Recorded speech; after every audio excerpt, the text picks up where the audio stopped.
So I've got to buy, so I might be on for ages. Yep, Probably. so you're We on? online now.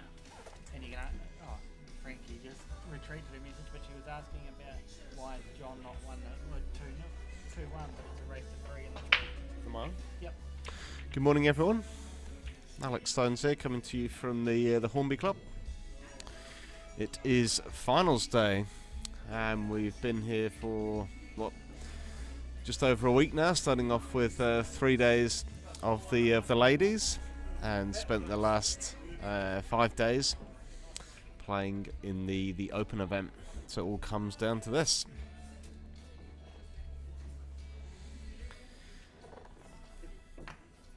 Currently on the trophy event here. Paul Duffy playing out of Richmond versus John Brown from Invercargill.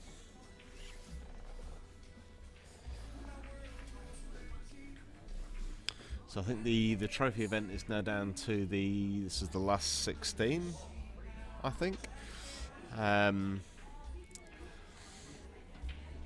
So this is for a spot in the quarterfinals. So the main event not scheduled to be on until about 10 a.m. Is that right? So they'll probably complete these matches in the trophy, maybe get a couple of more on, and then probably move on to the main event. Yeah, you're right there, Alex. Trophy matches. I think they're actually looking at possibly moving them downstairs because of the amount of matches we've got to get through today. It's going to be a long day for especially those starting at 10 o'clock and still in the final later tonight. Yeah. Do you know how many players have they taken through in the main event? Do you know how many have qualified? How many total qualified in the end? Do you want to talk to me, Claire? How many sections? I know they had the draw for 128, so there's... How many sections? Do you want me to find out? 35 times 3. Yeah. That's How many qualified? I'll find out. So that's 105. 105 clear if we had 35 sections. Yeah, because I think they ran a 128 draw and there would have been a few buys. So, yeah. Yeah, because that would have been alright. They wouldn't have put Oh, yeah. sections in. So we think that they're taken through 105. So it's 30. So 35 times by 3 is 105. 35 sections. Good maths. Top three coming through from each section. Bottom 3 went through the trophy.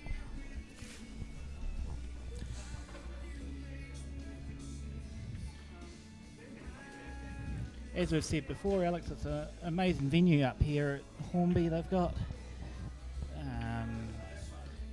fitting 20 tables in the room. If they didn't have the room for the spectators on the side, they'd probably fit another 4 quite easily. And in the centre here, they can't put them due to the stage, from what I was understanding. Yeah, no, it's a cracking venue. I think players have really enjoyed it. It's all nice being in the same room, all on the same level. I think it makes a big difference. Thomas Young, runner, table 12, please. Also, John Brown, potentially the first opportunity to close out this match, hasn't taken it. So Paul Duffy comes to the table.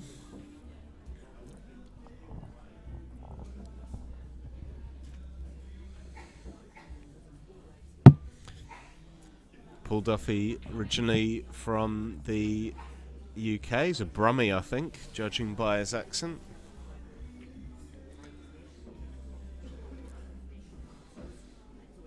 I think you might know this, Paul. Does Paul Duffy, does he own a mobile, it's like a hot potato or a Cornish pasty van or something? Yeah, yes he does. So usually found at the regular market on a Sunday with his baked potatoes, and then also at other events throughout the city. I could quite do with a baked potato right now, actually. Alright, so John Brown back at the table on the black. Ideally doesn't want to be leaving Paul on with a shot on that red 3 ball.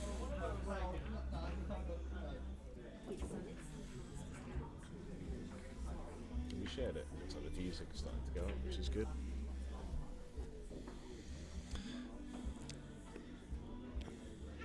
Great chance for Paul now.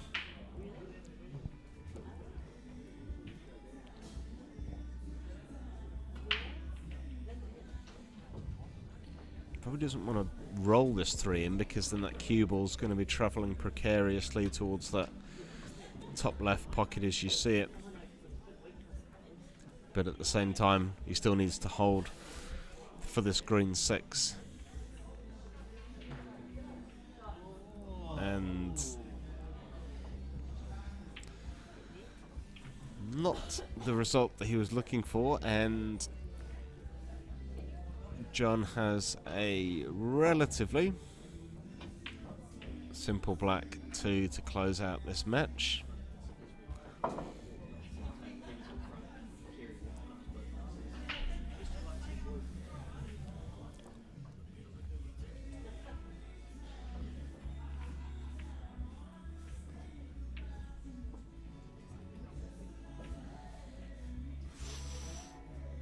Oh, the cue ball. I think John played it in a way that if he missed, he had a good chance of covering the pocket. He hasn't got complete ownership of that pocket. Paul can still get his ball in there. Oh. Good try there by Paul. Yeah. But with the speed he was hitting it, the black was always going to be spitting out, and it was going to be leaving John some sort of opportunity on. So, chance number 2 for John to close out this last 16 trophy match. Oh. He's missed it again. Now Paul would be thanking his lucky stars, I think. Crikey.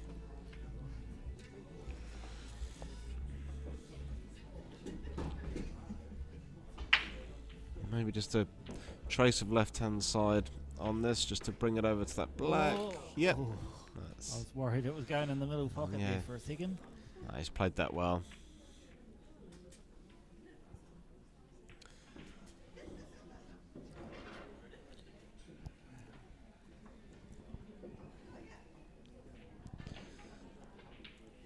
Oh my goodness.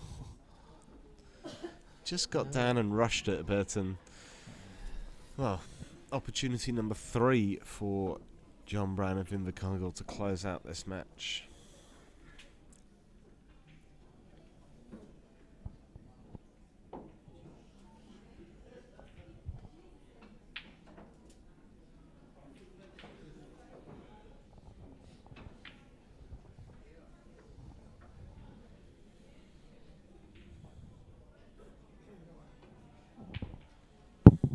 And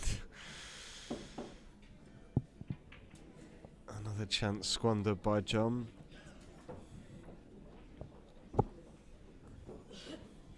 What do we think?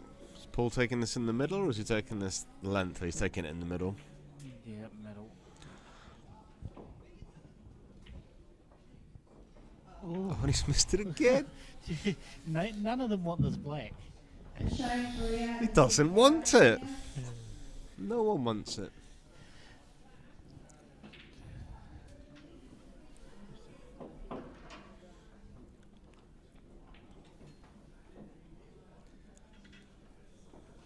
Attempt number 4 for John Brown on this black to take out this match.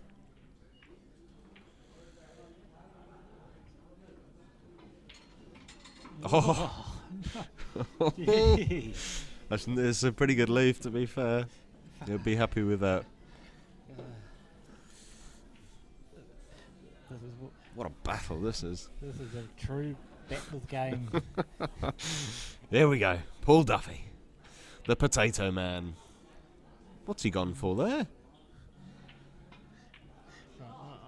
Was he playing that as a safety, or was he playing as a double? I think he was playing it safe, but played it a bit hard. He really wanted it on or very close to the top.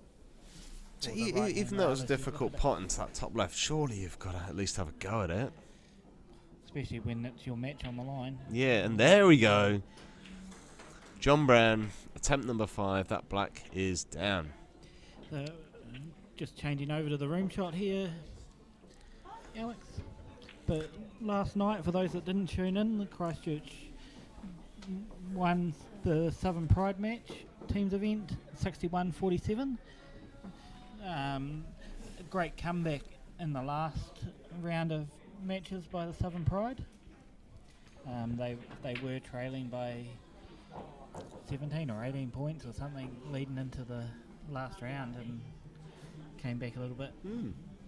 Yeah, I was actually supposed to be playing in that myself. I was supposed to be partnering with the voice John Saundercock in the pairs, but because I'd already had Thursday night off from the kids, and I'm obviously having tonight off from the kids, so I think my wife needed some time away from the family, so she got last night off, so I stayed at home, played dad for the evening. So what's happening here? So we've got so Paul Morris on that right hand side.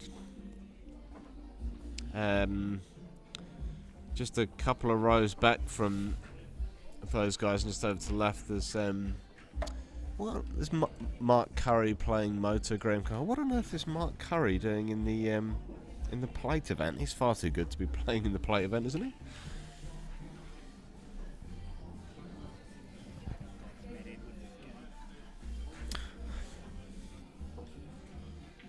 And for those of you who like to multitask, not that we want to lose any of our viewers, but Matt Edwards has just started his match against Imran Majid, and this is in the GB9 match, 9-ball, currently taking place in the UK in Telford, where I was actually born and where a number of the Stones family still resides.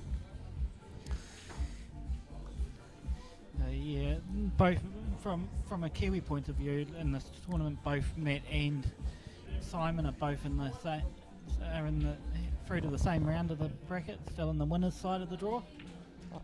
Yep, and this is obviously a warm-up event for next week's World Cup of Pool. Tuesday night, 10 p.m, one of the Sky Sports channels. They're first up against the defending champions, Germany. So make sure that you are watching that. All right. So Healy White is one of the previous winners of the prestigious South Islands Plate Trophy. I didn't realise that. Was that in your early days, Healy, or was that recently? You could enlighten us. Yeah, we'll see if we can go and grab the trophy at some point and have a look what other names are on it. But yeah, I mean both Graham Carr and Mark Curry are players that you would expect to have qualified. Yeah. But Graham Carr was in a particularly tough group because he had Mike Hayes, he had Scott Cotel, the captain of the Richmond Stickmen, the top interclub team here in Christchurch, and there's some guy from Hamilton that I hadn't heard of, but several people told me he was a really, really good player. So that was a proper group of death type situation there.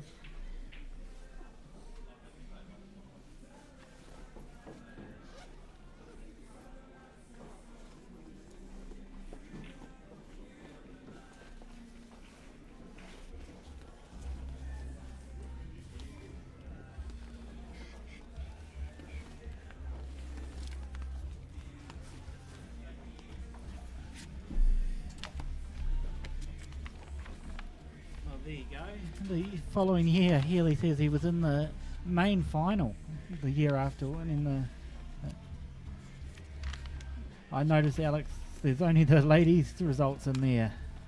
And I've looked through. Is it? Yeah. That's unfortunate. Yeah. the Ladies End Open should have had both their results in there. Yeah, it's just opening up his folder of stats. Here we go. Well, I find these CNZ programs, these booklets, can be a little bit frustrating because we only seem to record the winners of events. We don't tend to record the runner-ups, and for stat nerds like me, who'd really like a little bit more information, it can be a little bit frustrating. But so you obviously won it in 2017, Hickey. Was that the only time you've reached the final, or did you lose to Dan Bowen in 2016, or Danny Ryan in 2015, or Adam Marlowe in 2014 as well? I think some of the older, I remember, I think it was Phil Wilkinson might have showed me an old Nationals program from a few years back, and that had some runners-ups in, but by and large we only tend to record the winners, which can be, a little bit simplistic. It's good to find out who else was in the event. Yeah, even in snooker it's the same. They don't really put the runner-up in the program. Number 38, Marsden. But to be fair, the Clubs New Zealand website is actually becoming a lot more thorough, and they've got pretty comprehensive. Oh, there we go. Lost Danny Byrne in 2016. The Clubs New Zealand website is now sort of archiving and storing all of the, not just the draws, but the results and the delegate meetings. And I think they've gone back to maybe like 2017 or so. So that's fairly reasonable. And as long as they keep all that information in there, because I often like to refer back to see how player X got on 3 years ago in the South Islands or something. So it's good to have that information down there.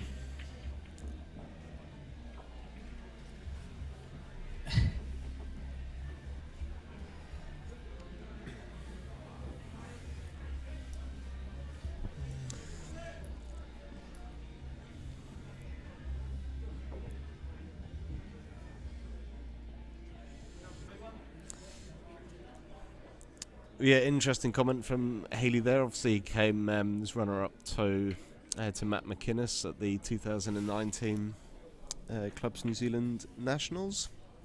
5-2, I think that one was up in Manurewa. And the year before, in 2018, I think Healy lost to Glenn Coates in the semi-finals in Kashmir, I think.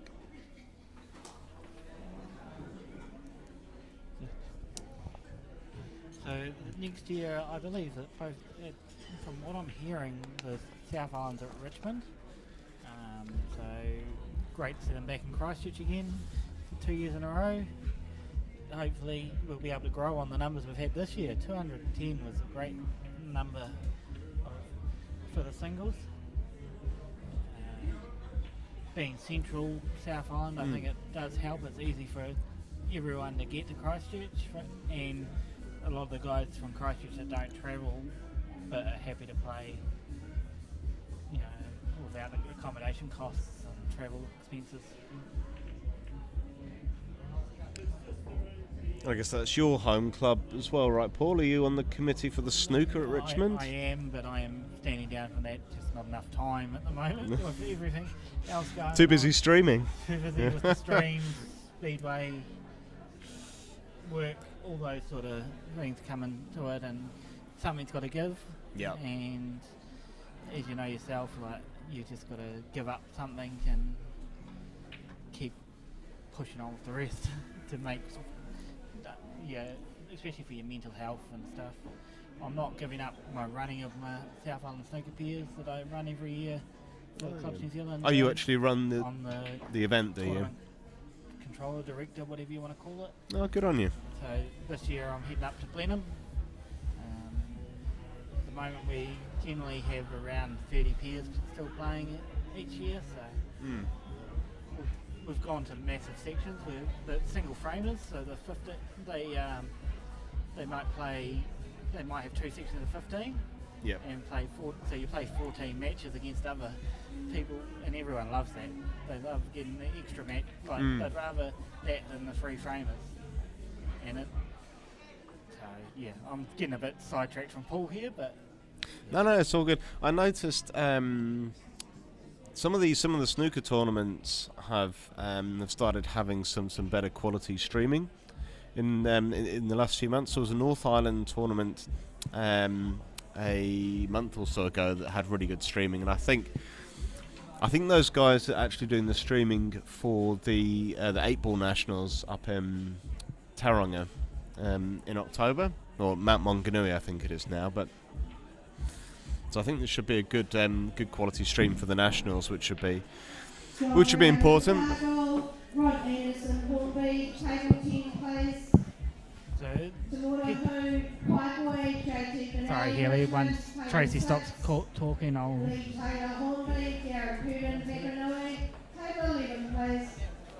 So, Healy, that's the South Island Peers snooker in Blenheim this year. The national peers, I believe, are in Mount Maunganui, like we were just talking.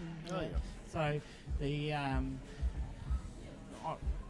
I'm not going to the national peers this year. I have done a couple of national peers when they've been in the South Island, but I haven't been approached to do the North Island peers. But I'm going up. I wouldn't be able to go this year. I'm with going to the North Island Super League in a couple of weeks' time, and Super League nationals and stuff, having time off for that. The Super League champion, or the NZ Pool Promotions champions that Alex is helping organise, things like that. They do take up some of my leave, so I have to pick and choose what events I can go to.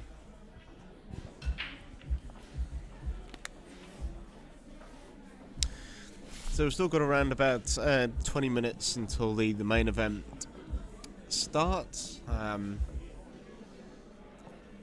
Most of the players have made their way into the club now. We were told to get here for 9:50. Seen Lightning, Adam Lilly floating around. He's the number 2 seed today. Sam Hopkinson, who finished as our number 1 seed. He looked to be on absolute fire. Both him and Shaden McKenzie were in the same group. They'd won 4 out of 4 and then they played each other, and then Sam smoked Shaden 3-0 in what looked like about 10-15 minutes. So Sam is in very, very good form, but tend not to read too much into the seedings from section play. I think it's quite sort of group dependent. It really depends on who you've actually got. And as Barry said during the Calcutta last night, it's quite often that it's not good being the top seed in the qualifications. Which is just the way that, especially in this size tournament, that the draw run. You can't. You're going to always. There's so many good players in this tournament. Yep. And especially when you're playing race to 4s as well. Well, I think the first matches to I guess get into the main event draw, they're race to 3s, I believe, aren't they? Last 1 to 8 is last 1 to 8 is race to 3s. I believe, yes. So, like you say, it's fairly cutthroat stuff. I'd say quarters or semi-finals they changed to race to 9. From what, Best best to 9, should I say? Race to 5. So it's going to be a long day. Some great pool played, and I can't wait to see what sort of matches we get on our live stream tables. Oh, so good. And I think we've been really blessed by the guys in the control table, very conscious of wanting to put the best games on the stream as well, being very, very proactive as well. Yeah, big thanks to Tracy, Shira Lee, Richard Whitty, who's been sitting there all week, been Tracy's been there all week with the support of the others when they haven't been playing. So it's a huge job to sit there for a whole week and run a tournament like this. Yeah, fair play. Some long days, but there's an amazing pool. So.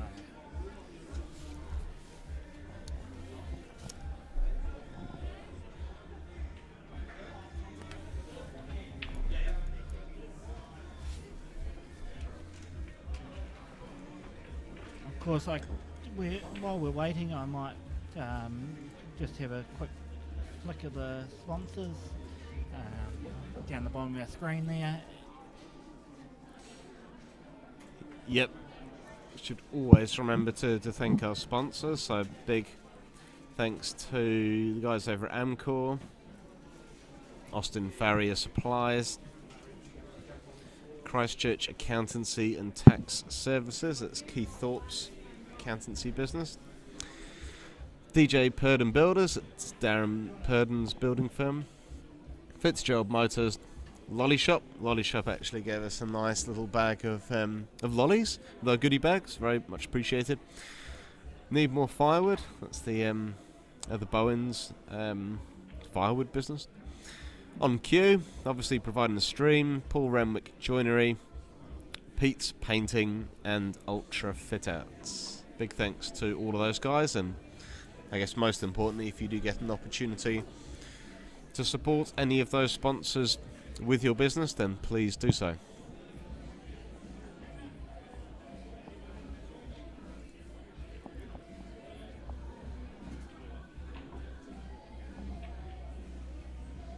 Do we know if the main man, Daryl Chambers, is going to be gracing us with his presence at some point today? Unfortunately, Daryl's family has tested positive for COVID. Oh, so have they? I was talking to him this morning, and unfortunately he won't be able to be here because he's the only one in the household that doesn't have it. Oh no! So, You know, I'm so out of touch with COVID rules at the moment because, you know, it's been dragging on for so long, and touch wood, me and my family haven't actually been affected yet. But is it still the case that if one person in the household tests positive, you're all in isolation for a week?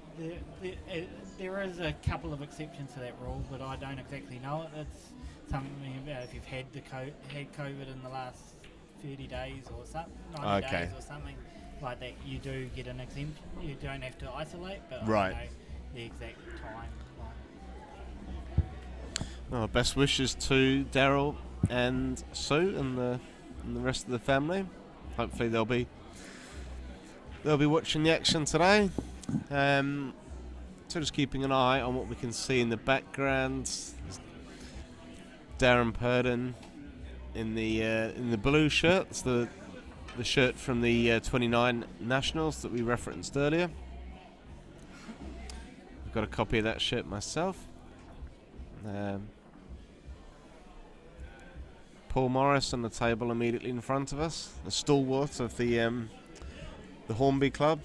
Is he an ex-president of the pool adjunct here, Paul? I think he was the chairperson or president, whatever you want to call them.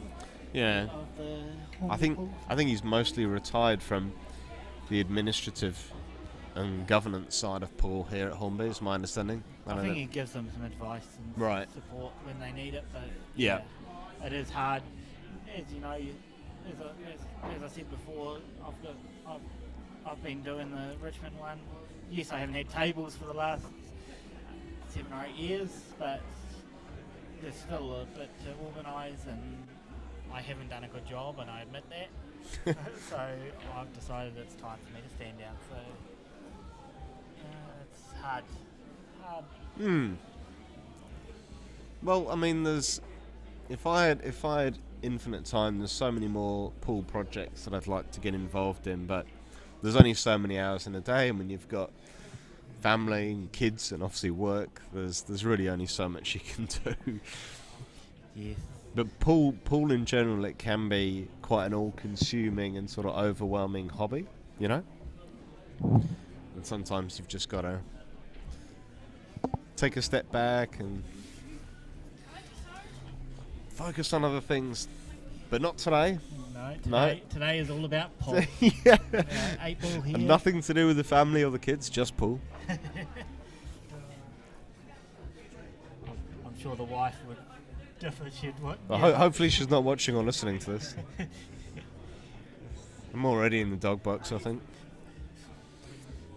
So, have we got a rough idea as to what games we could have on the stream first? I've had a brief look at the draw. I guess I didn't know if there was any like blockbuster matches in that early stage. I wouldn't have a clue. I haven't actually looked at the draw.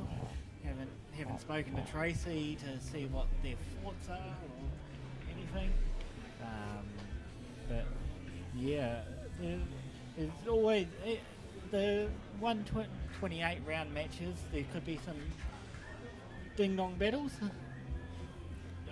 but because obviously you've qualified, but you're still trying to qualify into the full draw.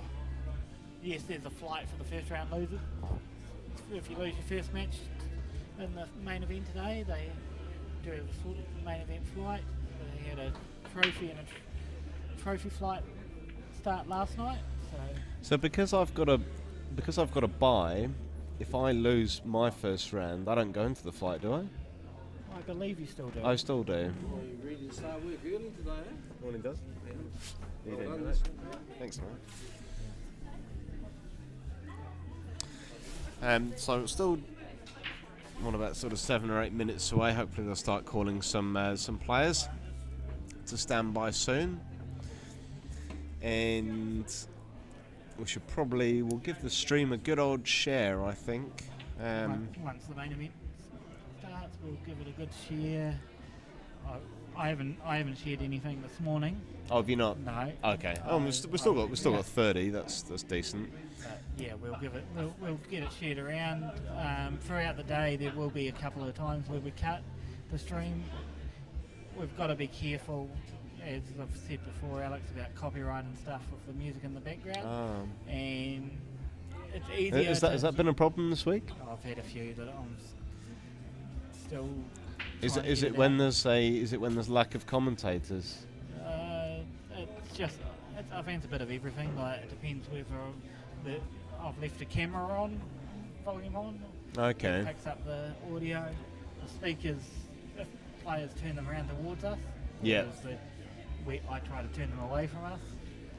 So if you just have audio coming from the mics, is it less likely to pick up copyrights? Yeah. But as you can see, the lady looking in front of us, the ladies' final is partially blocked. Right. Which I'm currently working to unblock. It can't be viewed in some regions.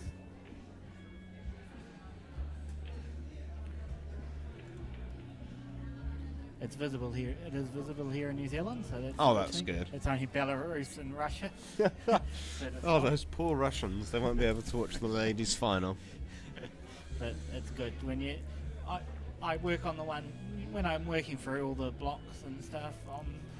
My first job is to remove the ones that are blocking the video from being seen in any part of the world. Mike Hayes, Brian Couture, all the control players. There you go. There's some first round matches being called to the control desk, so we won't be far away from having some matches come up.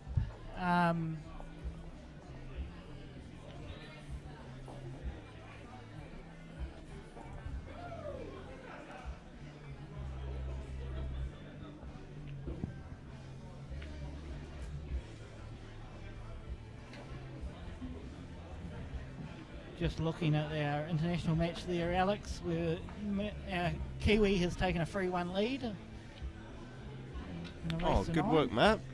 Well done, Matt. Let's keep it up.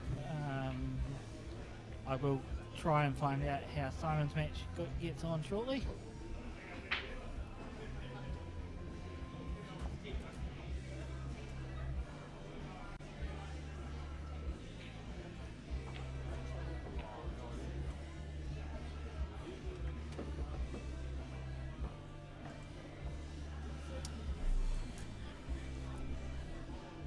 Alright, just gave the stream a quick share to CNZ Anything 8 Ball, I think. most people tend to be members of that group. So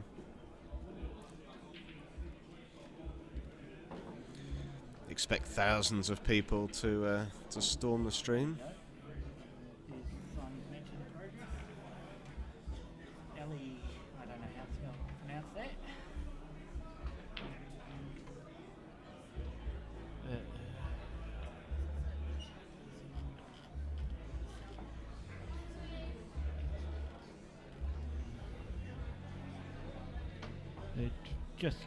Just having a look on to see how our fellow other Kiwi is going in his match, and Simon Singleton currently leads 2-0 in his match. How good is that? Getting the real time results. Are they using Q Score? Oh, they've just got their own. They've got their own software. It's like a spreadsheet. By the looks of it.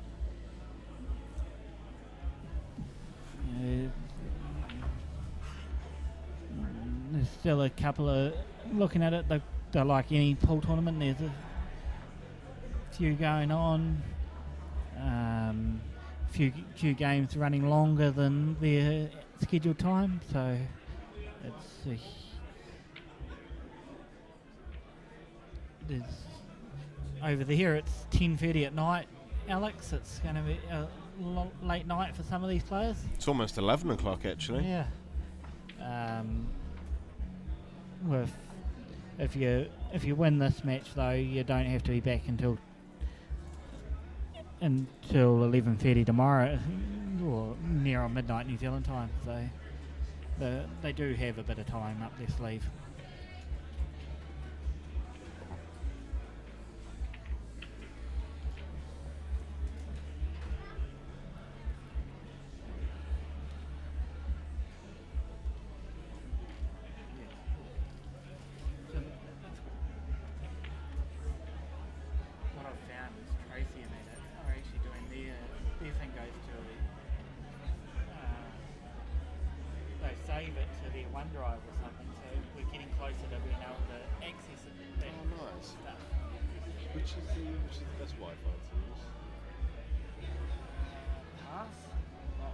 We're on the conference one for this, but we don't want to put extra people on it. Is it Wi-Fi or Ethernet? We're Wi-Fi. Oh yeah. God, it must be good Wi-Fi.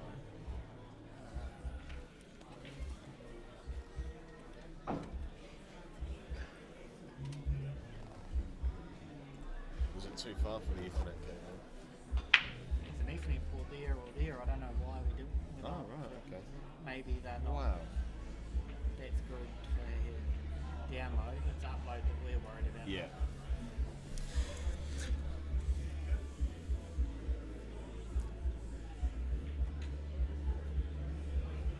Okay, so not too far away, guys.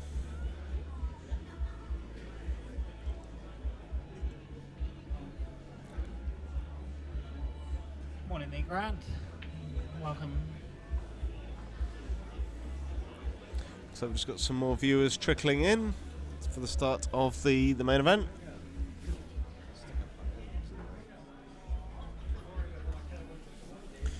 We're not too sure just yet who's going to be on the stream table first. Obviously we do have the option of two tables to watch. I think myself plus most other people are of the opinion that it is best to focus on just one. Number 19, Jen Mariko. You may share with all your friends.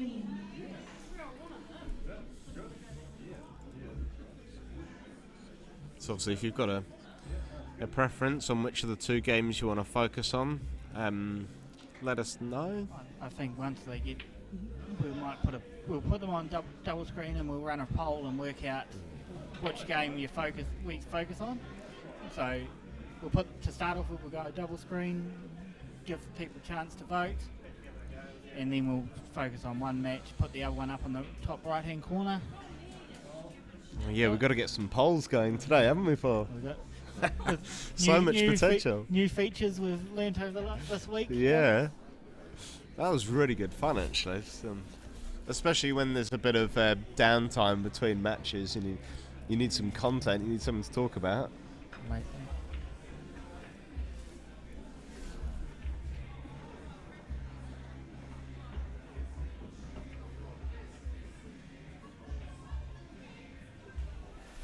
There's that Imran Majid, just looks like he's pulling it back to 3-2 against Matt Edwards. That's what it looks like, yeah.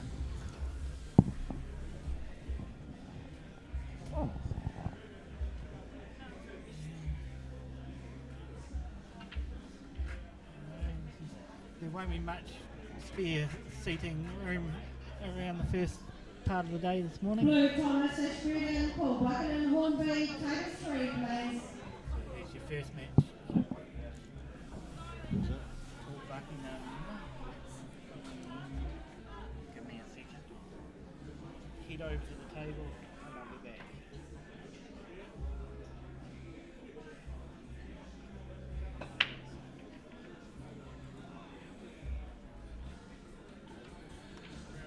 No.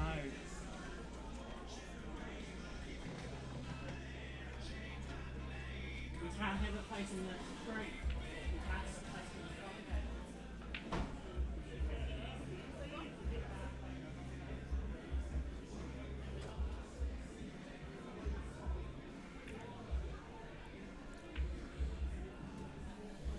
street. So as we see it, that's Paul Hinch over on the right hand side, wearing the colours of the Hornby Titans. It's also my inter-club team. There's a few of us Hornby Titans playing today. Myself, Roberto Taboada, Paul Blackler. That's in the main events, and then I think we've also still got Paul Hinch in the plate and Graham Carr, if he's still going. He was in the plate.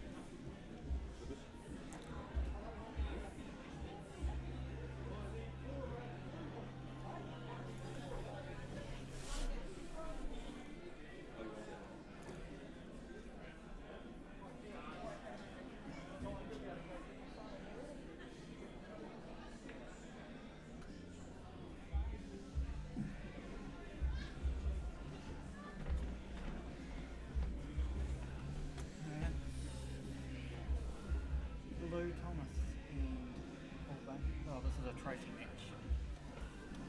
They're putting a trophy match on. It is?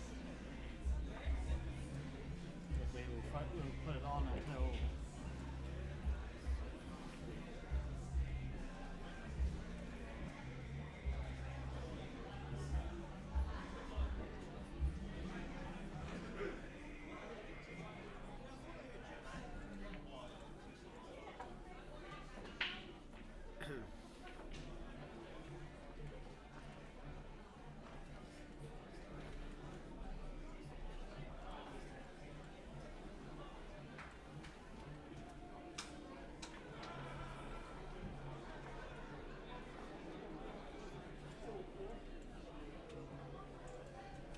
Alright.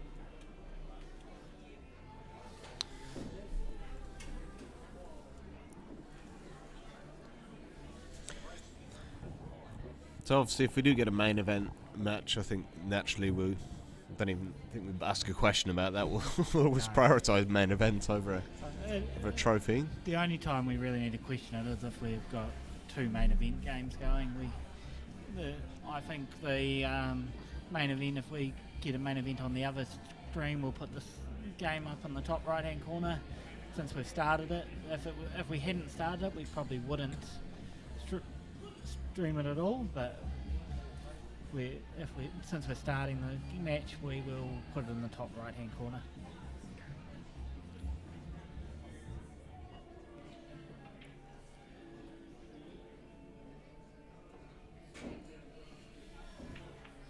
Both these players, it's the quarterfinals now of the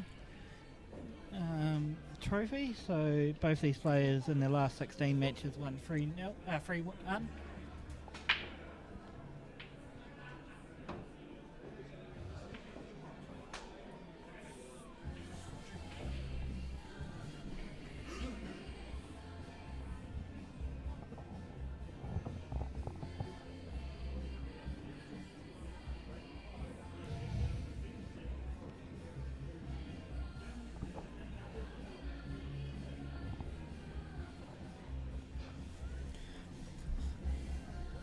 So after a dry break, Lou Thomas at the table.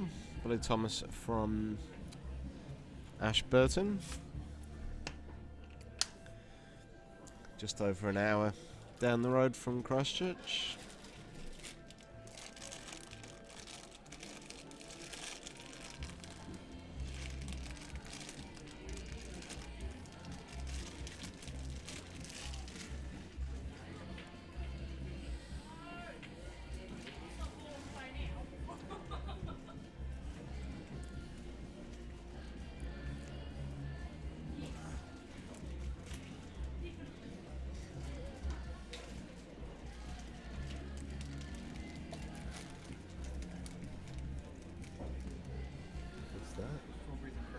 Oh wow. I'll try one.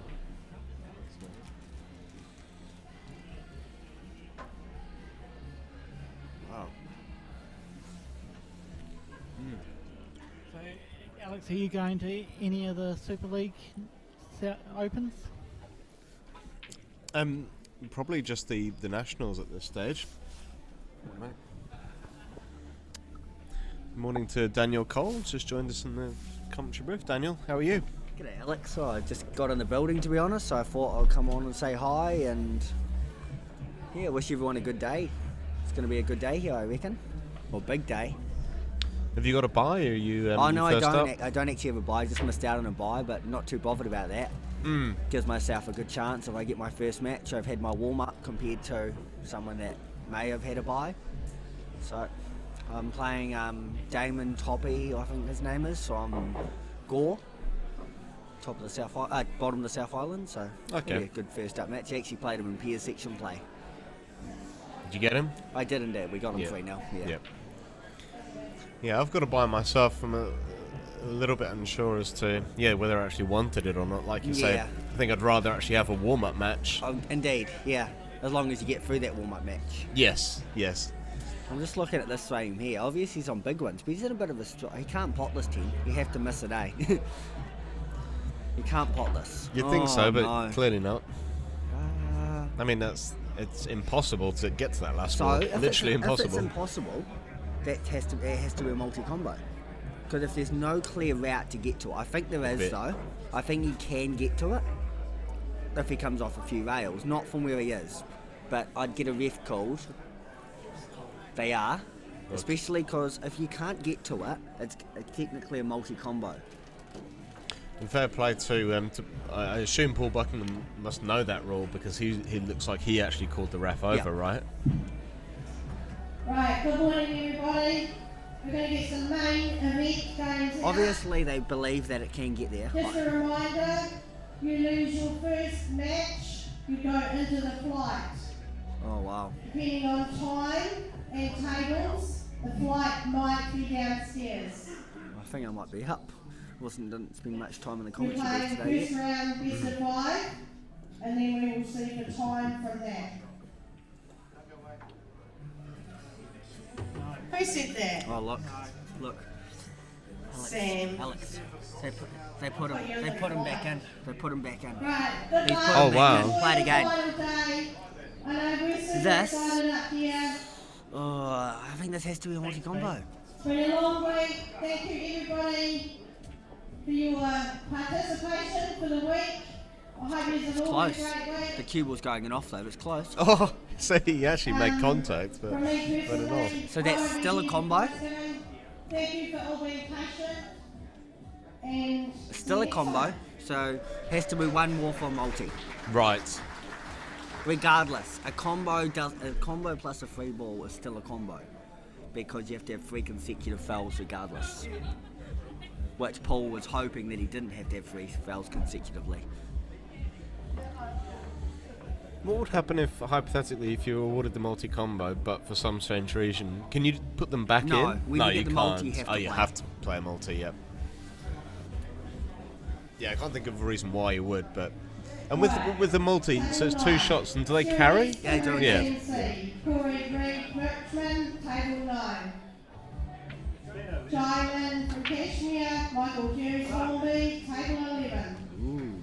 Corey Cook, Cashmere, Peter Ashburton, table 8. Shane Brecken, Richmond, John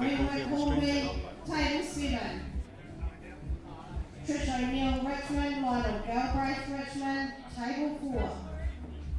Lewis Green, Clutch Mulgrave, Jimmy Hall Richmond. Okay, I might go get ready, table 2. but I'll come back and join you later in the day. Yep. Have a good day, Alex. All Good the luck best, today. Daniel. Thanks, Thank you. mate. Table 20. Marty Garrick and Cardinal Peach, Shannon Wyrier, table 19. Shannon Blackboard TNC, Peter Agnew Cashmere, table 18. Nick Moses Richmond, Doug Stewart Brighton, table 17.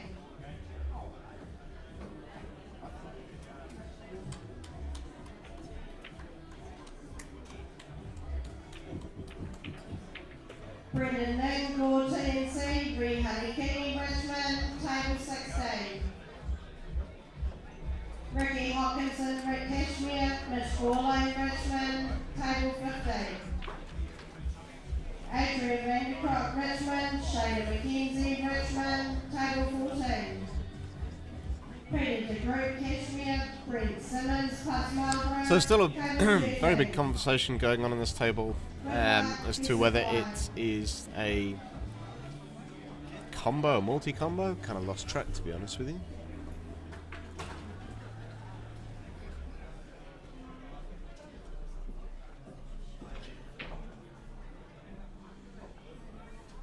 Either way, I think we will have a main event match on our other stream table, so we'll probably move across to that shortly.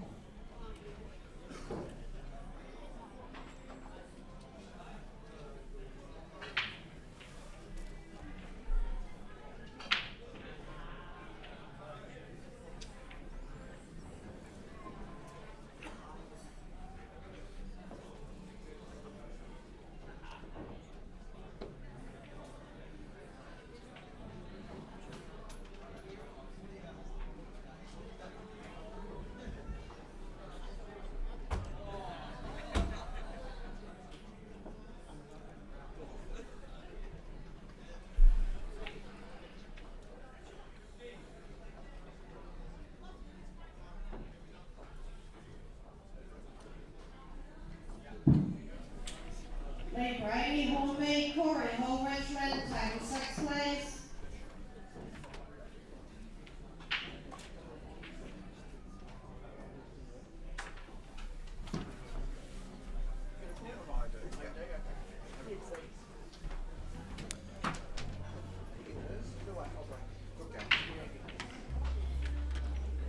So it looks like we will be moving across to the other table very shortly. Got a main event match for you.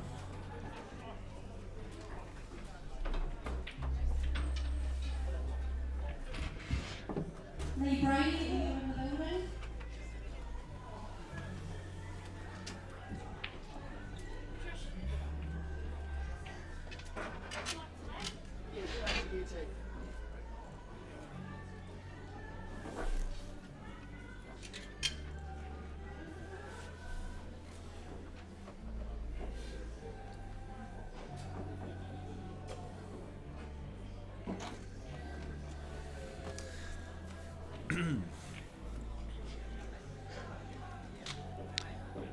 Okay, so we've got Lewis Green playing out of Marlborough versus Jimmy Hall playing out of the Richmond club.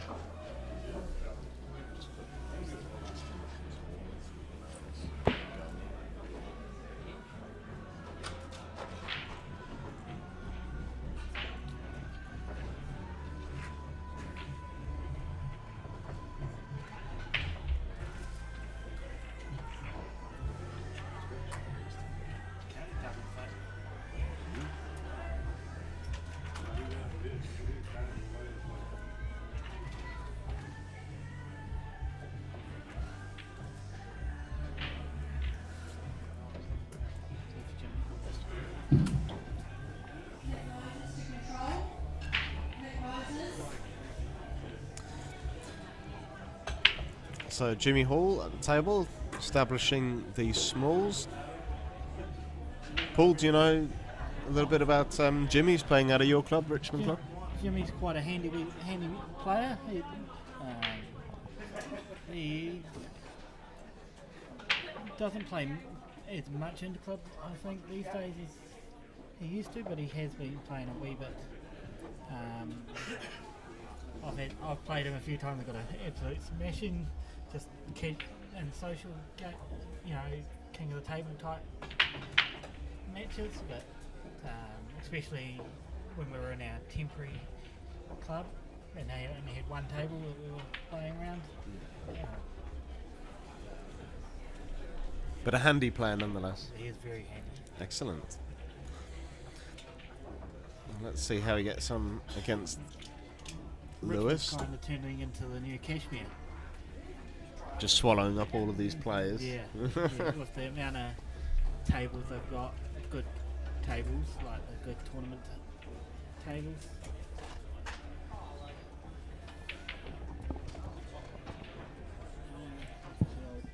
With the folding of the likes of the Cashmere Silver team, that the Stickmen have picked up a few of their players, which has meant players have had to go to other teams to make room for those players.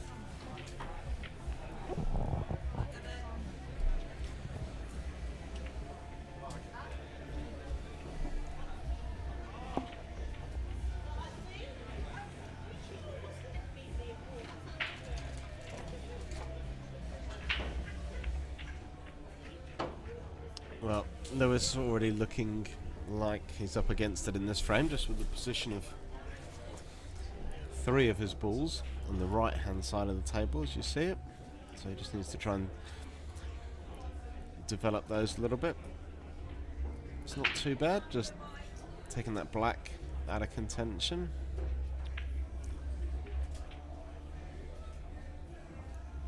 And that was not ideal for Jimmy at all. He's just completely lost control of that pocket net.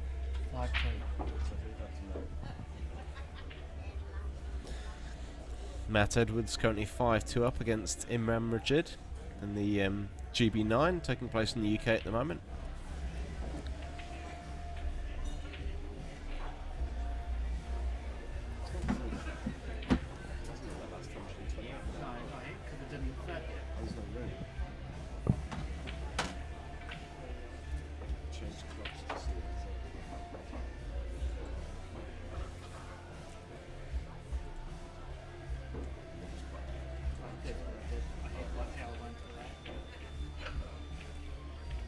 So just to remind us, this is a last 128 match. Just gives you an idea as to the size of the field.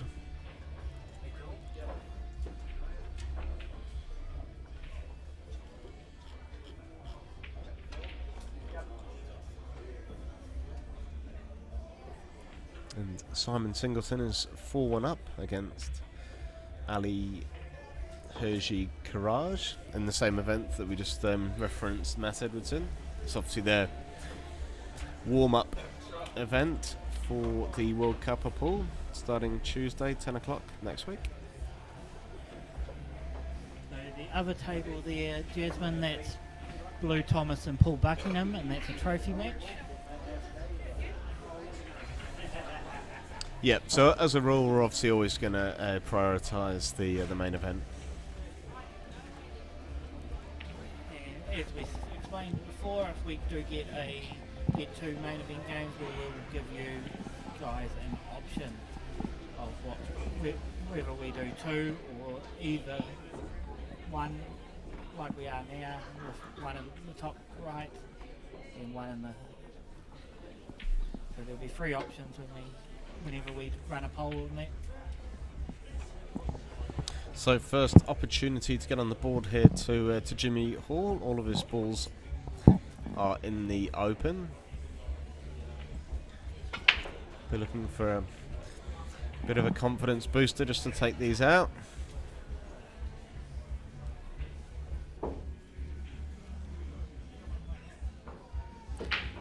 Hasn't worked out too badly at all, just putting that black on the cush. Obviously he's going to be on the cush with the cue ball, so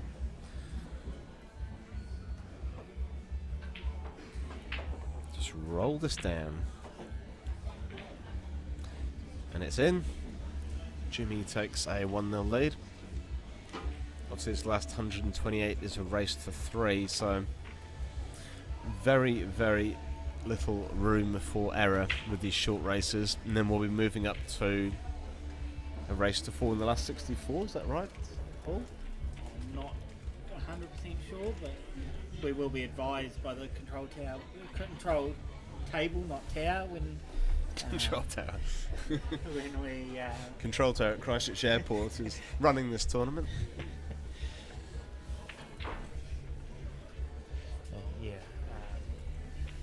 Tracy did explain to the players when she did her welcome this morning that it would be dependent on time as to when they move and what races become.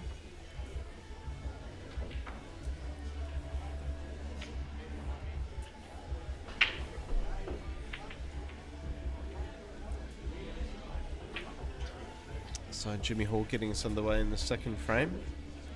It's a dry break, so Lewis has the choice. Looks like he's forced onto the bigs through lack of a better option, but bigs still certainly look fairly decent.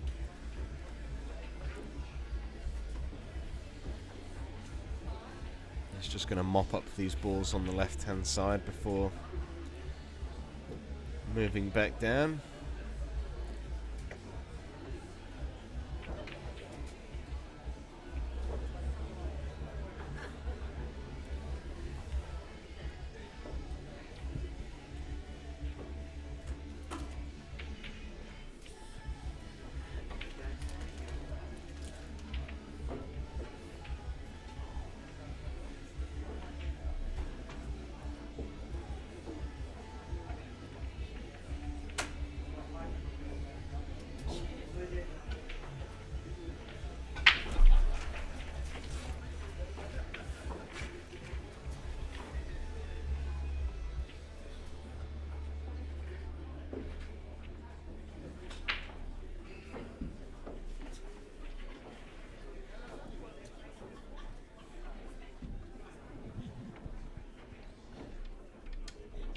So just a reminder to give our video a like, subscribe to our channel. We need as many likes and subscribes as we can get. So, and remember to hit the notification bell and you'll get notified every time we go live.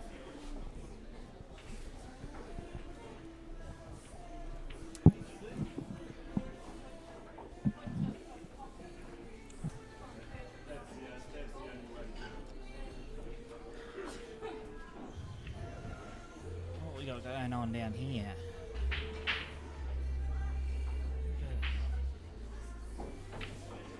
I'm guessing Jimmy's on the bigs here. No, he's on the. Yeah. Jimmy was on the bigs. He just quit. So this is a combo, I believe, Alex. Yep. Sorry, I was just attempting to multitask, which I'm terrible at. I'm back now, Paul. Don't you worry. Right, you're good. Yeah. Other things happening, and we all get sidetracked. Right.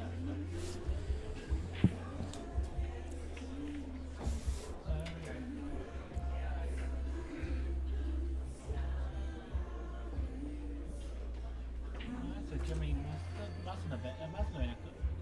Jimmy mustn't have been on the big ones. But I thought he was on the big ones. The way he kind of played to looked like he was trying to swerve around. Well, Either way, he's in reasonably good shape in this frame at the moment. Hornby, table 5. Is this an opportunity for him to slam into this little cluster in this bottom right? Looks like that's what he's tried to do. Just didn't really connect with enough conviction.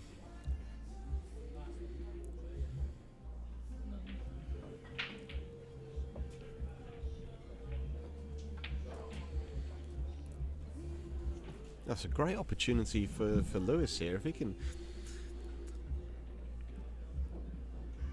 pop this 14 ball, very close, not quite. In or over. Well, he would have preferred that to have gone in, and then he could have taken complete control with the 13 ball down at the bottom right, but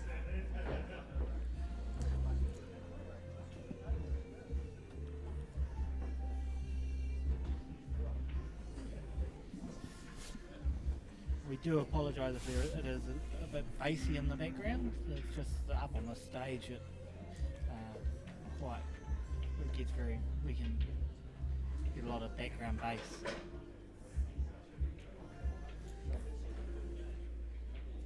who's actually in control of the music and of the audio levels, out of curiosity? And what is there a reason that they insist on having it so bassy and so loud? The audio is to do with the club.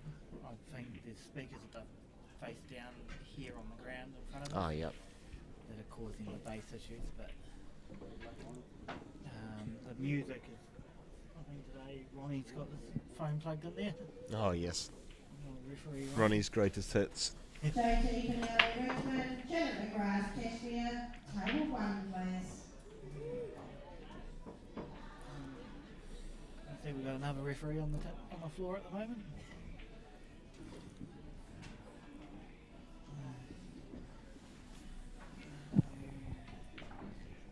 Murray. So huge thanks to all the referees, Alex, that have put time in over the last week. Absolutely, you know, and a lot of the time it can be a fairly thankless responsibility, but you know, they're just constantly. I'm lucky there for Jimmy. Constantly being called over for free balls and other rule clarifications. So it must be a pretty draining job being on your feet for that long. And they keep these tables looking in pristine condition as well. Yeah, absolutely. And Lewis really wanted to have swung that cue ball around the table a little bit more.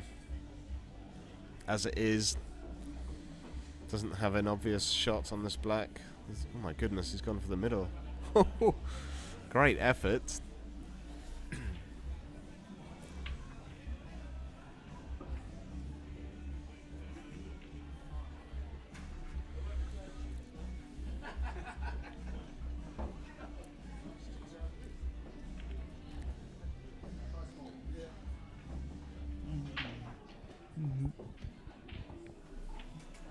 Matt Edwards is now 7-2 up. Wow.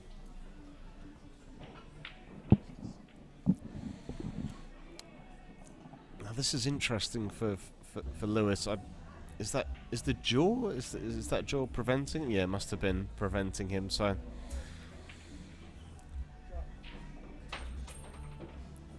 clearly his first priority was just not to leave Jimmy a shot on that 5 ball. But how's his position?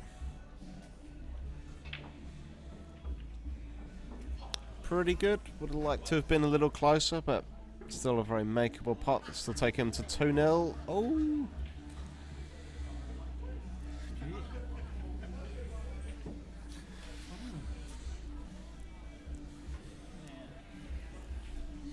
He's probably glad he didn't actually make the pot, I'd say. Yeah, with it.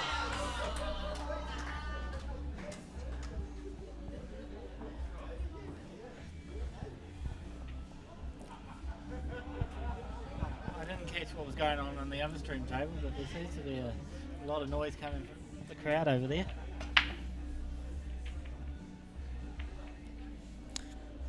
So Jimmy Hall is moving into a 2-0 lead over Lewis Green.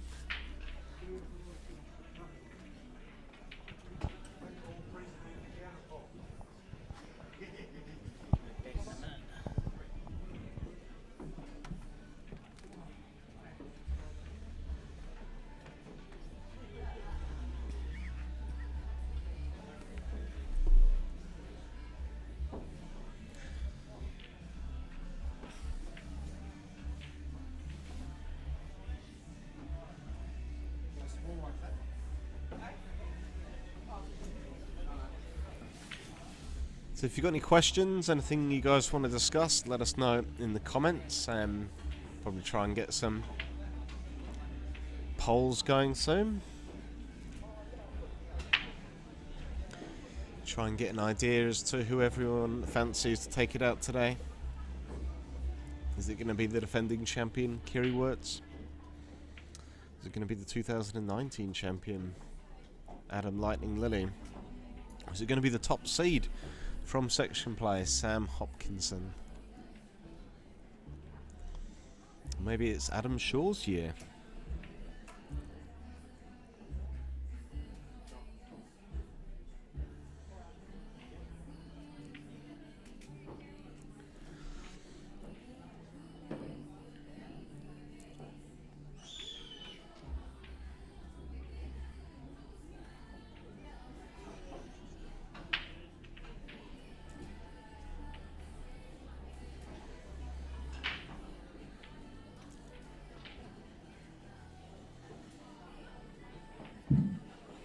Thomas Young, table 10, please. Jimmy didn't quite get into this big as he would have liked, but he's got this cup face double. He's played it well. Jimmy not wasting any time in his third frame.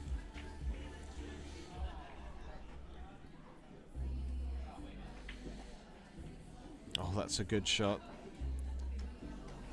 Has he just put that black out of contention? Can't quite tell from this angle.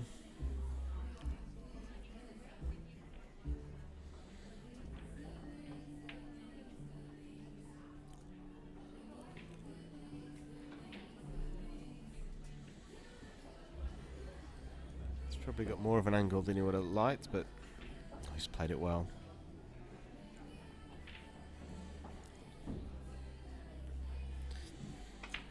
Couldn't quite see it, so to just flick off that toe, but it's a really good leave there.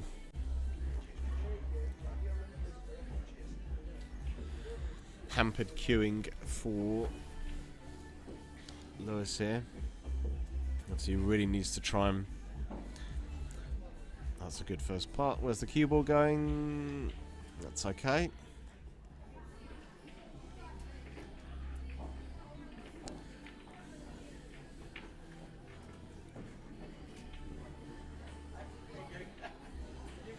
Don't forget, if Lewis loses this match, he'll be moving into the flight, so not all is lost. And that may well be his last shot in the main event.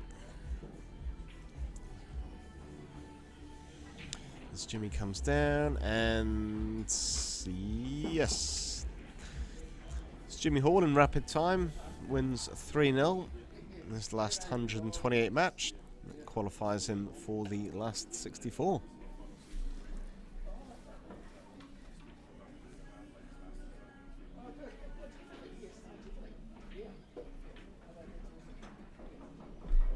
Hello, mate. Do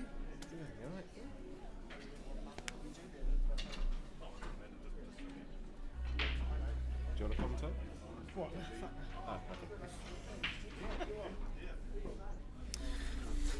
So we will be hopefully getting another main event match on this table soon. I just need Paul Shivers to come back so he can just make the necessary alterations.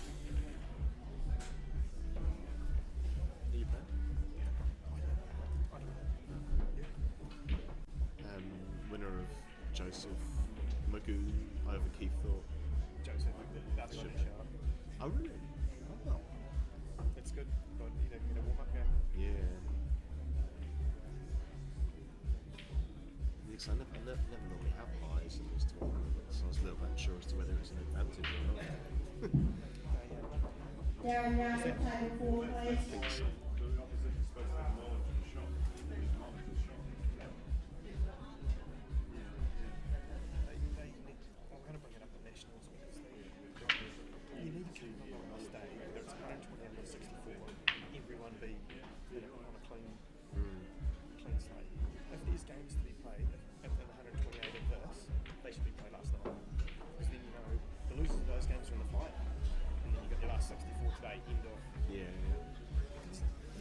Section games, you win 5 games, you qualify 20th or 10th or 5th or whatever, and you wait for 2 guys, and a guy like Hazy might lose 2 games as you did in section A, he starts back here, he gets a warm-up run, and then comes on the plane. What advantage have you gained?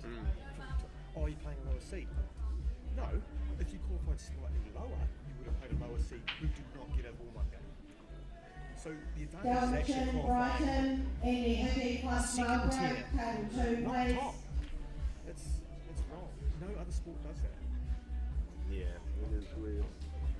And there's no reason, like there's no logical reason why they shouldn't do that. It's not like, oh, those players are going to be out and they're not going to come back next day. They've got to fly. They know exactly where they are, you know, like all the rules can be done in advance, like you save time. Even if it's 2 games, even if it's 2 games in the pairs that you have to start, get them out, get them done.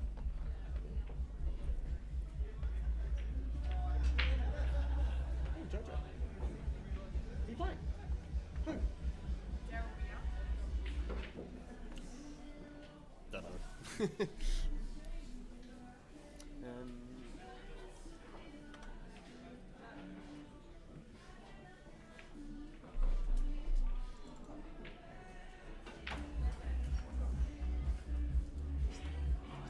Is that?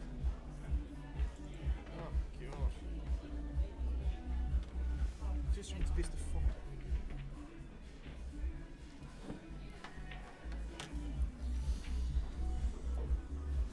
Alright, so I think we've just got another match on the stream table about to kick off. Paul, can you enlighten us? Who have we got? Andy Hickey and Delvin Chin. Oh, excellent.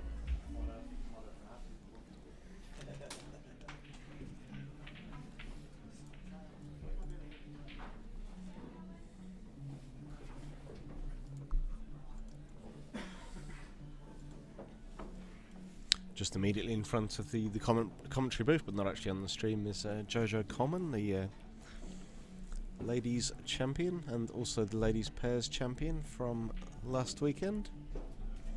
She is playing Daryl Young.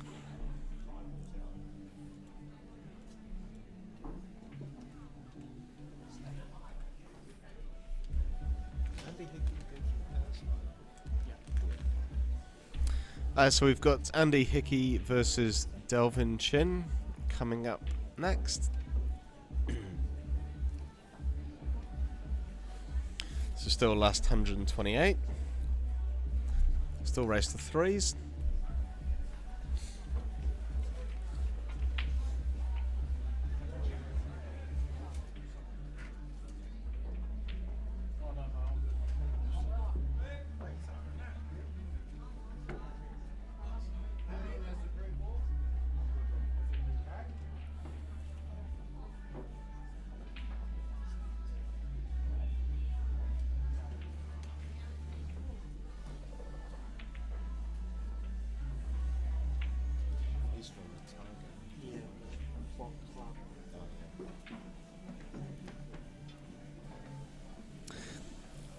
Yep, we'll keep you updated on Jojo's match. That's no worries at all.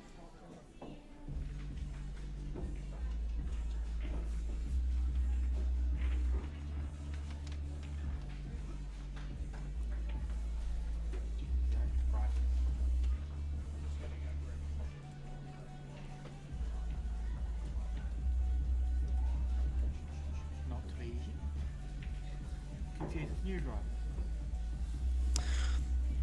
So, Andy Hickey getting us underway. Andy was, I guess, really one half of the surprise package in the pairs tournament. Table 16, please.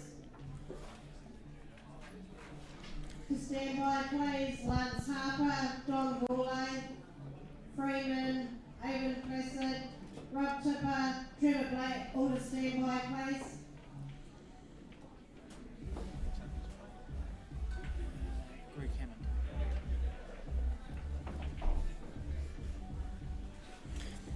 Yes, an amazing run by Andy Hickey and Greg Hammond through to the final of the pairs on Wednesday. I think they beat Adam Lilly and Brett Defario in the last 16.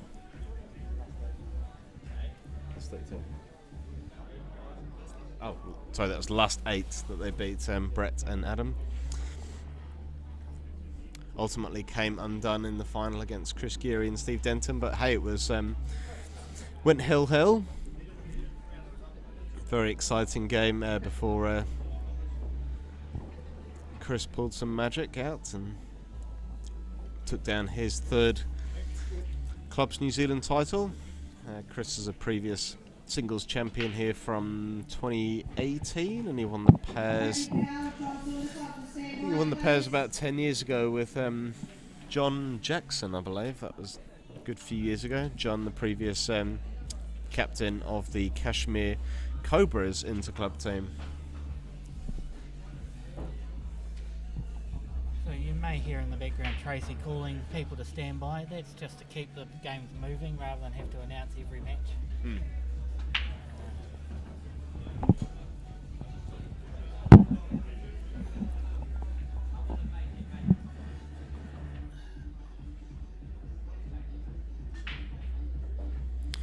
And then Delvin Chin, who the Otago-based player, Paul? Yeah, he is. He's, I think he's Dunedin-based, but he's also a reasonably good snooker player. I've seen him around over the years playing snooker more than Paul, but looks like he's getting into his pool a bit now.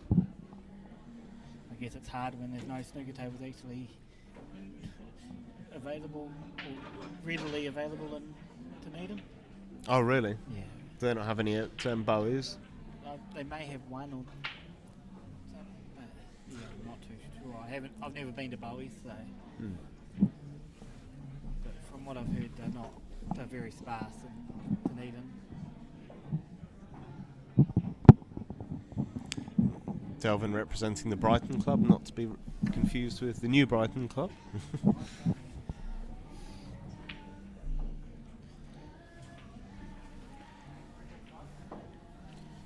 It's good to see that the Otago guys do have a club to represent. Like, most of them play out of Bowie's, but the fact that there's not that many clubs with pool tables that down there.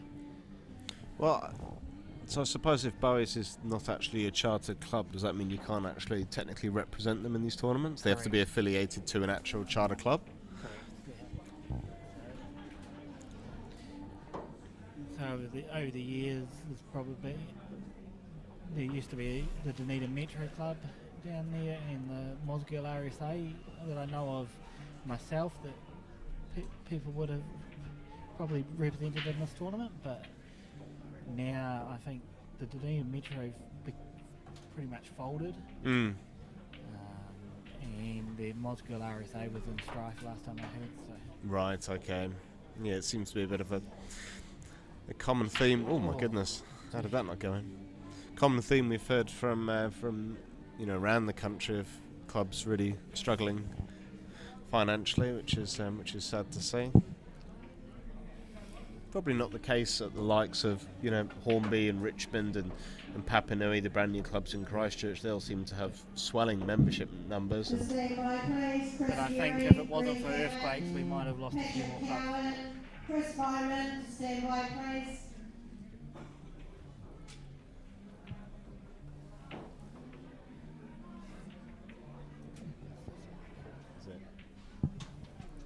That mic's fine. Is that the right setting? Should be okay. Should that be high? That's just to do with the speaker. Oh.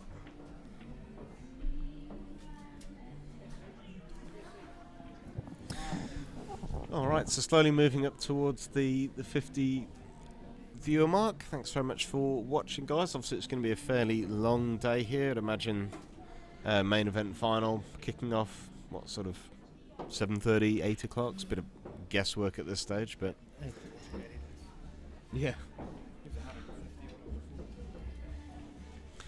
Yeah, Matt was, for those who are also keeping interest in the GB9, Matt was 7-2 up against Imran Majid. Let's see if we can get an update on that. And Simon Singleton is 7. Has that been refreshed? It's bringing the latest scores from Telford in the UK. So Matt is 8-3 up, so he's on the hill.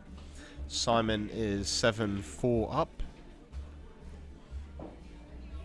So best of luck to the guys over there.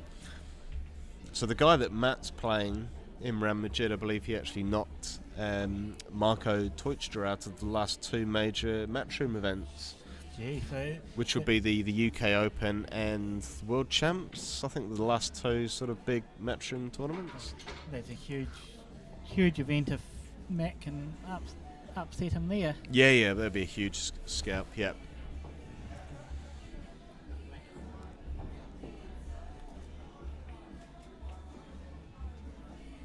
And it's great to see our players heading over to what is essentially the home of pool, the UK, and showing those guys what they're all about. That's great.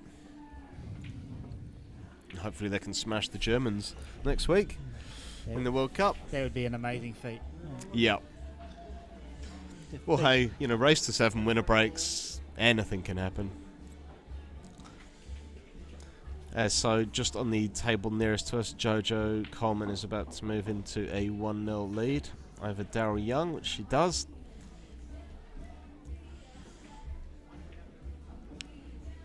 For those of you that would have seen that video that I shared on Facebook from Jojo's quarterfinal in the ladies singles against Kerry Lowe, there's 2 frames in particular, 2 monster clearances. You could just see how well she is playing at the moment, which is great to see. I was talking to Jojo yesterday, and she said, "Ignore the final, watch her semi-final and her quarter-final. She was happy with those." So, so there you go. If you want to go and watch Jojo, go back and look at the semi-final and the quarter-final. Yep.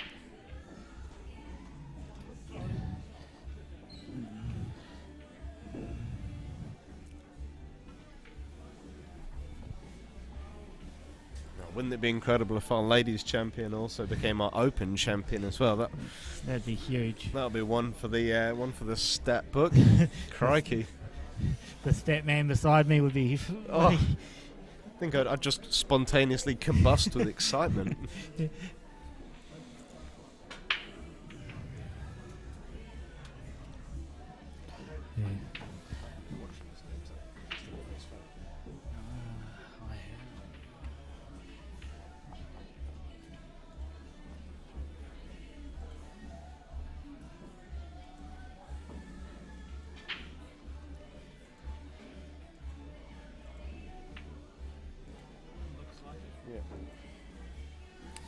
So Andy and Delvin still in the first frame.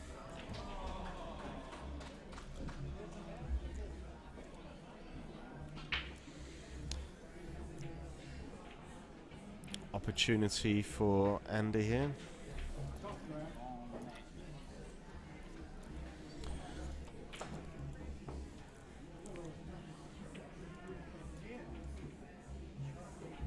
Obviously, all eyes today will be on Andy's Marlborough compatriot Kerry Wirtz.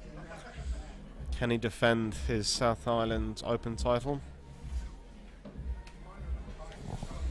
No one's actually managed to defend this title since Adam Marlowe back in 20. Let me double check. Get the stats out. Get the stats out, Alex.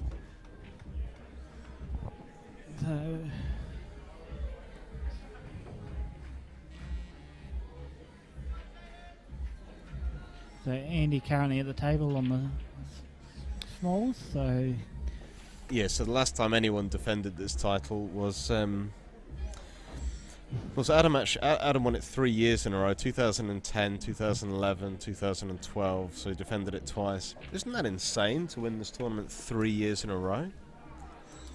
that's a huge feat, especially given that they probably average 150 players a year, Alex. Yeah, and of that you'd think that there was probably 30 players that could win it quite easily when you look at the strength of the field each year. Yeah, it's such a shame that Adam had to eventually head back to the UK. I mean, yeah, what a player. I mean, he was, at the time, he was probably a stronger player than Simon Singleton was.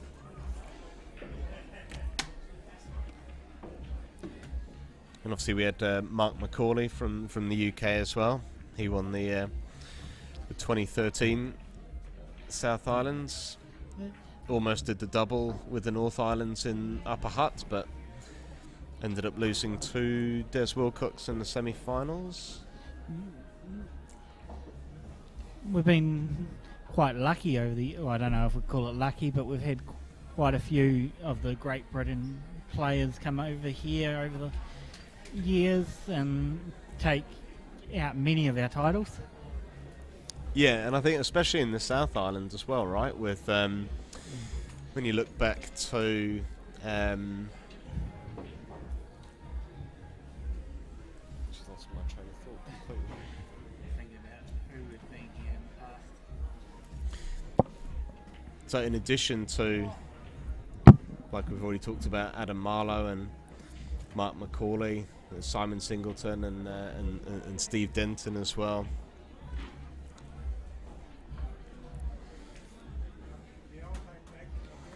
There you go. Adam Shaw, another fantastic one. Hasn't Hasn't quite had the big results yet. Stand by for table 3. The standby please, Dean Skelton Hornby, Dan Bowen Cashmere, Barry Henderson, Hornby, Brian Stewart Invercargill, Perry Williams Richmond, Luke Arnold Cashmere, all stand by please. So it looks like we're going to get another game on to the other streaming table. I will go and find out what that is, Alex, and come back and we'll be able to allow a call. Yeah, Baden Jackson, another good call. I was just referring to the South Island players there, Stefan, but yeah, certainly looking at the North Island, you've got Baden Jackson and Dean Garnett, the Alderson brothers.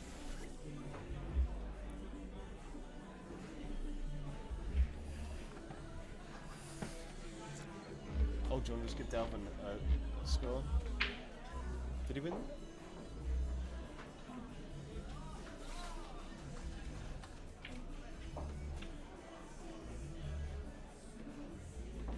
Find that very soon. That's a good thing about YouTube replay.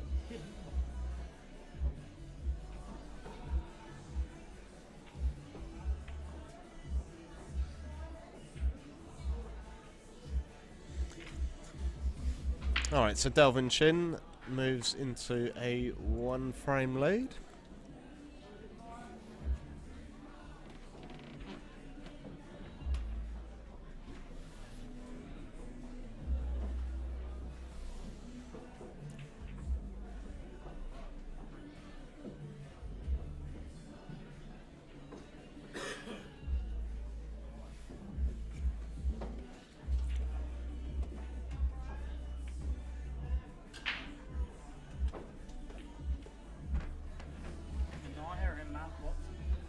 I'll leave these here. If you feel like a sour lolly, help yourself. No, that's not.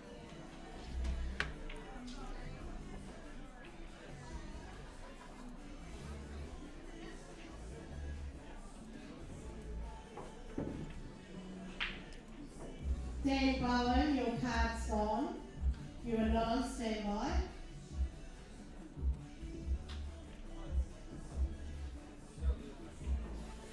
So other stream table is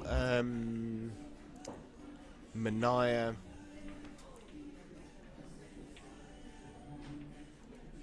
Anuma.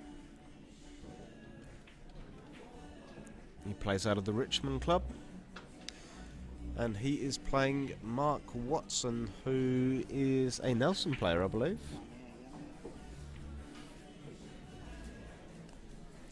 Mark was one of the organisers of last year's South Islands up in Nelson. To stand by please, Aratia Davey, David Moore, Des Blair, Sheldon Kirby, Louise Kerr, Willie Ulysses, all to stand by please.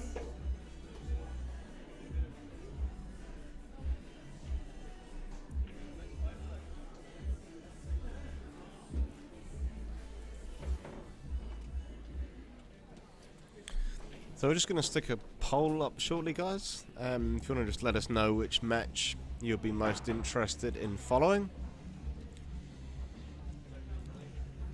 Do please let us know. I think the polls are only open for a few minutes, to get those votes in as soon as you can.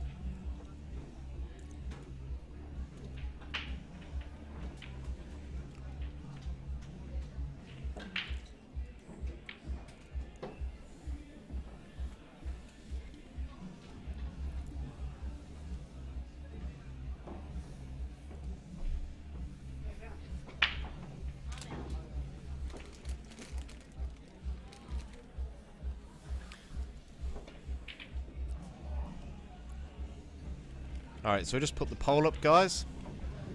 Let us know your thoughts.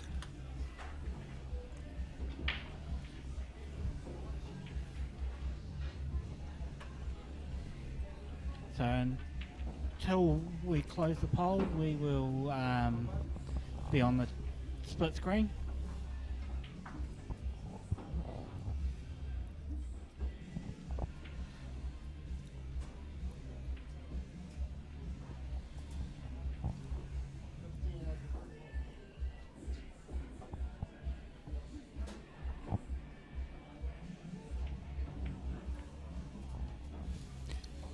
It looks as though Jojo's match is about to be squared up at 1 apiece. Daryl's got a fairly simple black to level things up.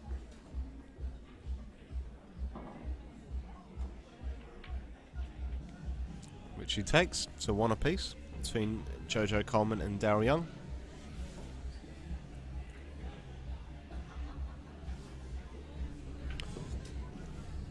Also, Andy and Delvin leading the way in the poll at the moment.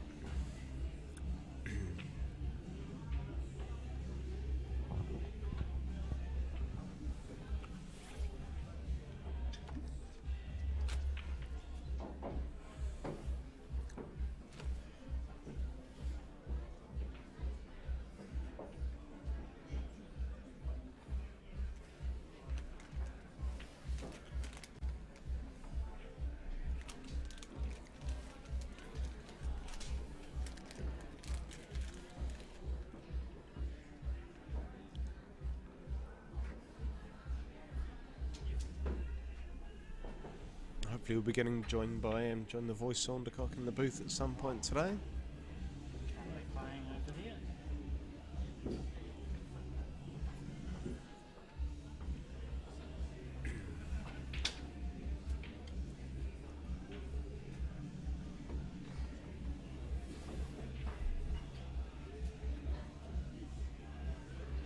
Yeah, we do agree with that.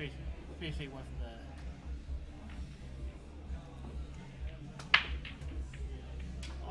I agree with you there, Kirk, that with the, especially with looking on sideways, it is a lot harder to watch 2 screens.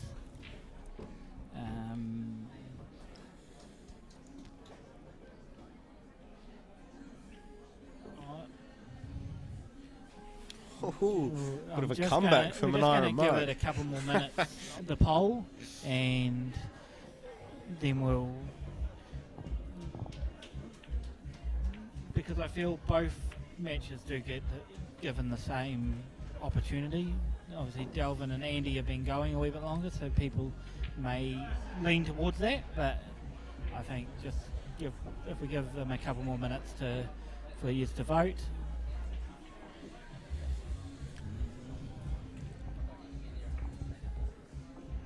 I guess it's a different conversation when you reach, say, the semi-finals. By that stage, I feel like all 4 players kind of deserve to be on the stream, right?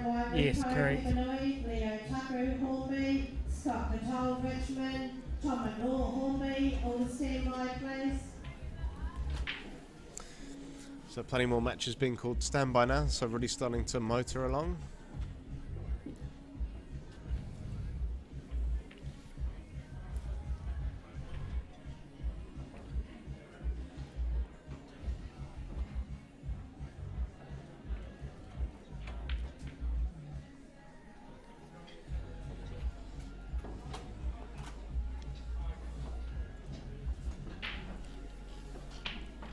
Andy and Delvin match is starting to get a little bit ugly, a lot of congestion.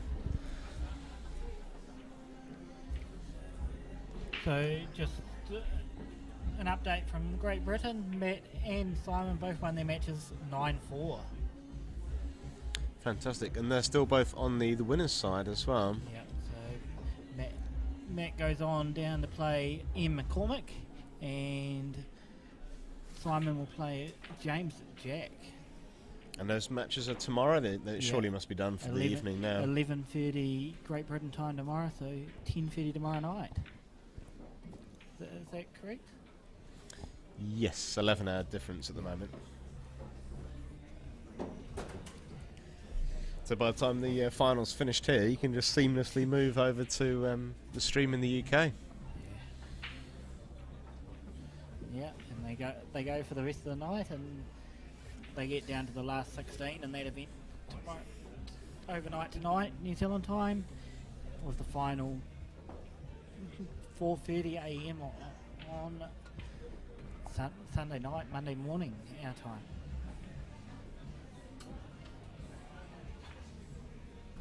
So huge, quick turnaround if our guys make the final. Heading from there to the World Cup on Tuesday.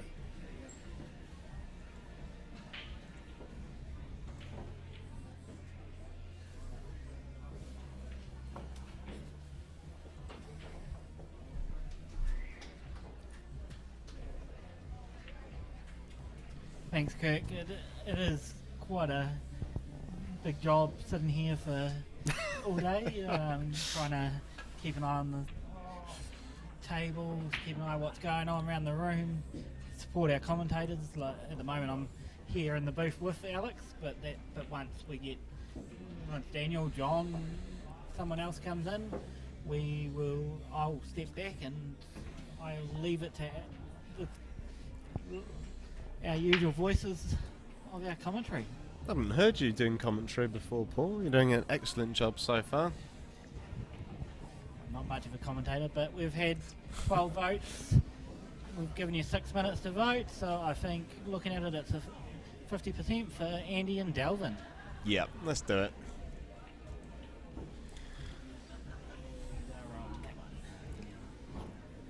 The other match will be in your top right-hand corner.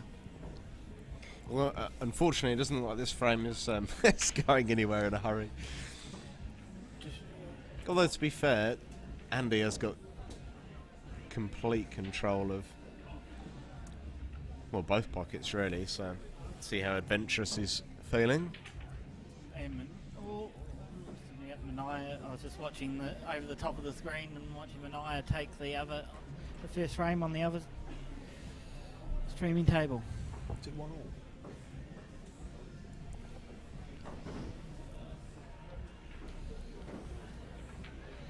Hey, Ali Carpo, Izzy Benelli, David Toppy, Daniel Cole, all to stand by, please.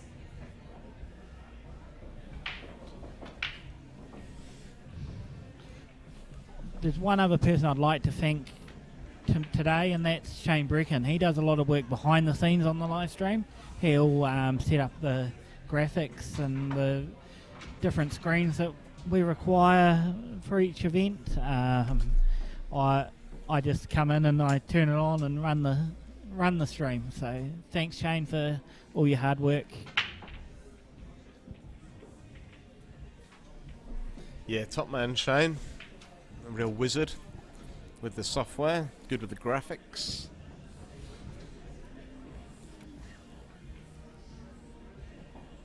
And obviously a big shout out to Daryl Chambers as well, who kindly lends these tournaments the use of his streaming gear.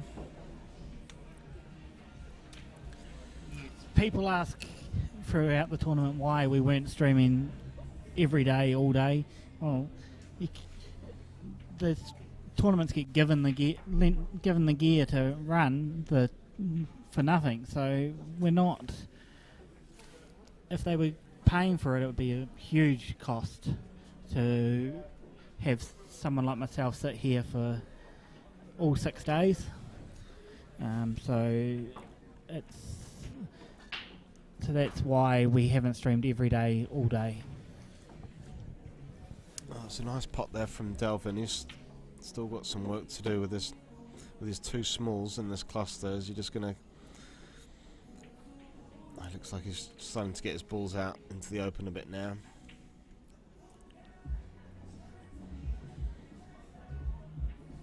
Andy's still in complete control.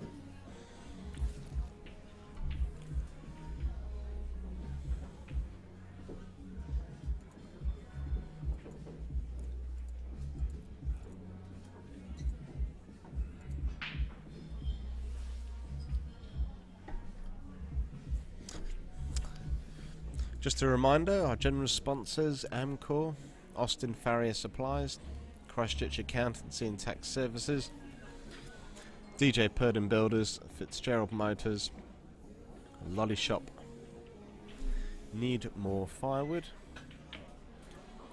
On Cue, Paul Renwick Joinery, Pete's Painting, and Ultra Fitters. Please do support our sponsors with your business if you get an opportunity.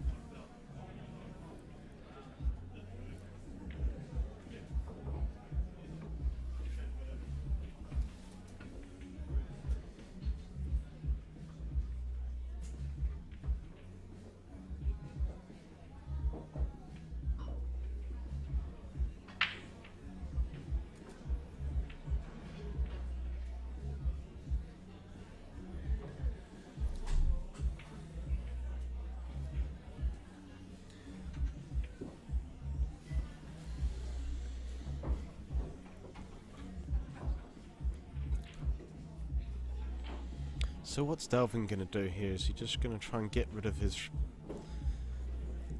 one ball and then just try and tap up onto that green 6 and manufacture some sort of free ball situation? That looks to be what he's got lined up here. So just play off the left hand side nice and thinly. Doesn't want to dislodge Andy's ball too much.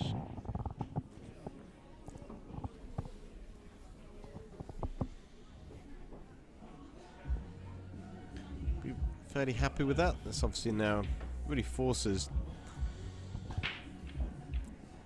Andy to take on a big shot, or at least try and put that cue ball in an non-free ball situation.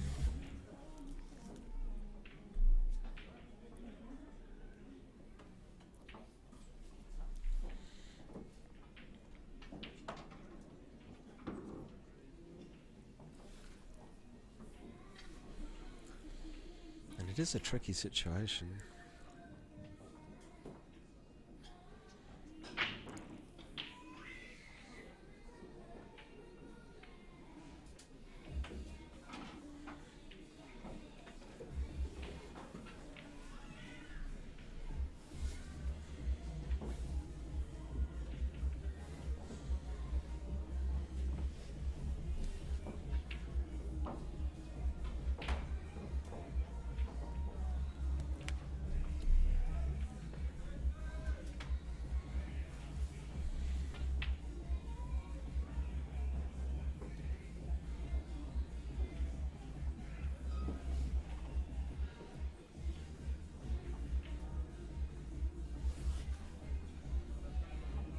Delvin asking Andy to play again.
Foul there from Delvin, hit the 9 ball first.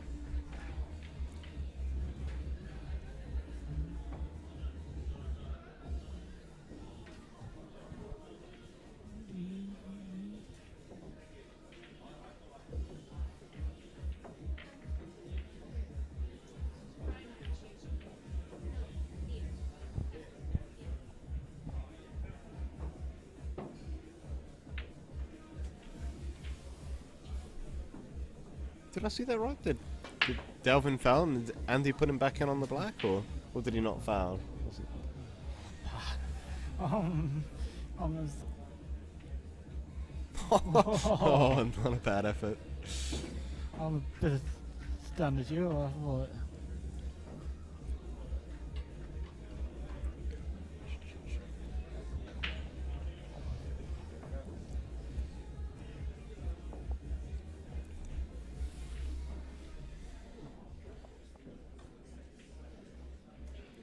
Well, good chance for Andy to level things up here.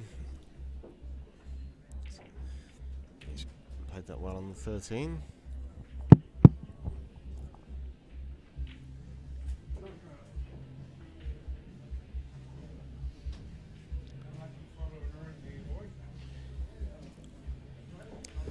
And there we go, so Andy and Delvin going to be level apiece at 1-1.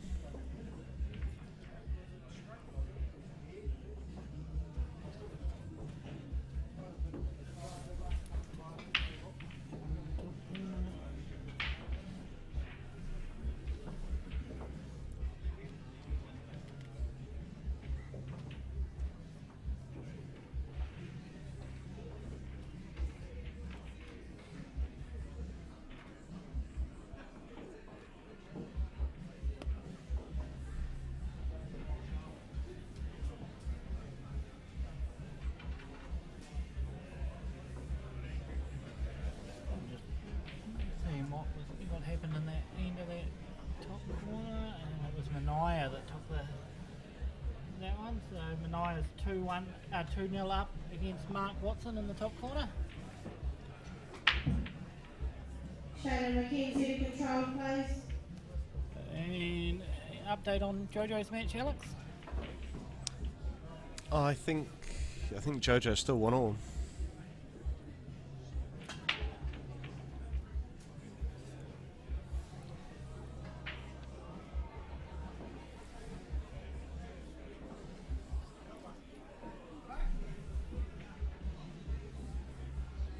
We will let you know, Stefan.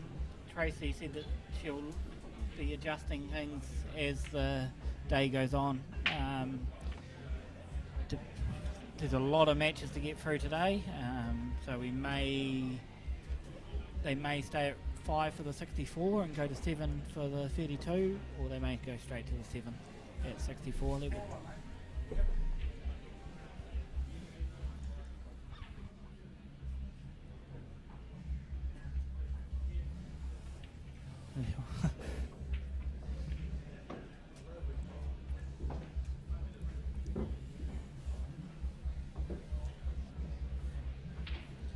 Yeah, well, we're I think but Alex and I were both as confused. Yeah, it's a about good what was going on in question, the game. Catchiona. I was kind of half concentrating on something else. I think it might have been, must have been a multi-combo, because I think he was, did he put him back in 2 or 3 times? Got the multi-combo, and obviously on the multi-combo you can, does everything become a free ball? I don't know myself, sorry. I mean, Daniel Cole was discussing that exact situation a little bit earlier, but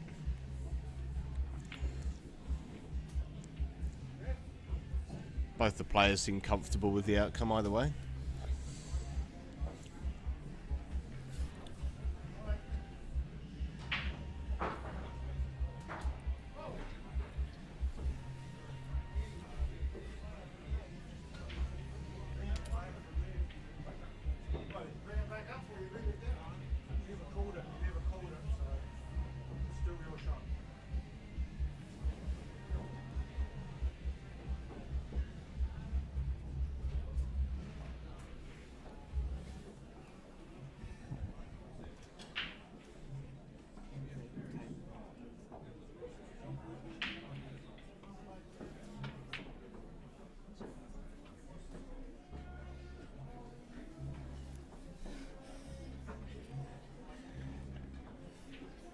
Sorry, I was just having a look around the room. They've just got Shaden over questioning the level of the table.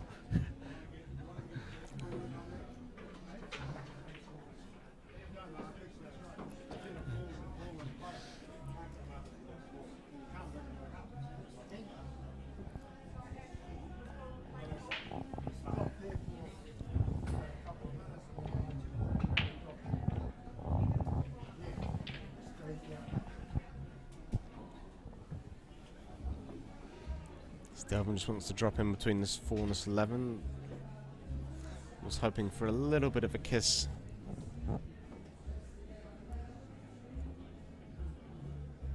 Sorry, in the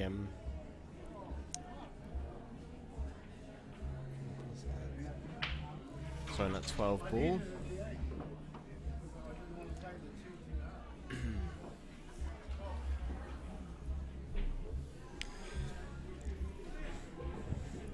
Delvin takes control of that pocket and acknowledges the shot.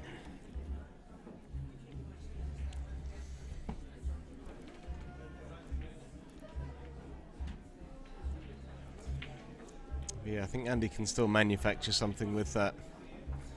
Probably with that green 6. Just get that inside. That 12 ball. Brent Green, Graham Simmons, Kevin Bramley, Nathan Geddes, Mike Hayes, Brian Cater, Danny Hernia, all to stand by, please.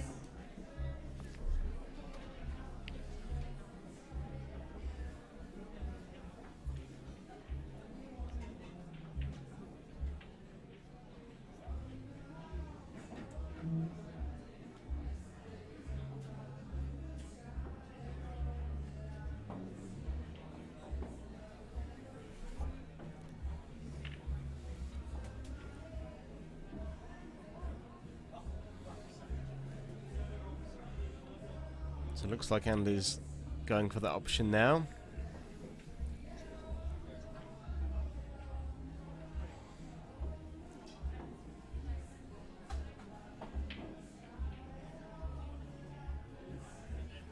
Maybe just play this cushion first, or almost simultaneously hitting Delvin's ball and the cush at the same time, which he's done. It's a fairly good result.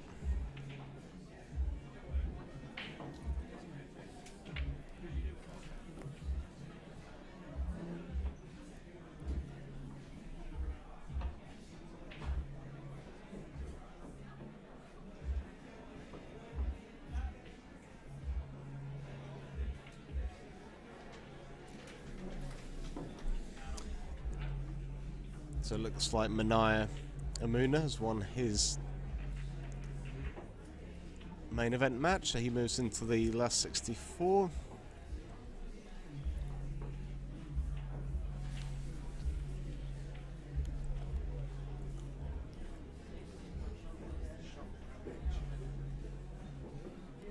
Yeah, no, that is a good point, Glenn.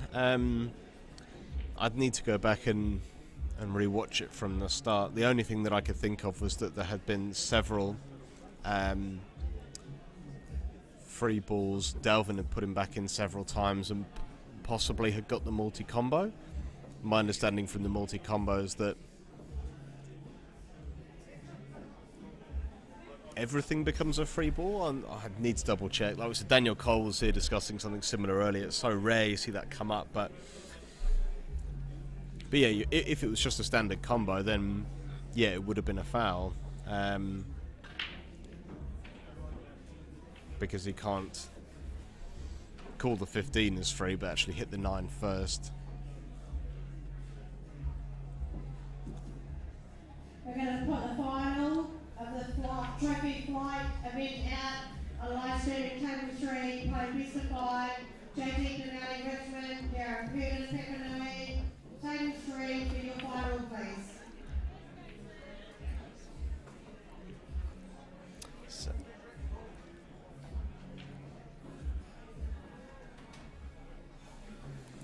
Well, I think Andy was just trying to tie up that black in some way with that shot. Obviously, he didn't have an angle to actually pot anything, so he's just trying to disrupt things a little bit. Hasn't worked out. It's a chance for Delvin to take out this frame.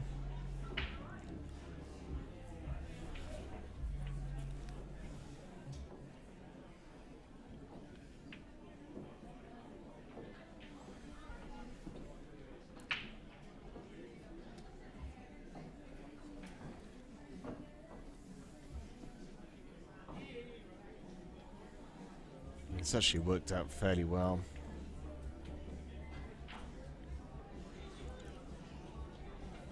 No shot on the 5. 3 is difficult. Can you see the entirety of that 7?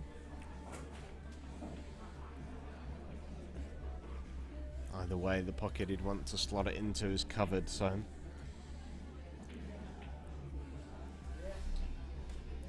Tough moment here for Andy. What can he come up with? Final of the trophy flight. That's the judges, I think also.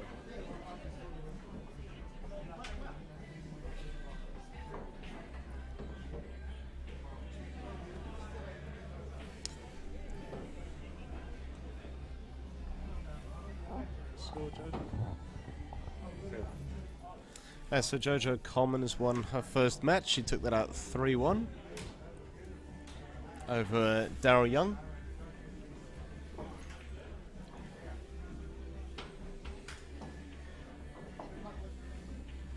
So in the top right hand corner you can see the flight of the trophy final, I believe.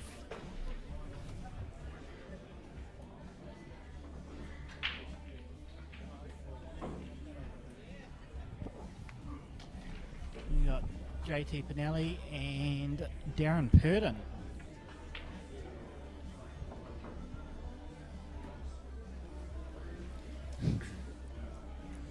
Delvin takes a free ball on the black. Is back onto his nominated set, the bigs.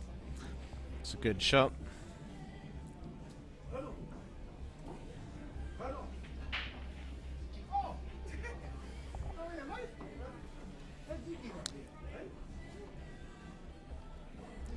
And it's in. Delvin is 2-1 up. Race to 3.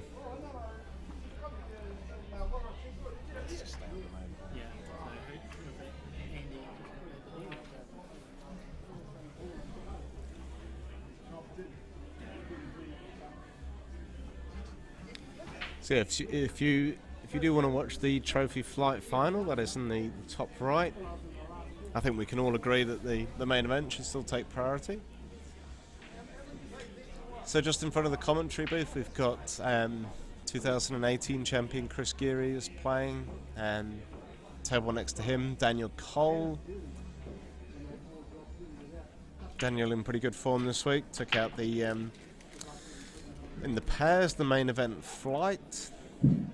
To stand by, please, Joseph Magoo, Alex Stones, Lionel Galbraith, Claire Shanahan, John Greenwood, Kerry Works, all to stand by. Okay, I've just been called up to standby for my last 64 match, I think it is. So, yep, I'll leave you in the capable hands of Paul.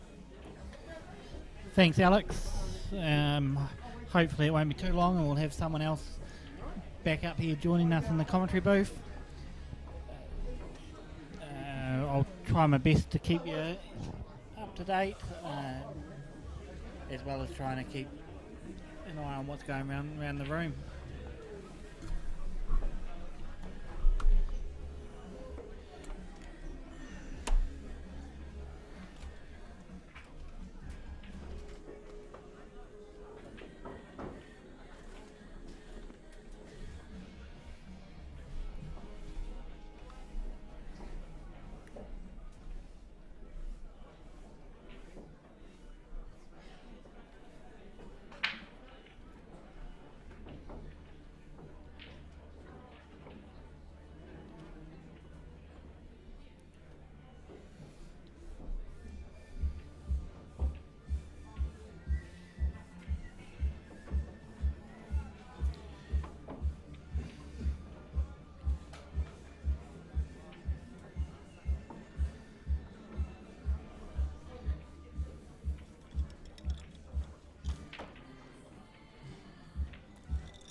I'll be back with you in a few seconds. Just doing a couple of administrative things.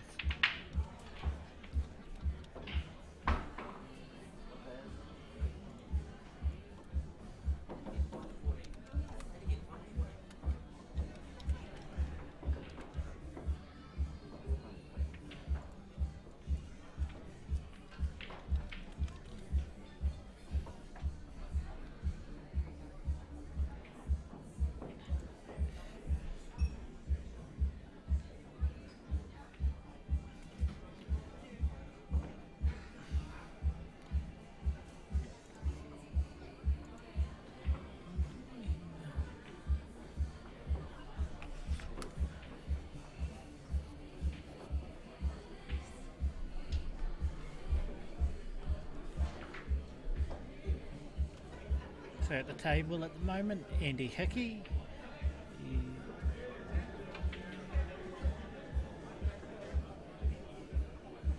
I haven't seen the start of this frame, so I will not. I'm not actually sure what he's on, smalls or bigs. What happened there? He didn't just seem to play it into the thin air.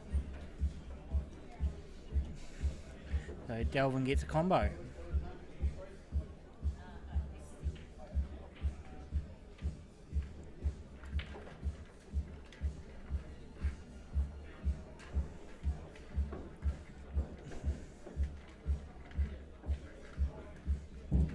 Semi-finals of the trophy event plays. Rod Anderson, Hornby. Paul Hinch, Hornby. Graham Carr, Hornby. Paul Buckingham, Hornby.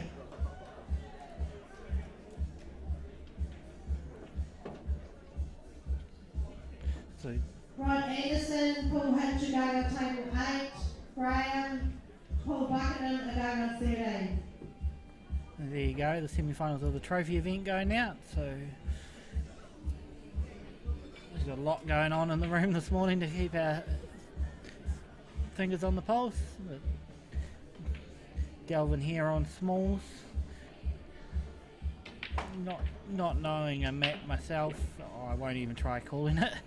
That's where the likes of Alex with John or Daniel are quite good to be able to commentate on that.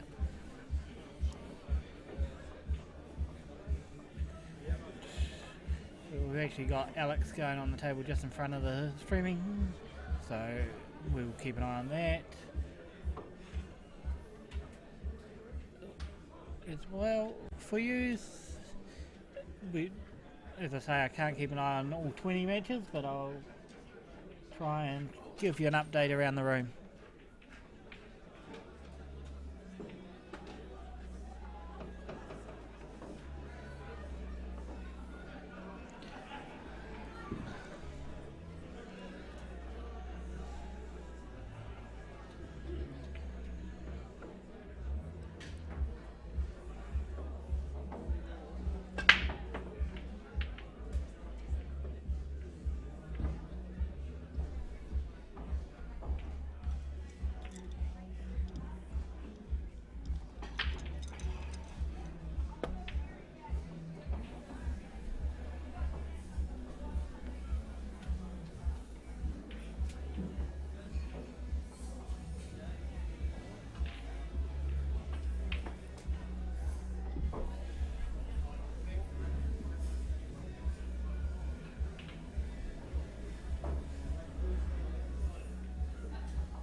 look around the room. I see the voice has finished his match, so we may have him join us in the commentary box shortly.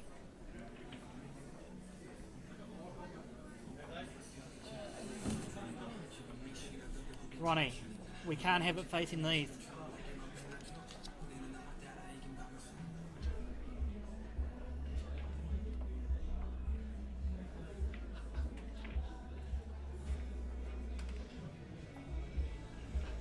Sorry, I was just... Ronnie was turning the speaker towards us, which makes it even worse for you guys at home.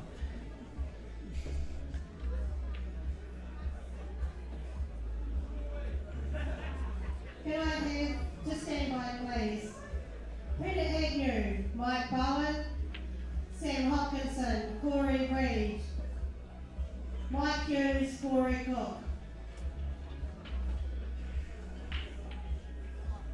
Brett Defario, Ricky Hopkinson, all to stand by please.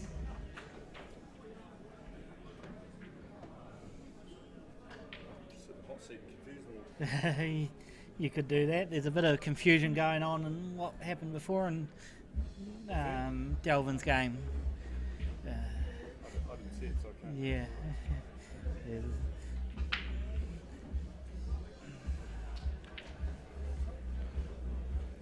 Yeah, and look at this coming in now, coming into the hot seat. Missed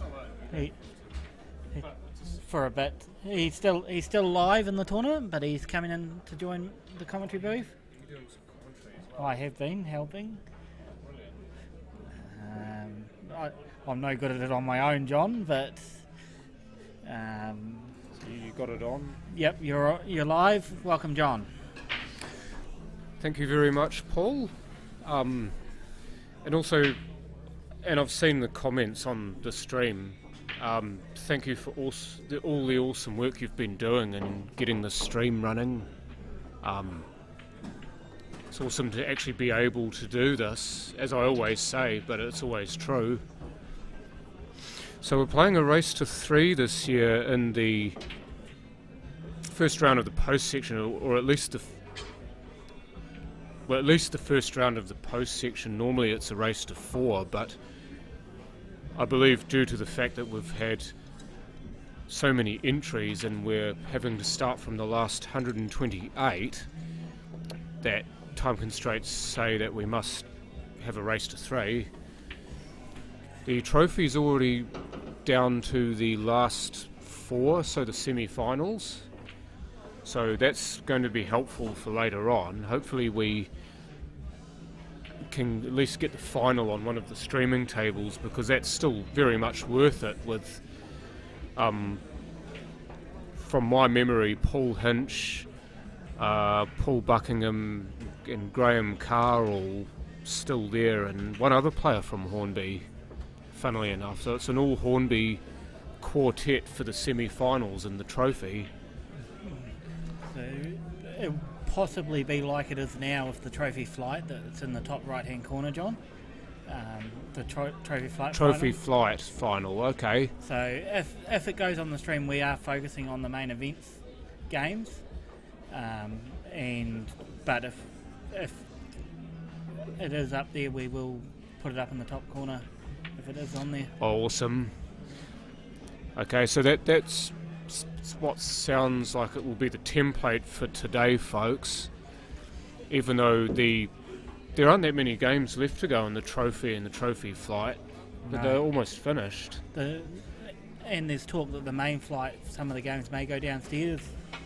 Yeah, because we've got 10 tables downstairs that they can use, and went to the AGM. I know this is slightly besides the point. I should be talking about what's happening here. But I went to the AGM today and found out that the championship or main event, which is what we're playing here, and the trophy event are played as separate tournaments, but they both have to be played on queue or pot black tables, whichever tables are sanctioned for the event.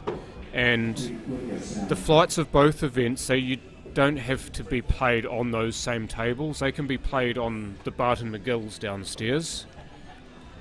So they can actually do that. They can play it on different tables to speed things along. So that makes sense as to why they had to use 20 tables up here instead of using the 14 and 10. Yeah, well, they can't play any of the main event or trophy event on the tables downstairs because they're not on queue tables, which are all of these ones in the room now, as per legislation. So it's interesting what you learn when you go to them. I don't go to many AGMs, I didn't know that. But anyway, Delvin Chin, I think he's on the 5. He's just asking, is it Murray to Yep. have a look at the shot? It's not going to be whether it's a free ball or not. It's definitely a free ball. It's just because of how close the cue ball is to the 15 and the 5. There's a chance that Delvin could cue foul on this.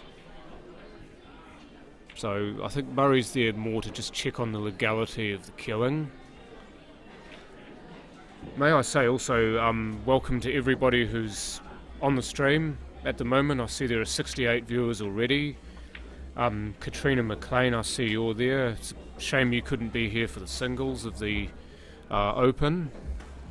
Glenn Fairland, the CGM 94, Stefan Appleton. There's obviously quite a few more. Kirk Harris. I'm still in the tournament. I won my first game in the last 128, so I'm down to the 64s. I'm just doing a bit of this in the meantime, whilst I wait. That's a bit like what Alex was here doing before he had his first match this morning, which he's playing pretty much in front of us there, John. Yeah, I see that. He had a bye first round, I believe. Yes, yeah. So he would have had to wait for the winner of the game between, I think he's playing Joseph Magon and I can't remember who Joey played, but obviously Joseph won, so that's why he's had to wait. And thank you too, Carl. Just back to the game now. I'll try to concentrate on this actual match in front of us. Delvin, by the looks of it, has a combo ball now because asked Andy to play again whilst he had a free ball, and Andy snookered him again, so by rule Delvin has a combo. I'm going to screw out of this nicely and ideally not to hit the 15 and end up somewhere over there. So he's nicely on the black. All he's got to do is hold this and he'll be through to the last 64. And this he does, so it's a bit of a head shake because it was quite a tightly fought, tightly contested match by the look of it. But Delvin Chin 3-1 up. Your winner over Andy Hickey through to the last 64. At this point, don't ask me about who's playing whom. It's a wee bit early for that. Obviously, if I do know or I can find out within time limits, I will. But when you get down to the pointy end, obviously we'll have a little bit more ideas. Anyway, trophy flight final for you guys and girls, and those who don't conform to a gender or wish to not do so. Darren Purdon and JT Pinelli, this is a race to 3 and JT Pinelli has a 1 frame to 0 advantage.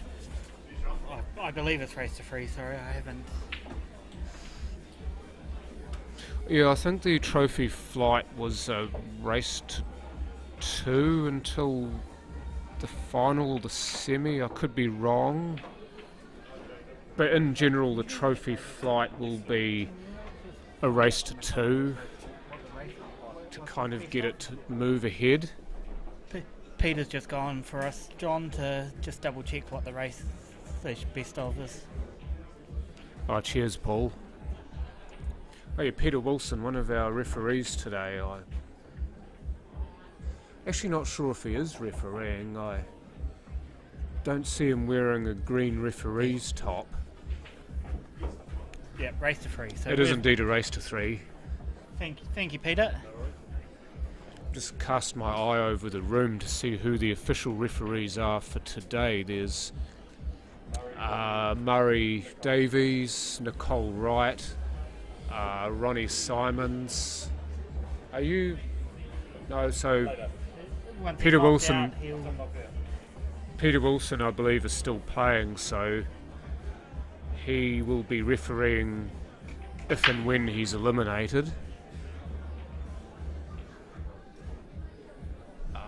So yeah, from what I can see, there are 3 on the floor at present time.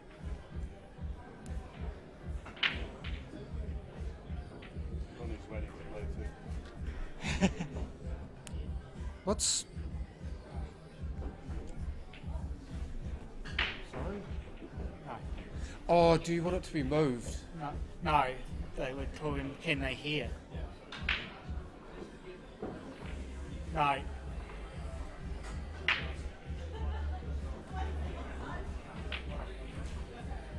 Thanks, Alex, for telling them. What was the question, Paul? Whether the mics on the cameras were on. So That a no. that's a no. I got the mics pretty much off. Well, I have got them switched off because of the amount of background noise. It's Music, even more than anything. even trying to hear us over the music when I've been listening on the headphones, and I think it would be quite hard at home with the background noise. Standby please, Donnie Mattingly, Shayna McKenzie, Bryce Johnson, Lee Brady, Adam Chapman, Marty Garrett, all to standby please. Just listening out for my name on standby, not just yet. My last 64 matches against Glenn Spears. Oh, Spearsy. Yeah, no, I'm looking forward to... Oh, look at this. Oh, not a bad shot for Darren. Managed to flick the 11 out. He was maybe a little bit unlucky with where he's ended up. We've got a main event match happening over on the other table. Oh, Brett Defario versus... not Greg Hammond, is it? I see Greg Hammond sort of standing behind him. Could very well be Greg Hammond. Sorry, ladies and gentlemen, we weren't paying attention there. So you're going to put this match in the top corner, Go are you? back to the top corner very shortly. Yes, I'm just going to update the names first. But whilst that's being sorted, we'll continue on with this. Bit of a quandary here for JT. Take the 7 into the 5 and kind of just float it there, because you don't really want to move the 5 away from where it is. So you move the 5 out, then it gives Darren a chance with either the 11 or the 10 to sort of bash in there and smack it out. But he's gotten rid of that option to sit the 11 or the 10 roughly where the 7 is, to try to smack the 5 out in a later shot. This is why you will often see players put a second ball of theirs on the other side of the one that's already over the pocket. If it's not right over the pocket, if it's sort of laying on or near a jaw, if it's a tight frame, often they'll try to put another ball on the other jaw to close up that window of opportunity to drive a ball through the gap.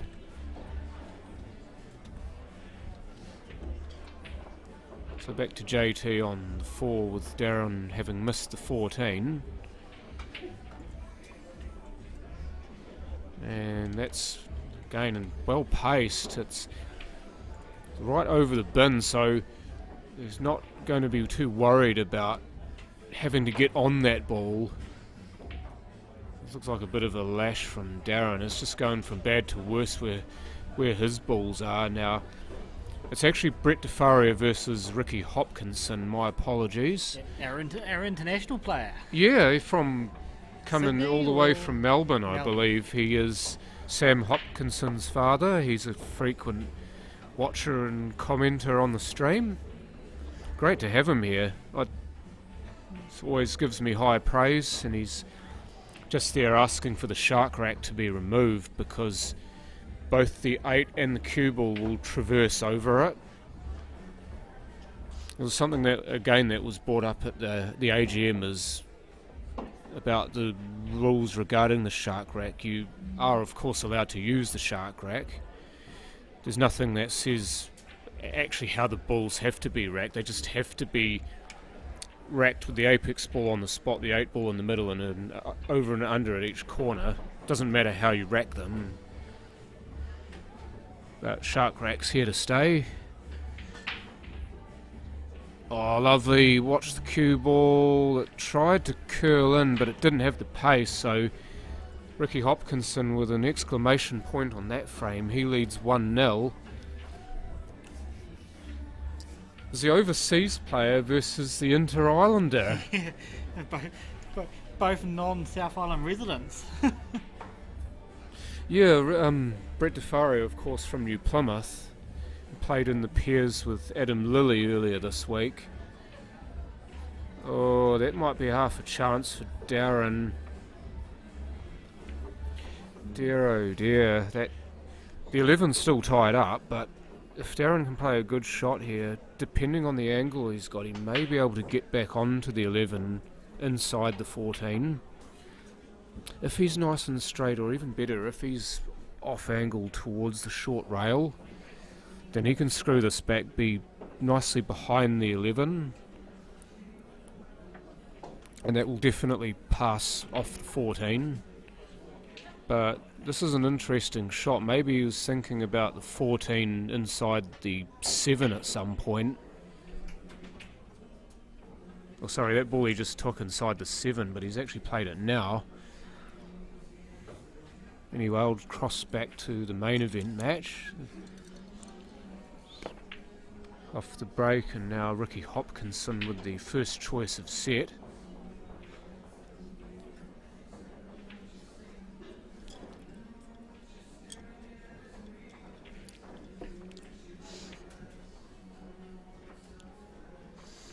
I believe this is a record number of entrants in the South Islands for any year.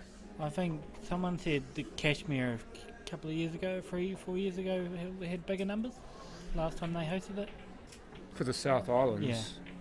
Yeah. It was 210 this time for the singles. Not quite there for Ricky, trying to traverse across the table. Is it the biggest? Oh, so there you go. Peter's just confirmed this is the biggest. It was 185 at Kashmir. Oh, awesome. Peter. Thank you, Peter. You know, So it's a massive undertaking to have this tournament, also to have the ladies before this as well. That the ladies had a decent sort of field as well, and they had to kind of play the pairs, the ladies' pairs over one day, and so that was a massive undertaking because of the fact that they started at 8 in the morning, they finished at 10:30, so it's a 14.5 hour day, and then the ladies had to come back in the morning the next day and play singles. Oosh! Might still get one, he does. Immediately just sort of waves his hand as if to say sorry, that wasn't my intention. that is a massive day, as you say, John, and to turn around and come and play your single section play first thing in the morning, as they had to do. The next day, it was a huge day. Oh yeah, definitely. But because the ladies' tournament is the first one to be played, and that's generally a Saturday and a Sunday, and on this occasion the Monday, because it was a public holiday, you had the chance to use 3 days, but unfortunately only one of those could be allocated to the pairs. The other two were singles. Got the angle wrong for that, trying to just lay that in and pot one. Big chance here for Brett. I think most people would have expected him to be 1-0 ahead at this stage, but that's the beauty of this game. Looking at the 14 first here. Just nudge off the 1. If he's on the 10 he's okay, otherwise this is awkward. The 10 won't pass the 12 either, and neither will the 11. But I think he's on the 10, or no, he's hit the 11.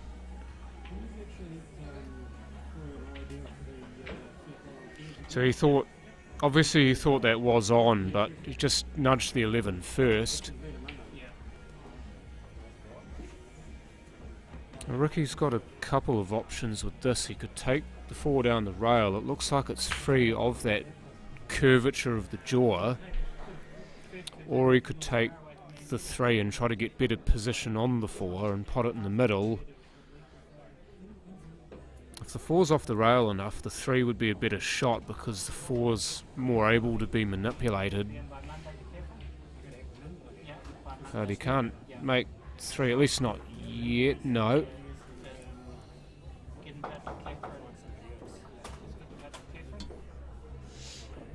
CJT Pinelli top corner and Darren Purdon, they're still playing on those few balls at the end. And JT's been unable to get himself on the 5.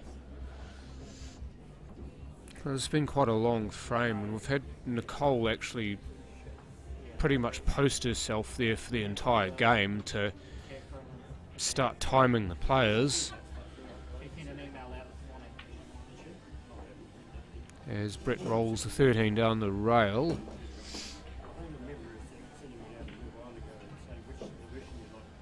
Should be able to play the 10 past the 4 and have the cue ball come off the rail here. He just needs to be careful he doesn't flick the 4 on the way past all the way through. Because if he nicks the 4 on the way through, he might pot it, and if he flicks it on the way past it, the white ball might end up ugly.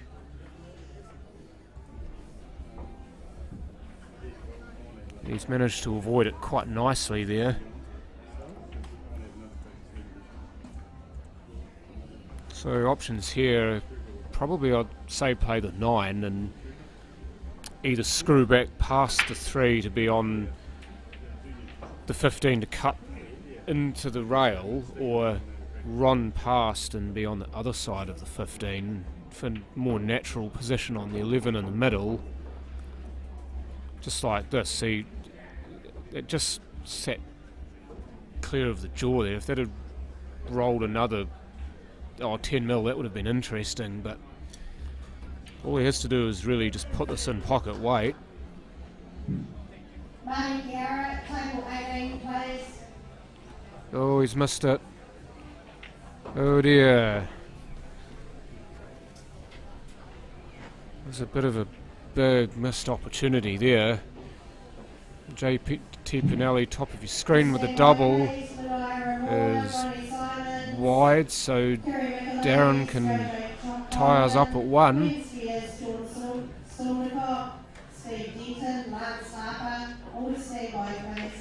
So my name's just been called to standby, so I shall leave you for the moment. Playing against Glenn Spears whenever I get a chance to play.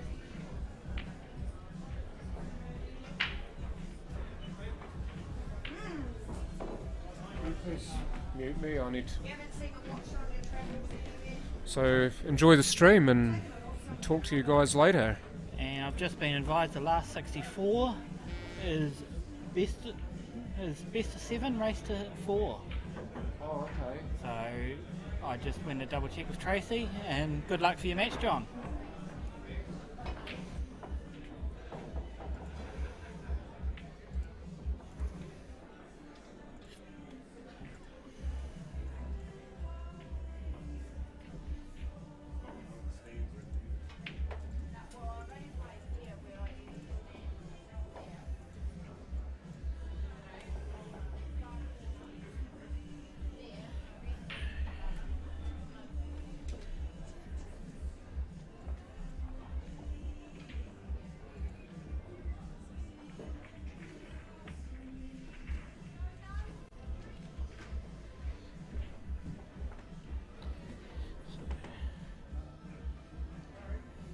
So Ricky Hopkinson there taking a 2-0 lead over Brett Defario. So the Australian visitor representing Kashmir takes the 2-0 lead over our North Island visitor who is representing Richmond.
Sorry team, just had to slip away and do a couple of things, but I'm back now.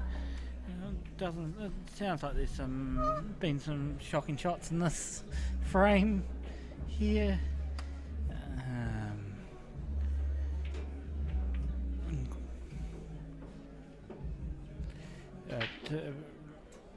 Ricky leads Brett 2-0.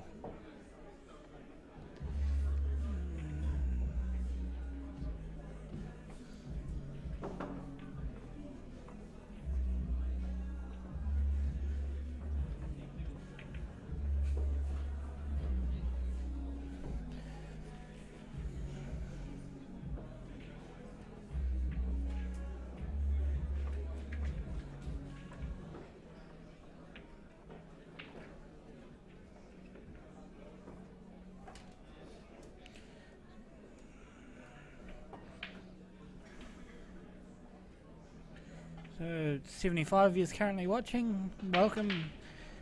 Set for a long day here at the Hornby Club for the 2022 South Island Open Singles A-Ball Championship. But both our main commentators are still in the tournament, being Alex Stones and John Saundicott. When they get knocked out, they will be back in the commentary booth, and I'll step aside and let them be the voice of the tournament.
So just a reminder of our upcoming stream at the end of the month. We'll be in New Plymouth for the 2022 North Island Super League Open. That is played with the black ball rules, so a different set of rules, ones that are known right around the world. So I'll be heading up to run the stream. Hopefully a couple of players will jump on the commentary from the North Island, and we'll have a bit of fun over the weekend. That's the 26th and the weekend. That's Matariki weekend. That's the 25th and 26th of June. On the 2nd and 3rd of June, the Super League Open for the South Islands heads to Bowie's in Dunedin, and I am led to believe that will be streamed by Bowie's itself. And then in August we have the Nationals of the Super League with a couple of possible streams before that. So keep tuning in. Don't forget to subscribe and hit that notification bell and get notifications of every time we go live.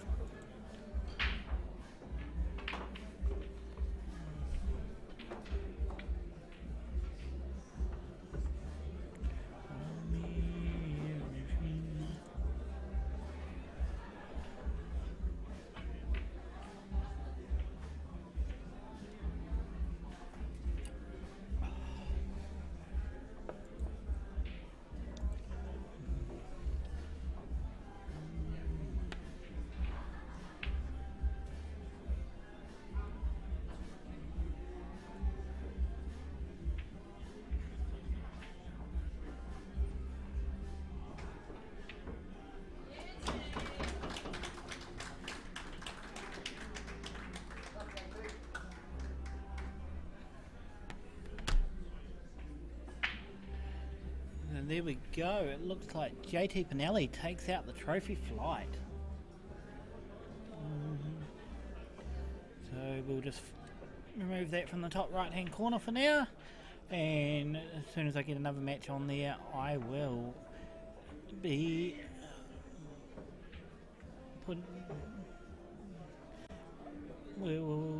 if, as per earlier, if the match on the stream at the moment hasn't finished, we will take a vote on what if it's a main event match.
There you go, asking you whether we continue the one we are currently watching.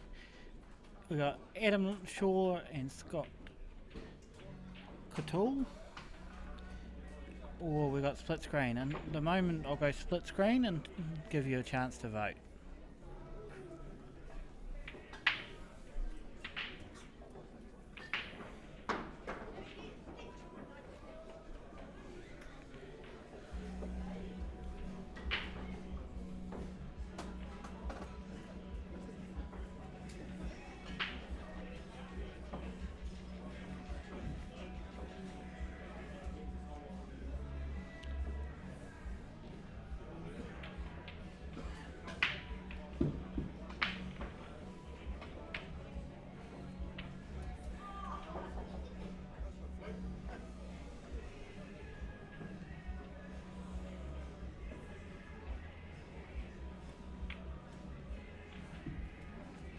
Obviously, the game that you don't choose, that doesn't get streamed, will be, well, it'll be in the top right corner, and as the other game ends. Jordan Whitey, Leo Tapu, Wayne Aitken, Chris Bowman, Josh O'Loa, Luke Arnold. All to stand by, please.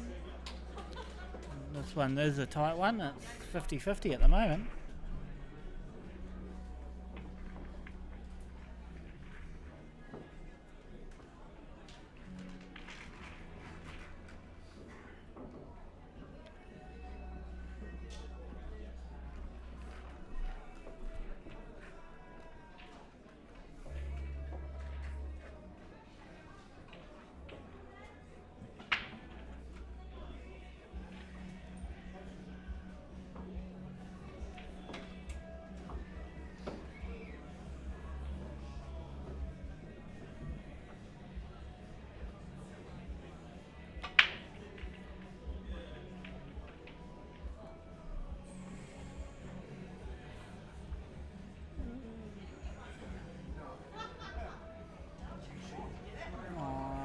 Just trying to have a look around, see if he's playing at the moment, Jamie, or if I'll go for a little walk.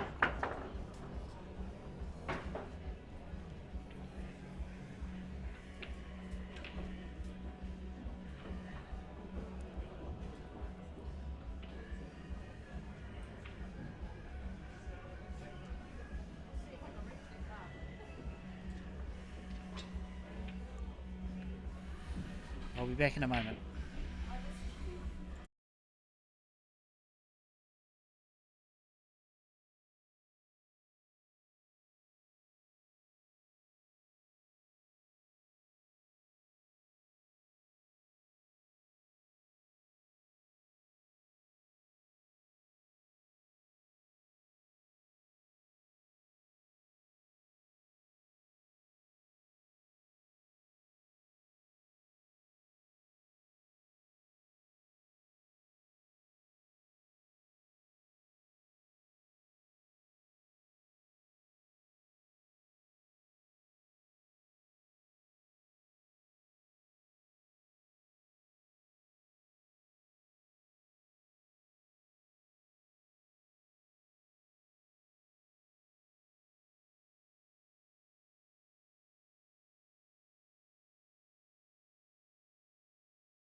So Jamie, Corey's currently playing against Sam Hopkinson, and right down in the corner. I don't know if you've seen us at times. We've used the crowd cam, and they're on the table that's right there. So I'm just watching that at the moment, as well as trying to watch these matches on the stream.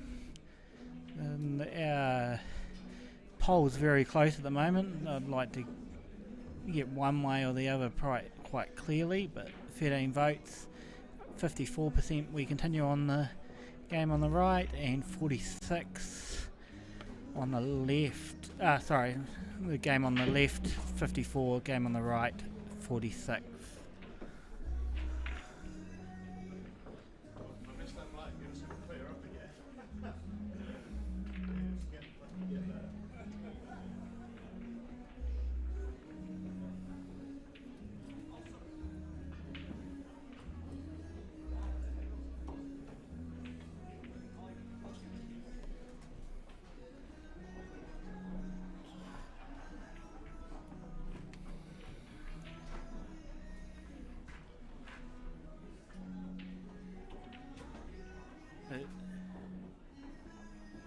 So there we go. Ricky takes it to the hill over Brett Defario and leads 3-0.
I'm just going to go and try and find out the current score update, Jamie, of Corey's game.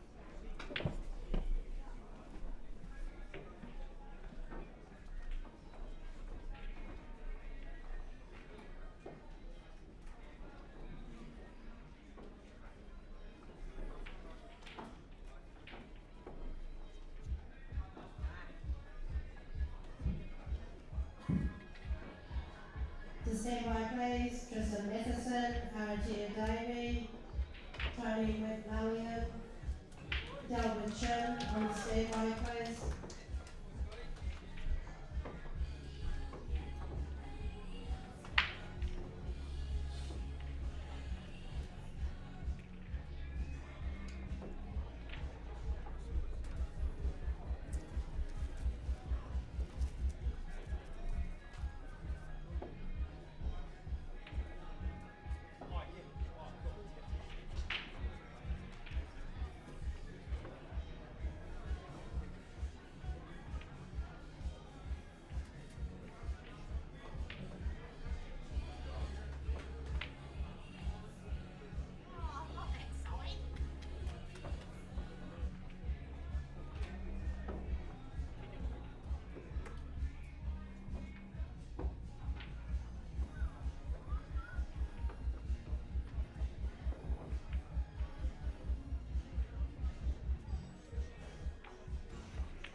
Given how close it is in these the poll, I think we're going to stick with the split screen. It's not a clear winner, but also I've just went down and had a look at Corey and Sam's game, and currently Corey leads 2-1 over Sam Hopkinson.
you go. Scott takes a 2-0 lead over Adam Shaw.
Good.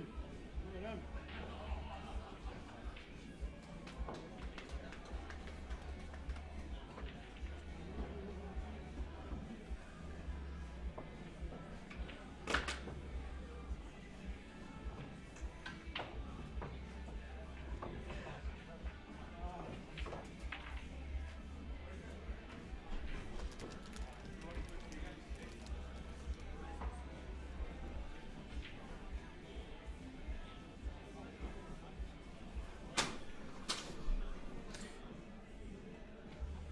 So there we go. I just noticed Alex Stones just beat Joseph Magoon. Joseph Magoon, whatever you want, however you pronounce it.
Alex bloody happy to have got through that match. Just come up and all excited, so he's through to the last 32.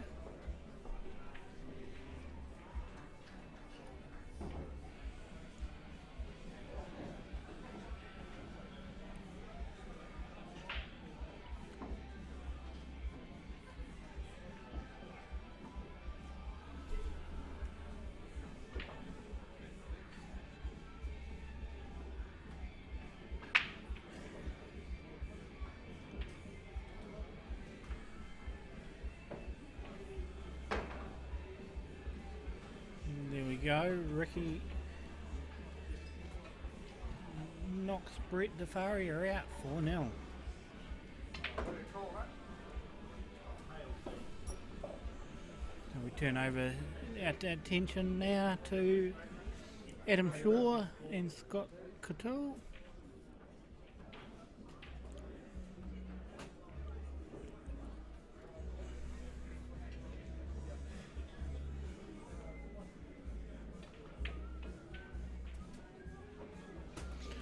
Adam here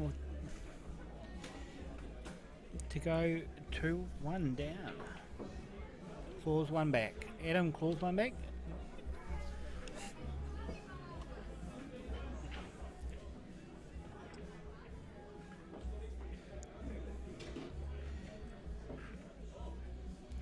Sorry, I'm talking very low and to the mic.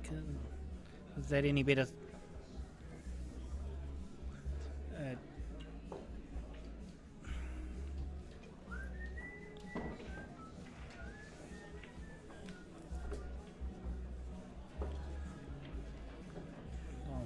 I'm just trying to keep an eye on what's happening on the other stream table, see if a match starts there, or is a sign there, and I'll go over and see what's going on there.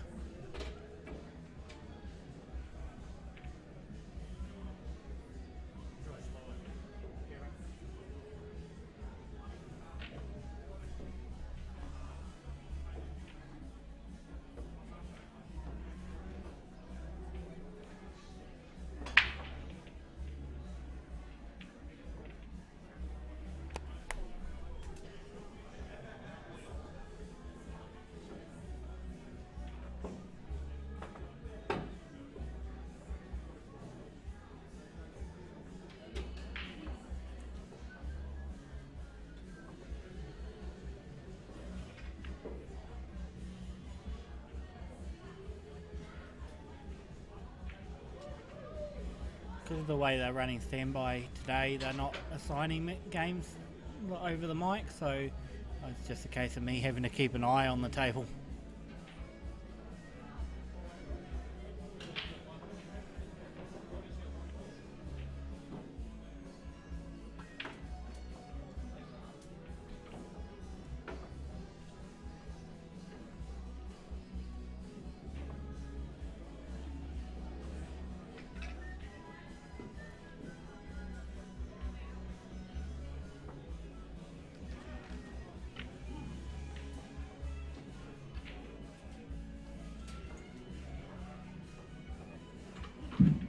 Dan Bowen, table 2, please. There you go, Dan Bowen. I'll go and find out who he's playing. Stand by, please. Aidan Crescent, Rob Tipper, Willie Ulysses, Des Blair. Stand by.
So Dan Bowen playing Brian Stewart on the left-hand screen, and Adam Shaw playing Scott Still on the right-hand screen.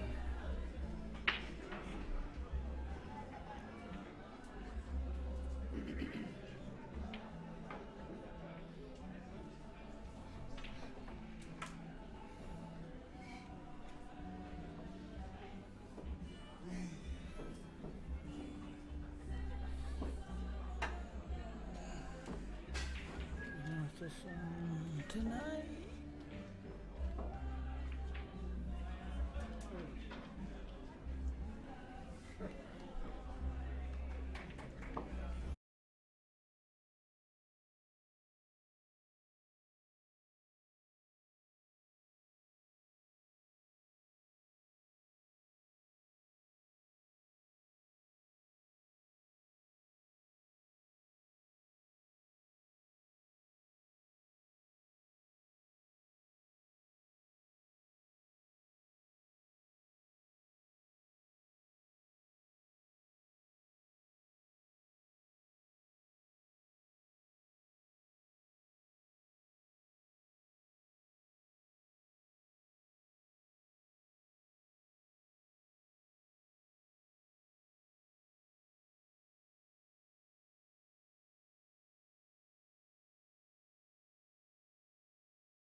Takes me mind off the rest of it. Well, ladies and gentlemen, we've got Steve Denton joined us in the commentary box. Hi there, guys. Just thought I'd drop in and add a bit of commentary. Steve Denton in the commentary booth. Alex Stone's given me a vote of support because he knows I. Play Mike Hayes now. Alex Stone's just about to play Mike Hayes, last 32, so that'd be a good match.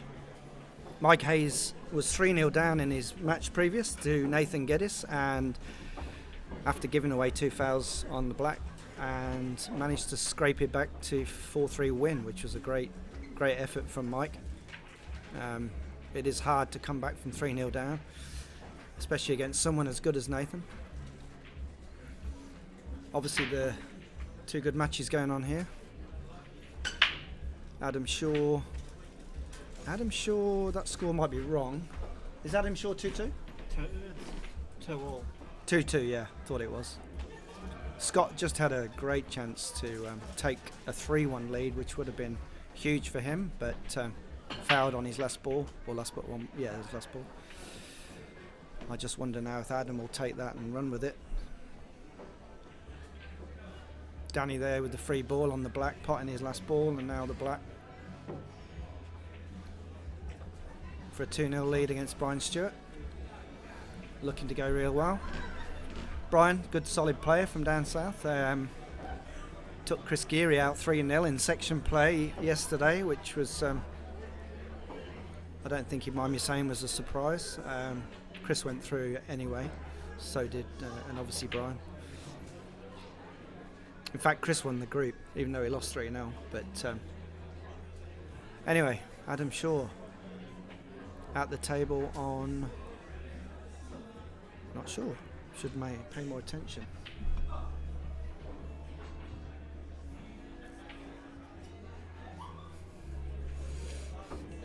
I'm not sure if you can all hear me okay out there.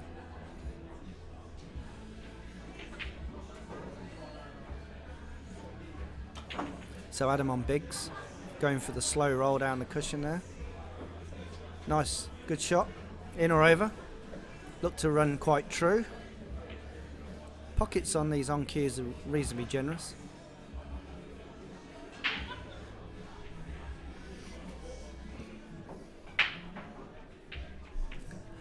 We're showing 90 viewers at the moment, which is excellent. Thanks for that. Keep watching. Share it as well on Facebook.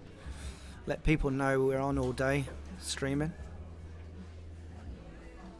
Thank you, Supertech, for that. I was wondering if I was just chatting to myself.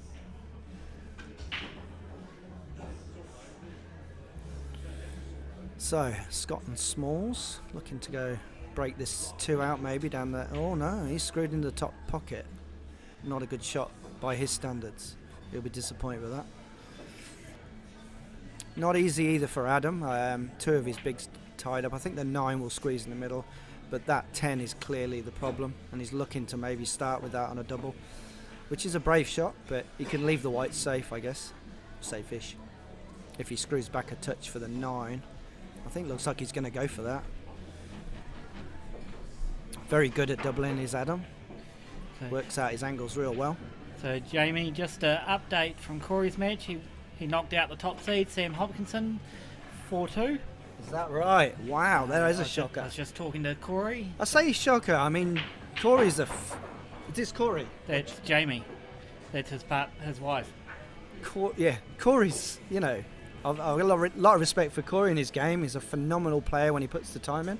But to take out Sam in that round is an excellent achievement. 4-2? 4-2. Wow, amazing. Adam just missed that double. I see how he screwed back there as well to hide Scott an easy shot. He would have only left him the plant into the middle. So it was worth a shot, and it gets it out for his next visit. Scott looking at that plant that has been left. Danny looks like he's cruising there around the table. 1 long black down the rail here should secure 3-0. Not easy, but when your opponent's got 7, especially 3 tied up in that corner, in or over's perfect here, but I back him to get it. No, over will do then. He would have worked that out previous, that if he leaves the black last, he can hang it and pretty much leave Brian with a very difficult clearance with those three on the cushion. Those three in that quarter of the table, I mean. But good starter. Scott with a good opener. So Sam Hopkinson's out. The curse of the number 1 seed. They always say that. It's not always a good idea to be rated number 1. Target on your back. I'm always happy not to be number 1 qualifier. 3 today. Adam is 2.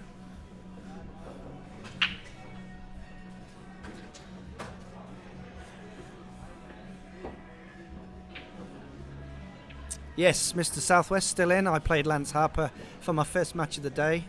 Won that 4-0, played pretty solid. So I'm into the last 32, so just taking a wee break, do some commentary. I'm a massive believer in commentary, you know, helping the stream along. Nothing worse than hearing a silent stream. It's always good to have players come in when they aren't playing, especially when our normal commentators are all busy playing themselves. I don't think there'll be any shortage, will there, today, No. of people offering to commentate? It's such a big day. It's going to be a long day too, I feel, just the way things are going to progress. Yeah, we worked that out earlier. If you're going to win this tournament, you've got to be in this room for 11 hours. That takes a lot out of anybody, regardless of age. It's really important to sort of control yourself the day and sort of, you know, pace yourself, I should say. And it's hard, especially for us old gits. I see there a mistake that's been made a few times where Brian went up to shake Danny's hand, 3-0 down, thinking it's a race to 3, but this round is actually a race to 4, so people are thinking it's a race to 3. It was a race to 3 in the first round today, just to get things moving because there's such a lot of games going today, this morning. But now it's a race to 4, best of 7.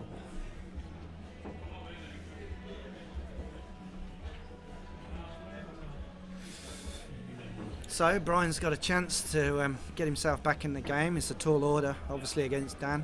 He's a national finalist, I believe, from around 2016-17 up in Manarewa.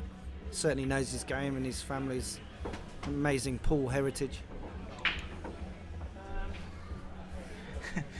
That's very kind, Mr. Southwest, yeah, I feel good. But the quality of players in this, you just literally take each game as it comes. And having already done well with Mr. Geary, I'm very happy and content with my work this week. Almost to this point where this will be a bonus, so just enjoy it. Something I've struggled to do over the years is really enjoy the game. But thanks for the vote of confidence. Who knows? It's only 1 o'clock in the afternoon and we're at the 100 viewer mark at any one time. Imagine what it's going to be later this evening as we get into the heavy stuff. Just an interesting fact, we got up to 235 during the ladies' final. I didn't know that. Is that right? Wow. Is that a record? That is for a ladies' Wow. event. For the men, for the Great Southern Knockout, we've been higher. That is impressive, yeah. Good final. And what about the pairs? Was there any figures for the pairs? That was around 100, 120 viewers, Okay. somewhere around there. Yeah, I think it's fair to say the pairs doesn't always bring in the best viewing figures, but that's still impressive. So I lost track here. So we've got Adam on the 10. He's obviously looking for a way. You see, having your last ball like this, he's worried about snookering himself behind the 1. So he either takes that chance to sneak past the 1 for the black in the middle, or he might pay it with a bit of pace to come back across the table to avoid that problem and go for the black in the opposite middle. So let's see what he chooses. Or he might even just follow through with top left and come round for the black in the... And look what he did. He did nearly snooker himself on the 1. So tough shot. Playing with a lot of side.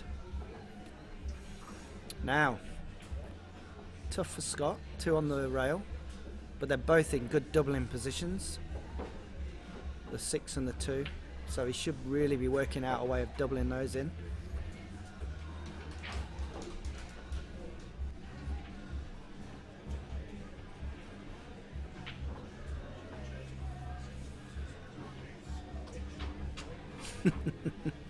Who's here? How you feeling, mate?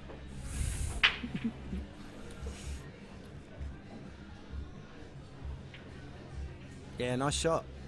Nice solid shot. Stayed down. Hasn't quite got an ideal position. The double's not on now because he's gone too high, so the double kiss will come in. So he's going all out for the 3 along the top. He seems to be queuing really well, Scott. He might be looking to leave it on this side rail, yeah, as a bit of a defence against.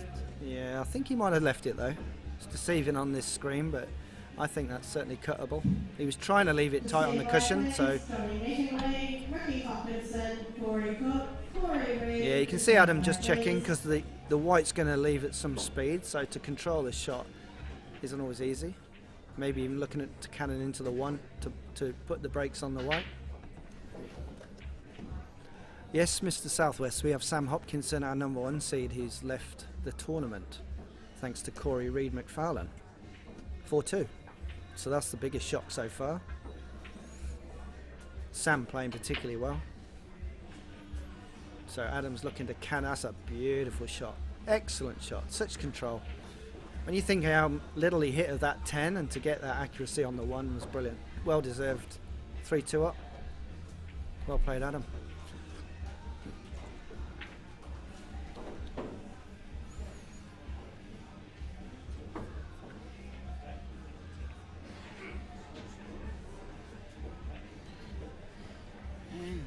Just some great matches on today. Mike Hayes, Alex Stones is on at the moment, I can see.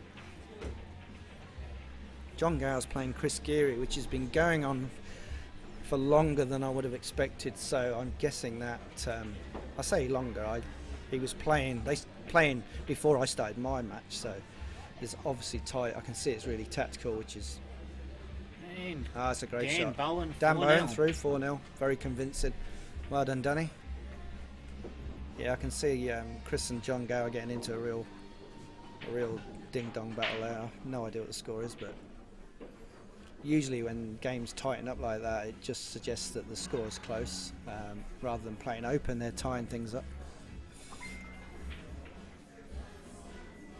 You see Adams using the shark rack, which quite a few players are using today, with success and some without success. Just personal choice.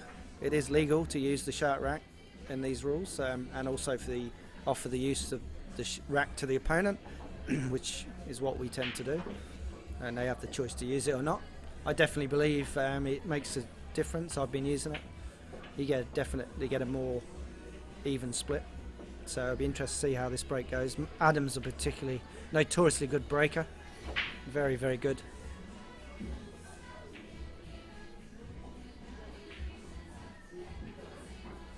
It's very tight in the room. There's a lot of tables, so you'll probably see a lot of delays in the games. Like Adam's just waiting for a shot to be played. Brett Defario on the table to my right. No, it's not Brett. I thought it looked like Brett then. No, but that's Tony McMullion you're talking about. That's it. He was just waiting on Scott, who needed a bathroom break. Oh, okay. Oh, I see. Right, got you.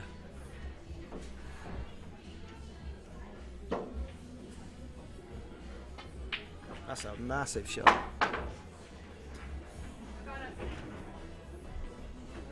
Sorry, watching a game you can't see, so you couldn't have seen that, but anyway, it's a good shot. We've got Rob Tipper playing in front of me as well against Avon Placid, which is a real battle of the old dogs. I'm sure they won't mind me saying that. I'm only a few years behind them. Avon's such a solid player, same as Rob.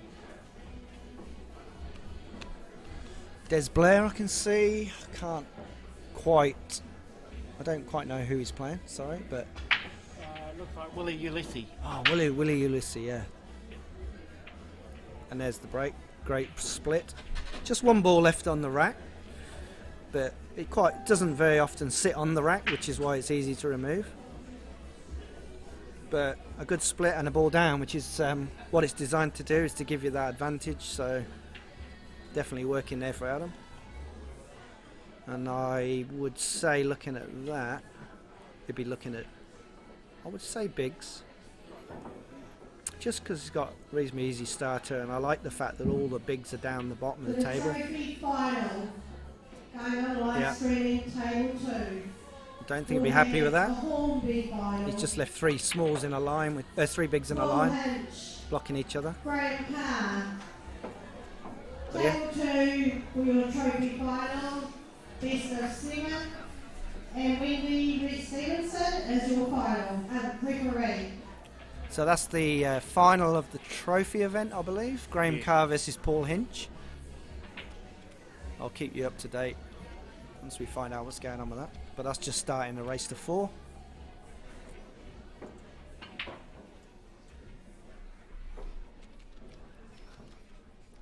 Oh, thanks, Carl.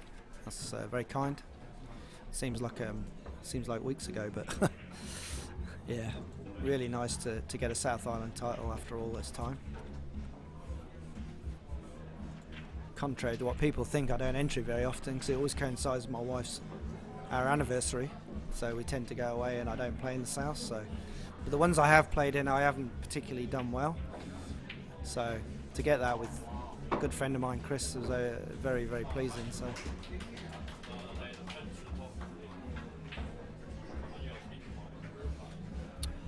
Yeah, Chris and John. JT won the trophy flight final. There you go. You got confirmation that JT won that. Is that JT Pinelli? JT Pinelli, yeah, yep. Right. I wish I knew what Chris and John's score is. It's looking really intense over there. Maybe when the frame's over, I'll give them a shout and check in.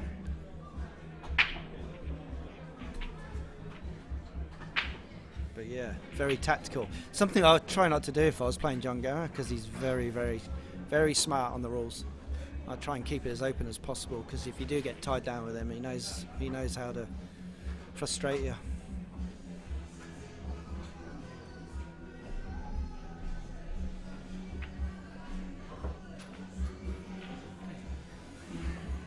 So Adam, yeah, excellent.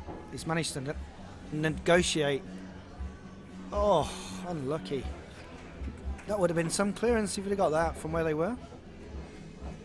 So here's a chance, big chance for Scott. Really needs to take this.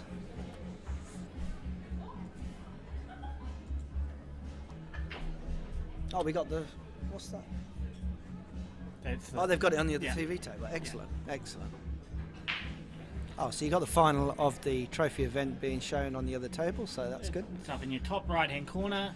As we explained earlier, we are focusing on main event matches that are put on, but we do also stream other matches, but they'll be in the top right-hand corner. This is worthy of being shown. I mean, at the end of the day, these guys have worked hard to get to the final. Paul Hinch, English guy, very nice fella. Good cueist. Graham Carr needs no introduction. Mr. Motor, been there, seen it, done it, and still doing it. So Scott's managed to get himself into this frame. Not sure if you can see the 1. I know you can see the 3. Or 6, okay. I might have took that 3, but yeah, he's gone for the safety, which is fine. I mean, that's a safe shot, but he's put that 5 a little safe. I think I'd have gone and got rid of this 3 purely because it's limited how many pockets it goes in. Although it may go in the middle. I think he had good position on that. And Adam is a great cueist, and he won't be. Good chance he'll put one of these away.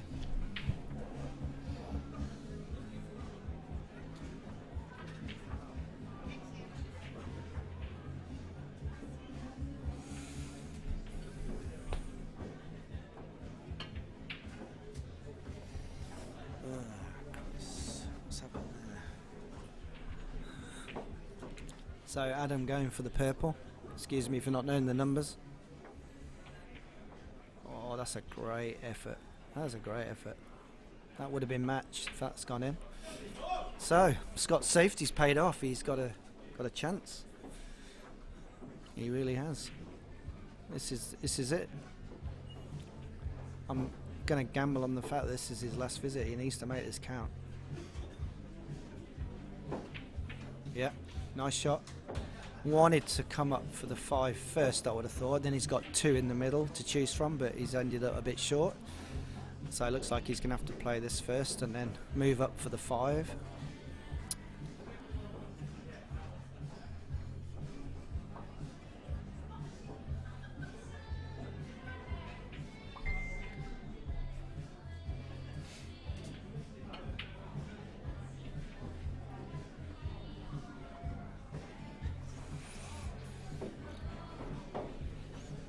The frame I've been watching with Chris and John is coming to an end, so it'll be interesting to see who wins that one.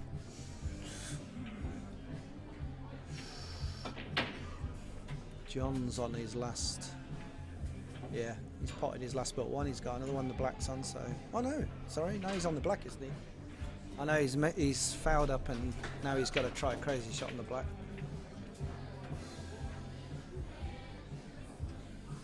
Yeah, Scott, I'm not sure I missed that. Should have been focused on that. At the end of the day, he really needed to be on that 5.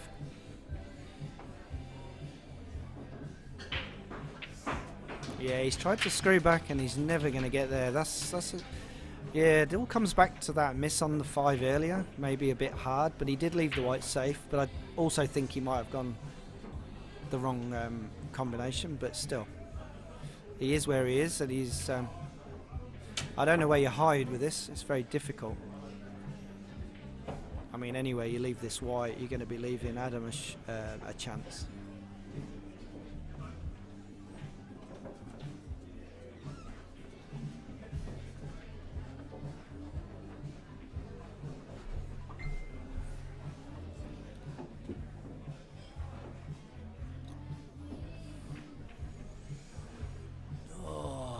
John's left a free ball. I think Chris will nominate the black, pay his last ball that's over the pocket, and then the black, and that should give him that frame. But no idea what the score is, sorry. Oh. Yeah, that's alright. He's on the free ball, wasn't he? Yeah, that's okay, isn't it? Yeah. Jeez. Yeah. He followed him, so he potted his ball with the free ball, hitting the black first, and then followed him with the black, but that's legal and that's okay, so yeah, he's took that frame. We were both watching the same match. I'm not watching the two matches. It's so many different rule sets out there, you sort of... Oh, because so the black's gone back on the spot. Sorry? Oh, dear, talk about confused. Now he's got a straight black in the middle. Not easy, but... I'm watching it now. Yeah. Oh, Adam's popped both. Yeah, Chris has potted the black. And he's beat him, so Chris goes through against John Gower. Well done, mate. Well done, partner. Yes, Billy! I'm sorry. Anyway, Adam's left himself this cut on the 9. I'm not sure he wanted to play and he's played that well. Oh, he's on the side push. Just adds an extra little pressure, this, but still begged him to get it.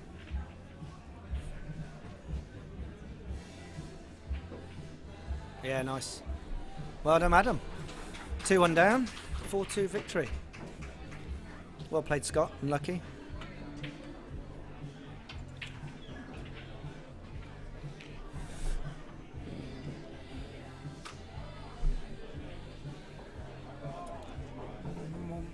Whilst we're in the waiting period, we will focus our attention on this trophy final.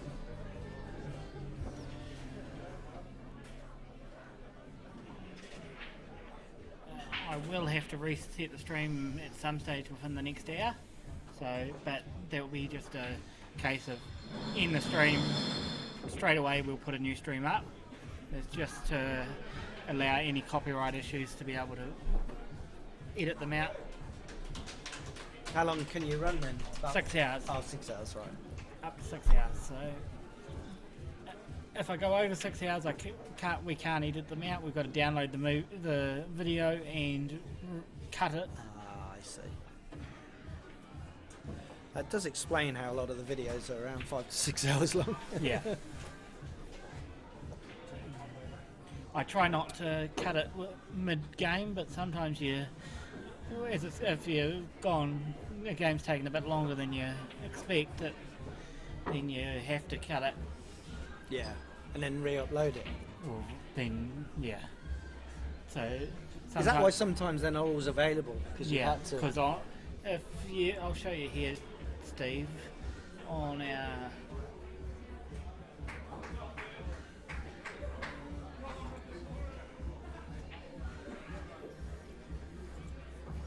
Looks like Hinchy's got the double, maybe.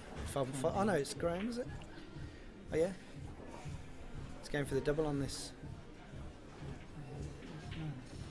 Oh, okay. Not too safe. He's got. Don't know. It's interesting. If Graham's going to attack, he's got to cut that 7 in, which is not easy. But he can't leave a free ball for Paul, or he doesn't want to. So you'll see here, Steve, like these copyrights that I'm currently editing out. Oh, and they check it for you, and you Yeah. can see, and it tell you where to cut it. It tells me what, and I get an option of muting the song or muting all the. Oh, clever. And sometimes you can mute the song, other times you have to mute all sound. Yeah, well, just learning a little bit about the intricacies of licensing laws. Graham went for the cut on the 7. Called it was a tough one, but he wanted to leave that white at the top to avoid the free ball. Not easy, but it does give Paul the option to push Graham's 4 down the cushion a little bit.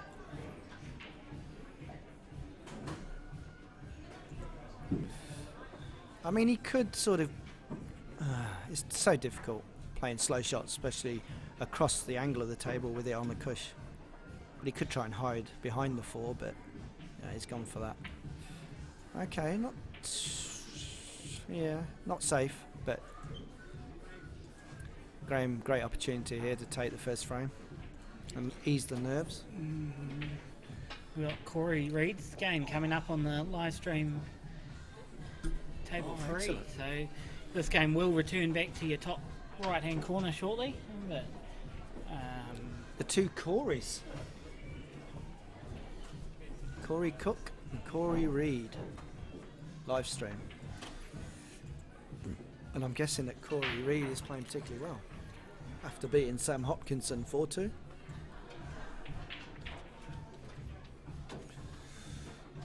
See Joshua Lewis playing over the far side there. He was a good qualifier, number 6, I believe. Dan Cole's playing over on the left of the room. And Peter de Groo, although Peter de Groo is out.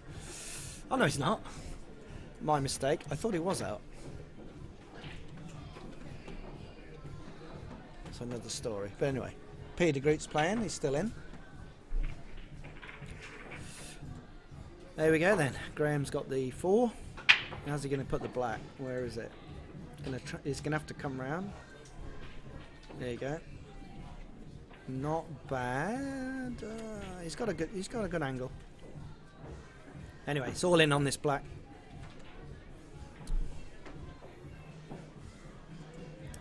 There's debate on whether to think about the white and safety, or do you just go for it all out, hell for leather? Oops, Just put everything into pot in it.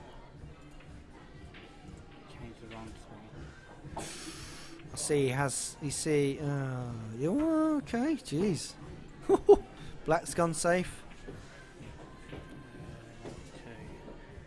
I changed the score. It's on the wrong. The name's on the wrong screen. Oh yeah.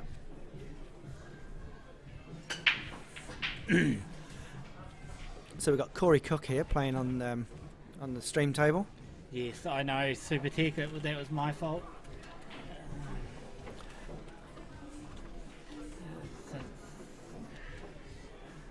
Corey, the son of the famous pool player Baz Cook, Woolston Yellow legend.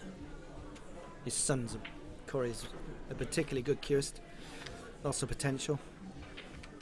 Corey I've admired for a lot of years. He's a phenomenal player and he puts the time in, but he openly admits he doesn't always put the time in. And that's fair enough. I mean, at the end of the day, you get out of it what you put in, but he's definitely got a natural talent which allows him to be able to get away with not practicing as much.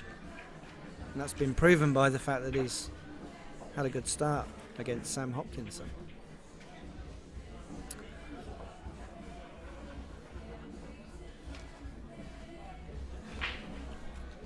So I'm trying to keep one eye on the other final. Paul's okay. Oh, and he's gone in off.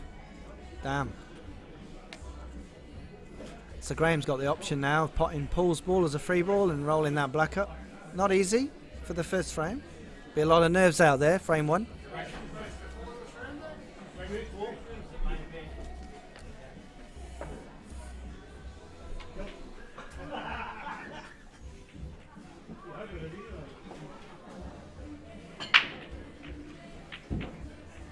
So we've got Motor there, yep, potting his free ball. And now he's got a little nervy shot down the side rail to take frame one.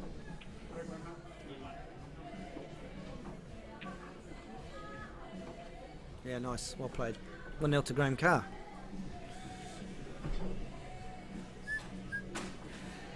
It's interesting how all the games have slowed down now, and we not so many names being called out. All the tables are being filled with games going up, race to 7, so things are definitely going to slow up now a little bit.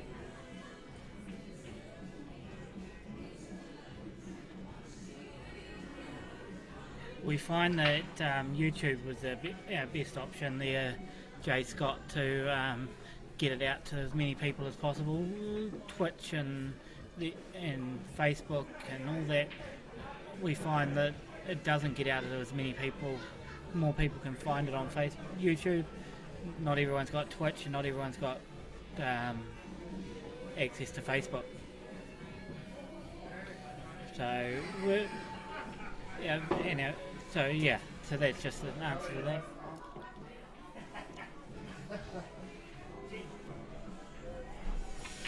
True story, Buzz. It's a true story, mate.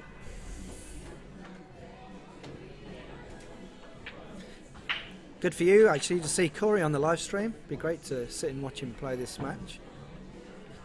Last 32.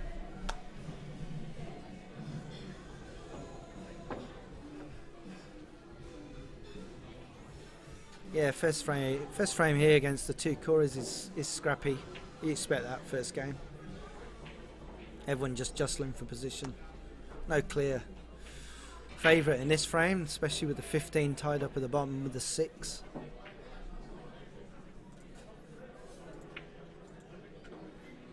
Corey looking at the plan, 5-1.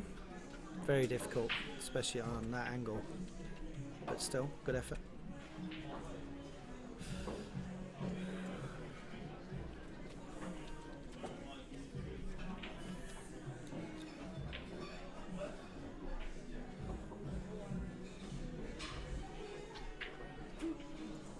There's Graham and Paul, isn't it, in there? Yep, Paul Hinch, Graham Carr. Just fixing my stuff up from earlier, so I can get myself back on track if we ever cut back to it. Oh, unlucky Corey. So, combo to Corey Cook. Ball in hand. Where'd you start? I'm not sure if that 15-6 plant is on. It's definitely where you need to be looking if you're going to clear this frame. You've got to be looking at the difficult ones and what you're going to do with them. There's no point getting there and realising, you know, you've got to shift them. But I can't quite tell from this angle whether it is a plant. You might be able to squeeze in.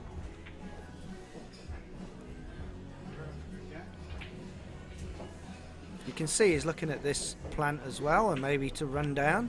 You see, that's all very well. I just, you know, if you're going to go down and break it with the white, you have to always think, yeah, I might break that 15 out, but what am I left with? Because you can never guarantee they'll be on that 15. So you're always looking for a second ball that you think you might be on, and unfortunately he's got nothing.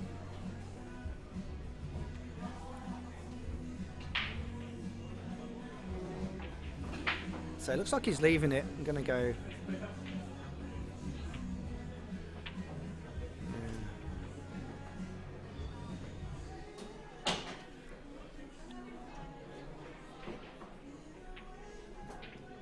Nice. This could work out quite well. Little push forward on the 2, leave a little angle on that 5. It's not an easy shot, but it gives him the best opportunity to get down. There you go, that's what he's gone. Oh, Corey. Not sure what happened there. Quite often when you focus in on position so intensely, you forget to look at the pot, and I think that's what's happened there. But the angle was perfect. And with the 15 and the 6 making such a big target, then he had a good opportunity to get that out. That's an opportunity missed, that is, for Corey Cook. Can't tell you how important it is to win that first frame, especially at this level. Just settles the nerves and puts a bit of pressure on your opponent. Yeah, Corey's gone for the split and missed. That's even harder for him now.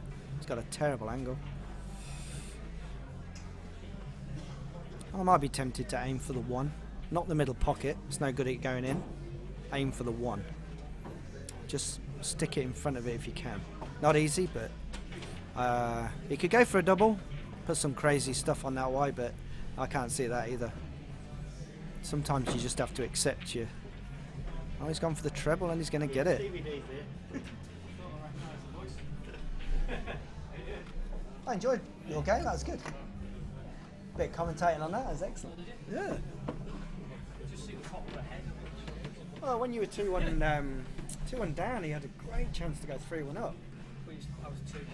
Oh, I didn't know you were 2-0. 2-0 down, and he I think it did not have a good chance to go 3-0. To be honest, I only came on when it was 2-1, but I just thought how good a chance he had to go 3-1. Absolutely. Massive chance. So it turned me out right under the pump. Yeah, I can see. Because first game, you Oh. haven't had a game and they've had a game. So. Yeah, just talking to Adam Shaw about his game just now. I played one. Oh, I played one, yeah, match against Lance, and but yeah, he did play well. I was surprised me he was queuing quite well. It was just like one shot sort of thing at the end of the finish that was one additional shot or something away from cannon. Yeah. And then you got on top of him and saw the match out. It's not easy, no. I mean, well, I'd say just talking to Adam Shaw about his win against Scott and how hard it is to come on cold to your first round game against someone who's played. And of course, it's an old discussion we've had many times, and it is a disadvantage, but really shows, shows how good you can play from cold, which is important, and it's not easy.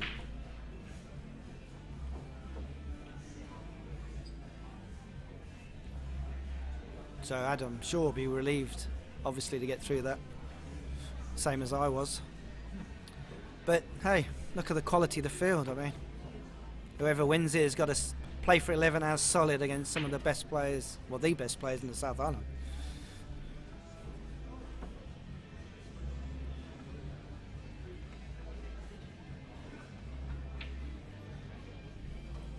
Corey there missing the 2. He would have been on there for a good finish to win that first frame. Corey Reid, free ball. He's going to take the 6 and spin round for the 15. Yeah, it's well played.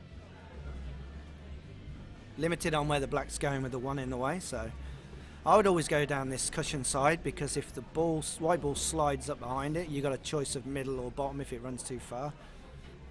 Or he might just come up to play in the court, just come up the corner, eh? Oh, damn. I could see him putting quite a bit of side on there, and that really detracts from the pot, so it needs good cueing. Yeah, I'd be disappointed with that. Very. I can see his face now. Not happy with himself.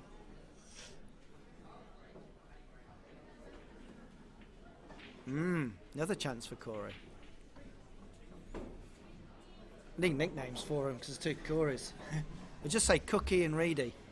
How's that? I'm sure they won't mind. What do you reckon, Dad? Cookie?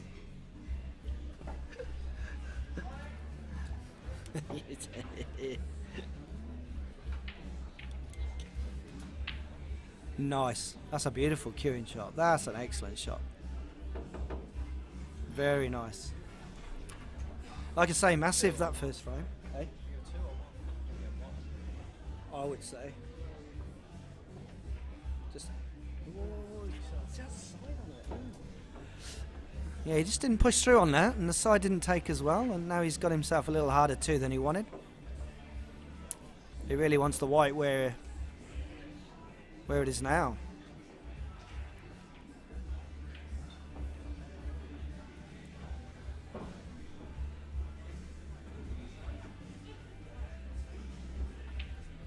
Yeah, great shot. Ooh, now he's bounced out the wrong side. He really wanted to be having the white running towards the cushion, not away, because then that obviously gives, you know, leaves the other ball on. He might try and hit it hard and bring the white up, but yeah, really wanted the other side. You just don't want to risk a slow roll and hanging it in case you leave a gap. Yeah, he's gone for it. Fair enough. Is he going to leave a free ball? Oh, that's close. It is. If you got that. Yeah.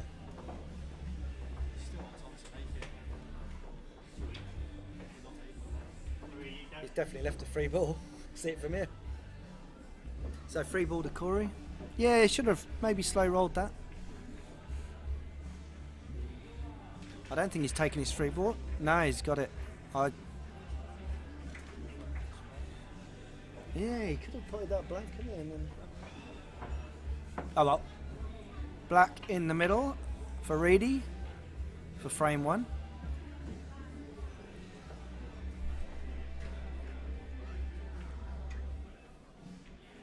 Yeah, nice. Scrappy frame, but then you expect that. Not sure whose break it is next.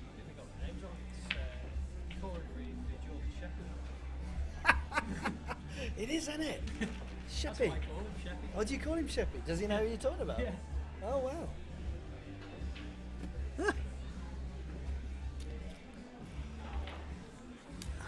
Is that still frame 2, is it? Yeah. Yeah. Paul Hinch, okay. So Hinchy's got a chance for the 1-all, yeah, nice.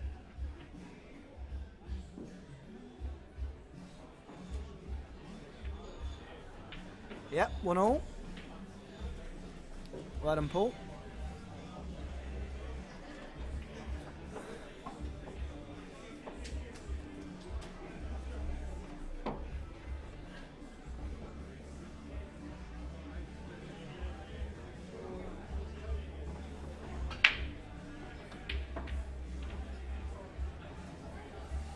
Yeah, nice one. Good break from Corey. Reedy.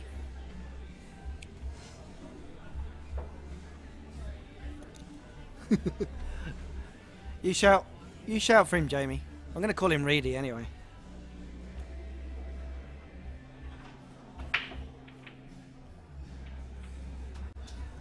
Super Tech has made a perfectly good prediction that Corey will win this match. Corey's going to win this. I totally agree.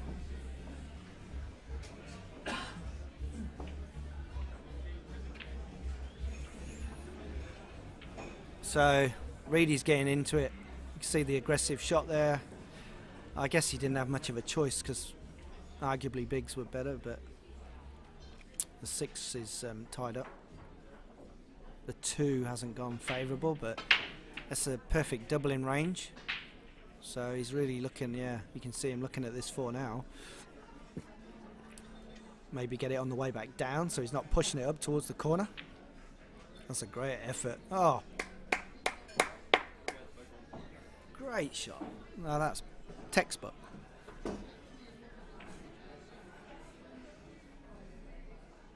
Now he's looking at the 6, his other trouble ball. Did Adam Shaw win? Yeah. Oh, he's sitting right next to me, so you could ask him. Oh, he is. Sam Blackwell. Did Adam Shaw win? Yes, he did. He's smiling. Not that he doesn't always smile. He's still here, so he must have won. Oh, that's another great shot from Corey. What a great couple of breakouts there, and he's straight on the 6 in the top, so... Yep, could even break that 2 out.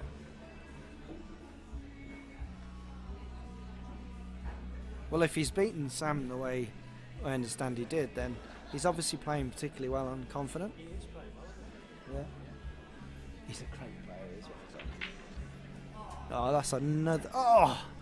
Look at that. Perfect on the 2. It was almost a textbook game up till then. And he didn't miss that 6 by much. you want a seat? Sorry. Fucking hell. Yeah. I'm sitting on 2. Yeah, I'll sit on it. I can give you both of Oh mine. yeah, well if you want, yeah, why not? Feel free. There you go. Woohoo! Small bit of shit. 2 of us on. I've got to go to the loo soon. It's an age thing. Corey, great cue power.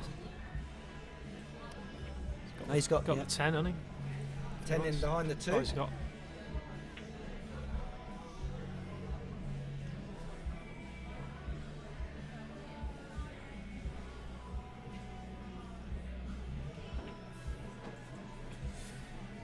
Judging by the empty tables, I'm just predicting or presuming that they're holding games back till the rounds are complete. Hence why there hasn't been many matches called out for a while.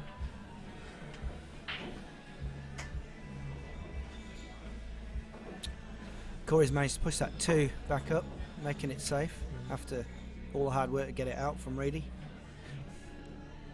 Nice. Good touch.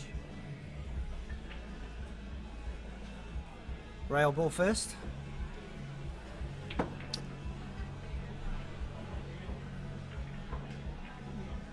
Yeah, maybe. Yeah, probably has to, really. Yeah. It's one of them Confidence, fiddly little ones to hold Yeah. for the 12, isn't it? But you kind of. Yeah, he That struggles was the to hold it, problem, but wasn't he's Should have a shot. It's just a bit tricky, isn't it? yeah, it's actually quite a sharp angle to cut that in. Yeah, looking up from here, it looks really sharp. Double? Yeah, I almost Maybe think the double? Duffy would have been better trying to get on the get on the 11 and then the 12, but you sort of, you take a chance opening the pocket, and then don't you? You got to get the finish. Yeah. But Although, yeah, because 11's further up the table, getting on the black would always be difficult from the 11, so maybe the. No, what's he looking at? I'm not. Oh, he's looking. Okay. This is a bit risky, really, for me, but because he just. Yeah, that's Yeah. just experience type Yeah. shit. Because he doesn't need to take a chance. He's got control, really. Yeah. Like the 2, you could do something with it, but it's difficult. Whereas now he's just opened and handed it over to Corey. Yeah, considering the control he had, like Adam says there, it was a poor shot. He needs to put the ball in the D.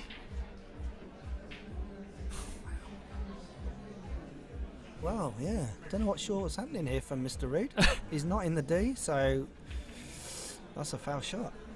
And it doesn't look like anybody's picked up on Oh, was that. it a combo? Oh, is it? No, that was my bad. I thought Oh, sorry, was it was a combo, wasn't it? Oh, of course it I was thinking Sorry, it dropped sorry, in this yeah. bottom corner. Sorry.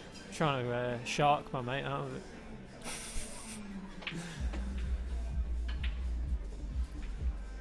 Yeah, of course it was. Yeah, straightforward. Still takes some thinking about the order which you take them. The black's not a gimme. That would have been my last ball. I totally agree. Try and leave the ball nearest to the black would have been a nice roll through for But the black in the middle. he's still alright. Doesn't really matter. Yeah, so he's going for the natural angle round for the black. Touch aside maybe. Yeah, like you said, same as before. You want to leave yourself more in the middle of the table than that's Yeah, that's okay. pretty good. So Yeah. the white's the wrong side for, Yeah, exactly. for Cookie, yeah. It's almost a mirror image, isn't it? It The is, last yeah, one? really similar. So is he going to cue it, or is he just going to? You got to just dribble it. Surely. I think I would trim this, just nice and slow. Yeah, that's the pace. Nice, well played. Wow. Yeah, I wouldn't say that Mr. Reed was favouring that frame, but Corey gave him a lifeline, and I don't think he needed Yeah. to. No, he didn't. He was in command there. Just needed to just Be patient. be patient. Put the cue ball in a trickier spot, and even if he just left him where he could only see the 6 or something like that, only had a shot on the 6 over the hole. It's not like that's normally a decent sort of play that sort of comes up a lot, where you just, if they've got a ball over the hole and you don't want it there, you can just you just let them see it, and you know what I mean. I Basically, he just needed to do anything Yeah, but foul. Yeah, really. yeah. He had a load of options. I see what he was trying to do, but Yeah, you've yeah, really yeah. got to be 100% sure Yeah. you're going to hit that. And Number one is priority there was not foul. He's dumped the white. Maybe good break. One of those frustration breaks from 2-0 down. He just gave it a lot of effort, and he's lost control of the white off the break, which you may think is complete chance, but if you do practice it and you know your game, then you should be looking to control that white even off the break. Obviously, when he gets kicked in up in the top, you tend to consider that bad luck, but middles, you really should be trying to avoid those. So what are you going here? Yeah, So 50-50, isn't it? it really? is. Can make a I'm case. just wondering if the 3 off the Yeah, I 9 think the to 3 leave the goes double off the 4 9, yeah. and then because he clears the pocket. It's a risky start, but it really opens it up for him. Or is he going direct? Yeah, he's going direct. So he's still got the problem with that 4. It looks like he's going down the rail though for the 6. Yeah, I'd have been looking to get the 3 and the 4 in the game then. Definitely. You want to get your bad balls at, as quick as you can, don't you? Generally. Yeah. Yeah. Wow, that was... Didn't look like it was going to go, did it? That hit the cushion, sucked in. probably where that middle nut is on the... And it still went in, so I do suspect that was a little Well, I bit don't lucky. The table did move around a bit in the last match. Yes, and mine. Did you see that? I went over for a shot and all the balls started moving. Yeah, literally the table. Can you see the angle of it? It literally, that one of the one end moved about that far. Oh, did it?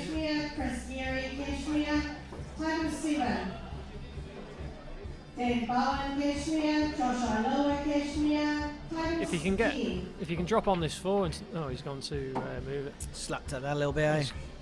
Got fortunate there.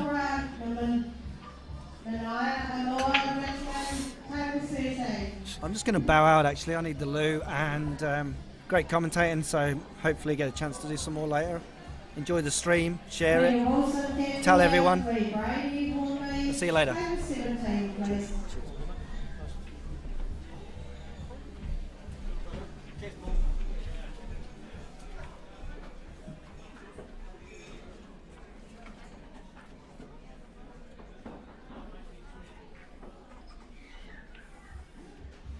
Yeah, it's a smart shot from Corey.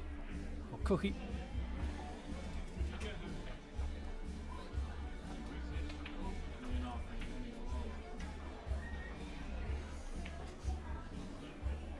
Ooh, Corey.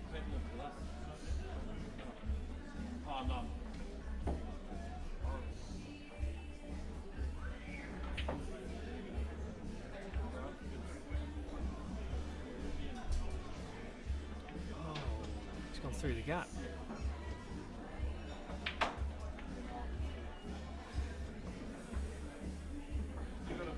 So it's a combo for Cookie, and there's a shot here where he can bring everything into play in one go straight away. 15 to the bottom left, and he can run the cue ball into the 10 and bring a lot of it in play in one go. Played it well. Just a little unlucky with where the 10's gone, but no rush. In fact, he could, if he really wants to go for it, he can play the orange ball, whatever the number that is, and it looks like it'll naturally sort of run off the 4 into the 10 if he was feeling adventurous. But he's just going to keep it tight, which is sensible. Good cueing. He's actually a really good cueist, Corey. He can pot a great ball. He's got plenty of cue power.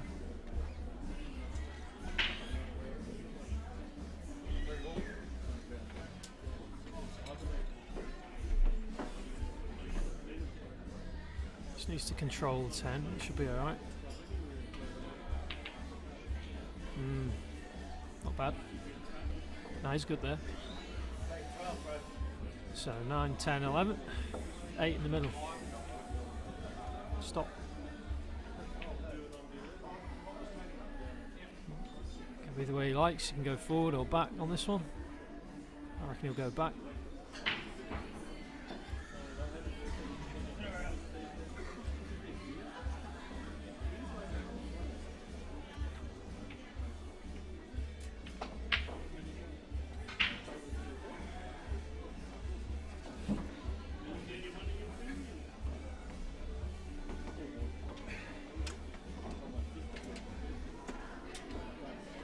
Just watch out for the middle.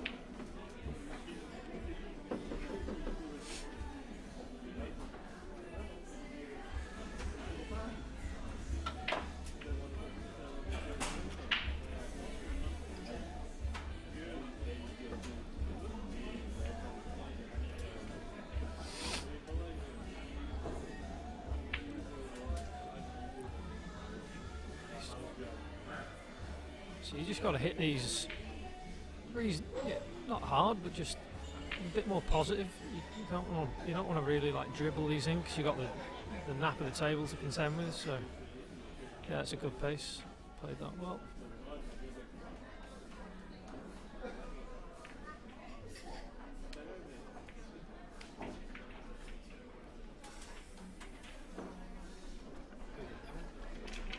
Corey Cook.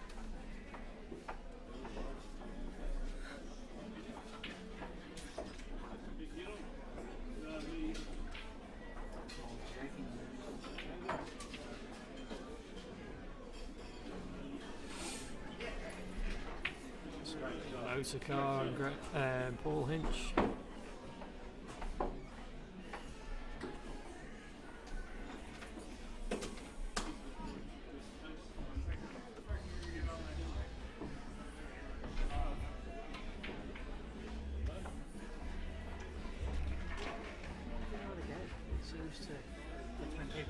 Is it? Okay.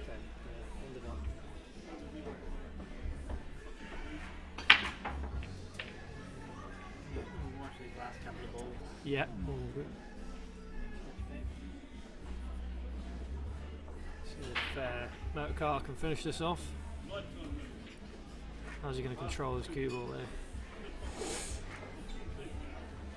That's a little bit. He's got the wrong angle. He can come up and down. I suspect that's not what he's going to do though. I think he's going to try and dribble it.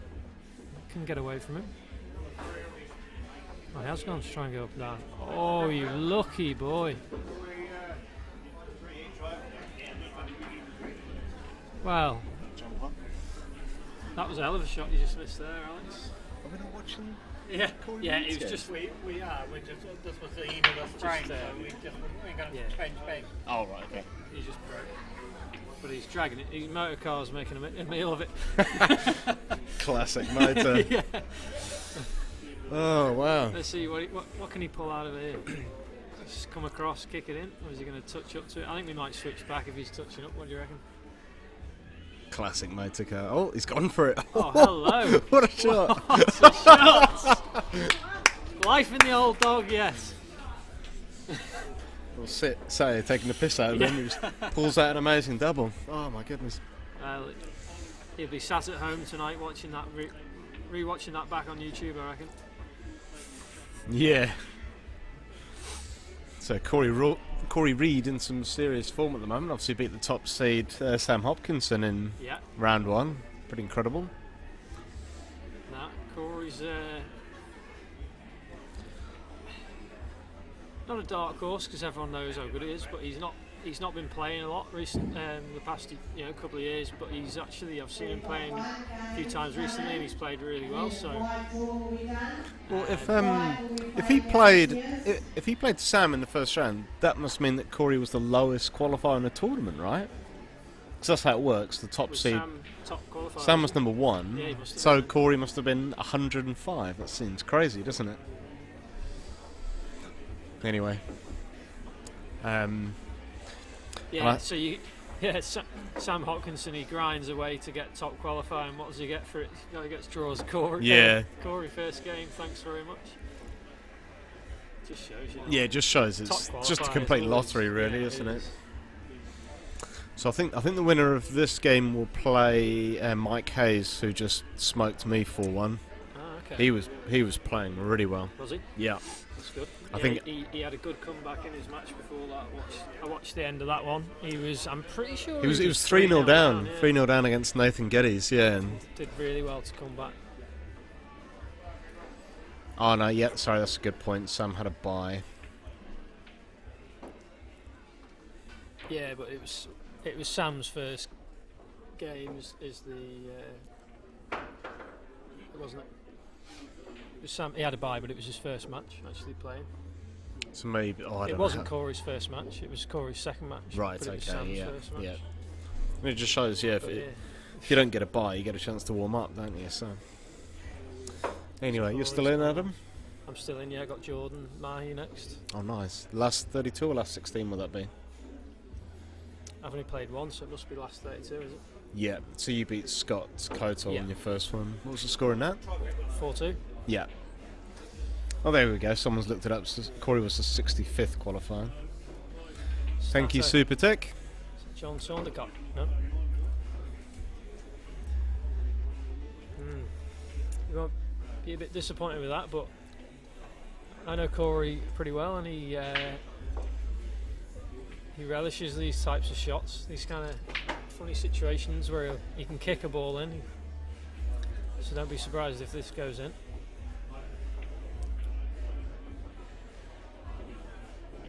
Oh. Good result. At least it's got some distance with that cue ball down the far end. Corey needs to be careful for the free ball here. Corey Reed was Cook. the Corey Reed was the inaugural winner of the Mike Hayes Garage Classic, wasn't he? Just after lockdown, when you guys were testing out the shot clock and doing the 30 seconds. Was that when was it? Yeah, that was. I'm trying to think when that was now. That was a while ago, Was wasn't it 2020 or 20? I think it it might was have been the just year after before, the yeah. first lockdown in 2020, wasn't Yeah, it? yeah, it That was a fun little tournament to Yeah, watch. yeah. That you played in it, didn't you? I did, yeah. Yeah.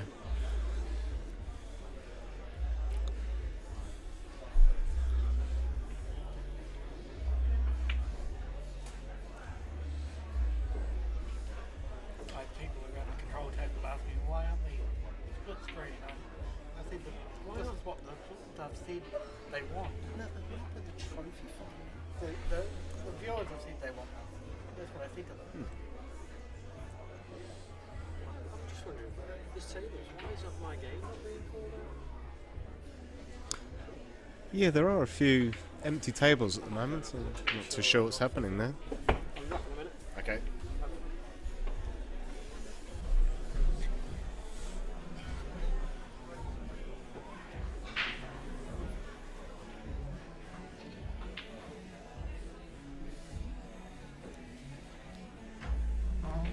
So Adam Shaw's just gone off to check the status of his match, if he's going to be called soon.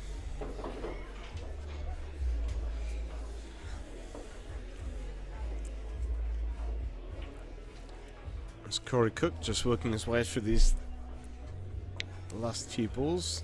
Looks like he's going to take this blue into the middle.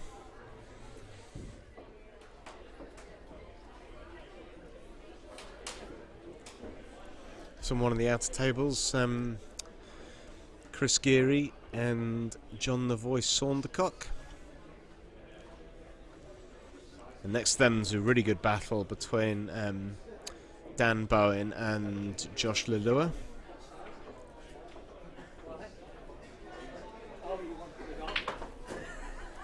On the table nearest to us, we've got Paul Blackler and Ali Carpo. You get your right arm in it. Paul Blackler especially in very, very good form at the moment. On 5 out of 5 in section play, and I see him play every week in Interclub for the Hornby Titans. Very, very solid player. Hasn't lost a game this season, in fact. Hinchy. Hinchy. Paul Blackler, I was talking Paul about. Blackler. No, Hinchy's rubbish. I was talking about. A good player. That was nice from Corey's. He got a little bit of angle. Right. Yeah, so he can just top this throw to get on the black.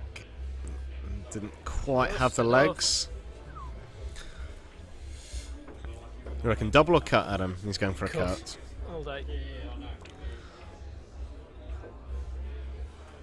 It's a nice shot from Corey. Levels things up at 2 apiece. Jimmy Hall, Richmond, table 15, please.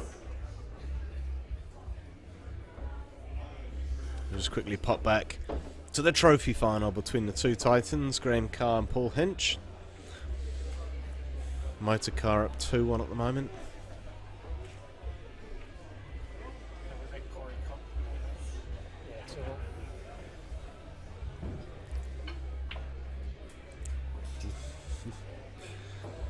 Graham probably still fizzing after that that black in the previous round. What a finish that was. Get that in the top 10 shots of the year compilation video.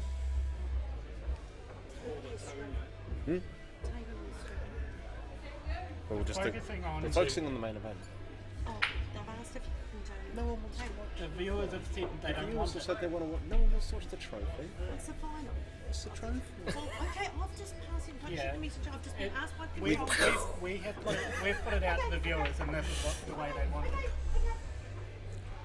So we're getting a bit of stick from the control table because they're asking us to put the trophy final on, but I mean, come on, surely we want to watch the main event. Anyway, the viewers have spoken.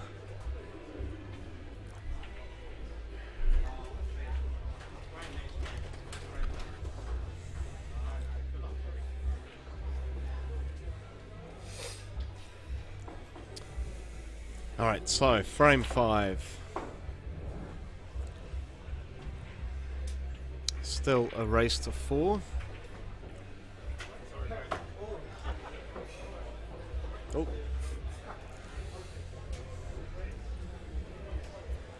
So you felt like you've been playing well so far, Adam?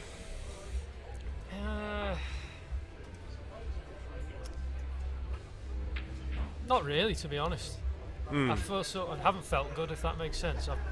I've played all right. I've sort of got by, but I haven't really felt like I'm actually playing that well. I guess you don't want to peak too early in these big, huge field tournaments, do you? No, it's there's room for improvement anyway. Let me put it that way. I've been making a few mistakes, but I just go more how I feel. I haven't felt like great queuing.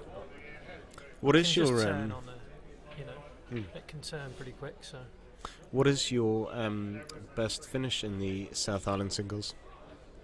Semis 3 times. Really, 3 times? Yeah. Who got you on each occasion? First one was the first time I played in it. Was John Carrion. Oh, yep. In the semis. Then the next time I played it, Mike Hayes beat me in the semis. Yep. And then last year, Kerry Wirtz beat me in the semis. Oh, of course, yes, I remember that one, yep. And then I played it one other time, and I got beat. It might have been the last 16. That was, I think, Josh Lalua beat me. Okay. So you're a bit of a bridesmaid at the South Islands, but maybe the bride today, Adam. Yeah, maybe. I'll get me dress up. It's funny, you can sometimes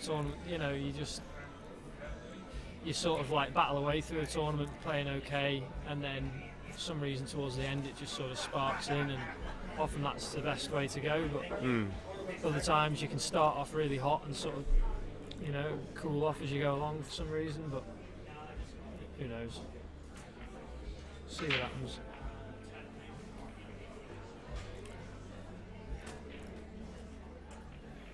So how did you go in your last game?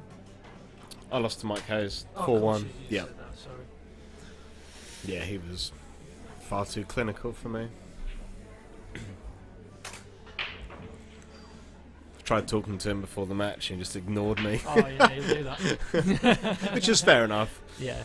I said to him afterwards, I said, I don't normally talk to my opponents before a game, but because it's Mike, because he's a personal friend, I thought I'd try it, but he wasn't having any of it. Nah. Anyway, back to the match.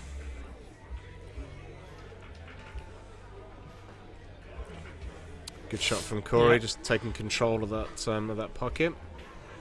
So if I Corey Reed, next time he comes to the table, if he gets that orange, what's the orange stripe? It's the 13. The 13. I Yeah. always forget what Yeah. numbers are as well. Get that one. So if he moves that now, he's covered that at 14, so it's not quite as straightforward, but definitely be looking to move that 13, because then it's one less ball that's a problem ball. Corey do well to finish from there.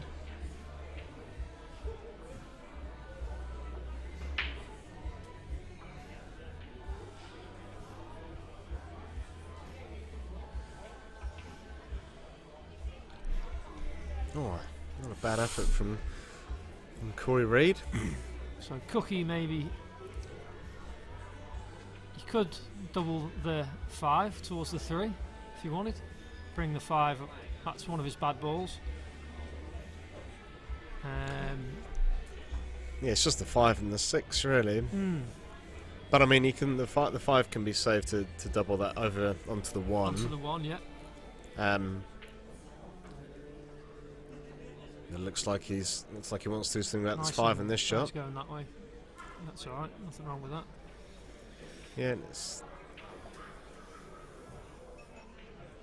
So if he rolls this 13, blocks the double for the 6, maybe.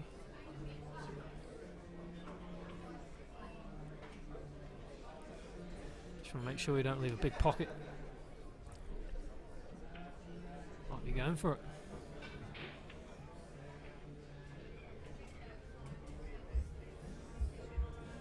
So if he plays this and if he can get on the 12 now for the plant. Oh, he's gone for the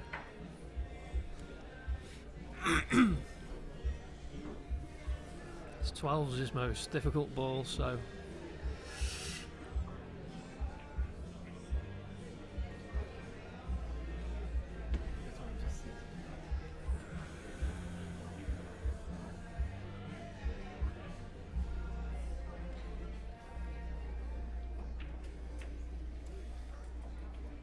It's easier to watch split screen on in-view. the split screen does not work with this view. Not this view, no. I just thought it's one or the other. Yeah, it's one or the other. I chucked it on the other day, it was on split screen and it was impossible. You couldn't see what was going on. Even on the TV.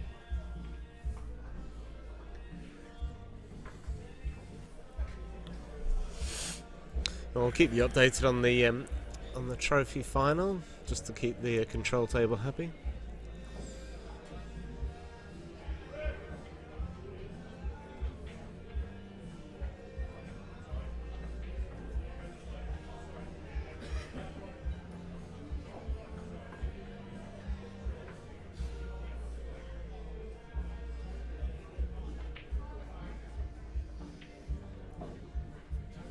Anyone in particular impressed you this week, Adam? You seen them playing?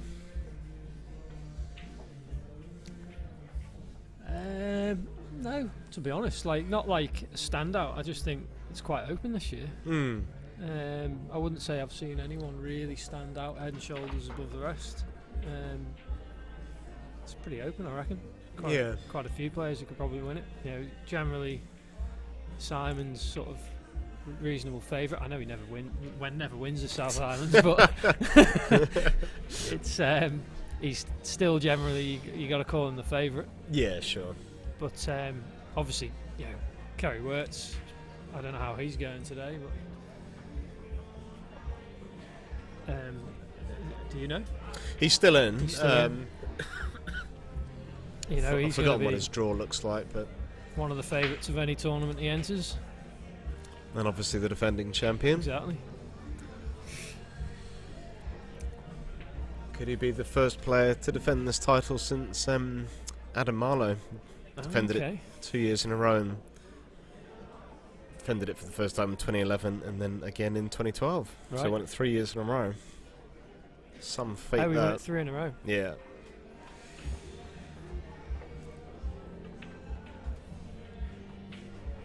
Did you ever get a chance to play him, or was he a little bit before your he time? left before I was here. Okay. I don't know him. I've never met him. Oh, okay. you know where he's from in the UK? Southwest, I think. Is he? Oh, I think like Gloucestershire or Right. maybe not as far as Devon, but somewhere southwest, I think. We're having the flight of the main upstairs and we're going to get games out now. Oh, some of them. On table Oh. one, Oh, Graham Cookie. Simmons and Complete Graham miscue from Corey Cook there. No. Quick as you can, please. Table 4, Tom McNaughty. Was that a free ball or and combo? Dean Combo. McSkelton. Table 9, Brent Green and Andy Hickey. So you think he's got to be going for these, hasn't he? He's on smalls, isn't he? Was he on bigs? Table 11, Mark Watson and Greg Hammond. He's on the bigs.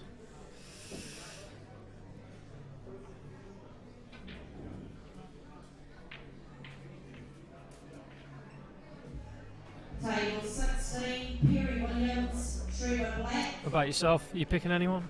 Table 18, Um, Adrian Van Krop. I picked Kirby. I picked Adam Lilly earlier in the week, so no reason to divert from that prediction too much at this stage. Yeah. Joseph Magoo. No, of course, he's always going to be up there. Probably didn't have the results he was looking for in the pairs with Brett Defario, and they lost in the quarterfinals to the eventual losing finalist. Yeah. So that's all the flight games going out for I think there was a lot of unexpected pairs that went out early. I mean, yourself and Mike Hayes went out pretty early as well. Yeah, we went out in the last 16. But I mean, you lost to the eventual winners though, so Yeah, nice shame in that. It's probably been said on here before this weekend, but you know the races are pretty short, so there's always chance for an upset. So just looking at the comments, how's Motor doing? I think Motor is. those games that have I think it's just 2-all in the gone out. trophy It's, final. race 2-3. Best of 5. You can see that in the top right of the screen. Right, So they're playing a race to 4 in that trophy final. here we go, Corey. You gonna go for it now, mate?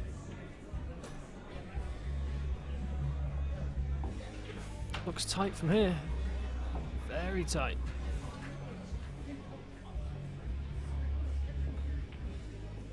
Yeah, nice shot. Went well.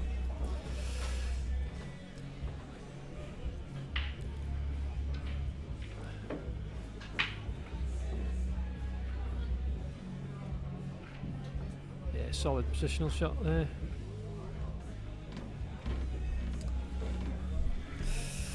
So relatively straightforward black for Corey to move on to the hill.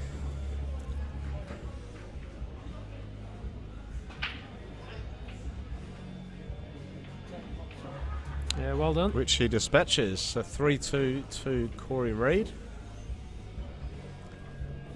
And we'll just switch over to the trophy final, just in between these frames.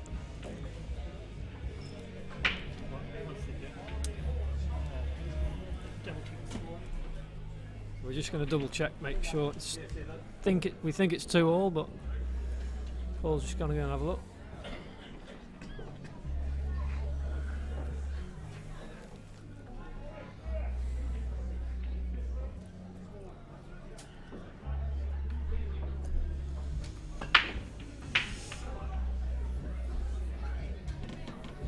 Two all. 3-2 to him. Oh, we were a bit behind. It's 3-2 to Paul. So 3-2 to Hinchy. So interestingly enough, Paul Hinch actually lost his cue the night before he was supposed to play section playing the singles, and apparently that's why he's in the plate and not in the main event, because he had to play with someone else's cue and just didn't play very well. Oh, right. 3-2 to Corey Reid.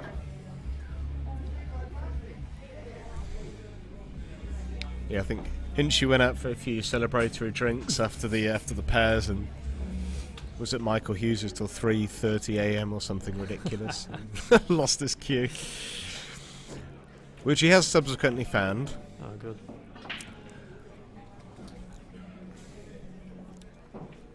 Right, so last chance saloon for Corey Cook. Needs to win the next 2 frames if he wants to stay in this year's South Island. So that's nailed on scratch there. Yep. But it's not disastrous. Corey Reid will be looking to get through to this 2-ball in some way.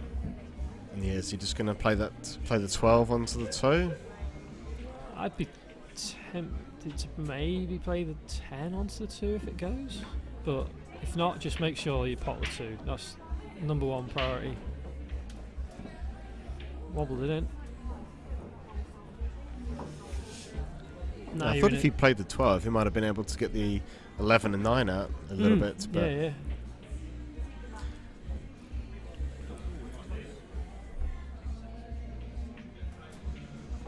Could double the 15. Yep, and then just get that, develop that 13 a little bit, just nudge it out. A little bit risky maybe, because everything does go. Everything has a pocket, but he's made it. Yeah, it's a good shot, Corey. What do we think? Clearance this visit? It's there. It's on, definitely. It's there, yeah. It's quite thin, the 12. Harry Nicolaides Redmond, Tony McNally of Cargill, table 5, please. Should be able to control the cue ball. He's going to be running into the 11. He can probably hit the 11 forward onto the rail and out like that. It's a bit pacey. As for the main flight. It's sort of gone wrong a bit. He's got an awkward angle on the 10. The 9 and the 13 have gone together. But he's still in control. He's still at the table.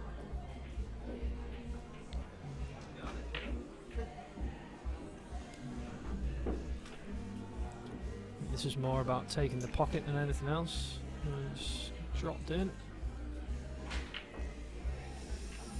you think you might have preferred that to have just covered the bag? Well, I'm just looking at, he's sort of,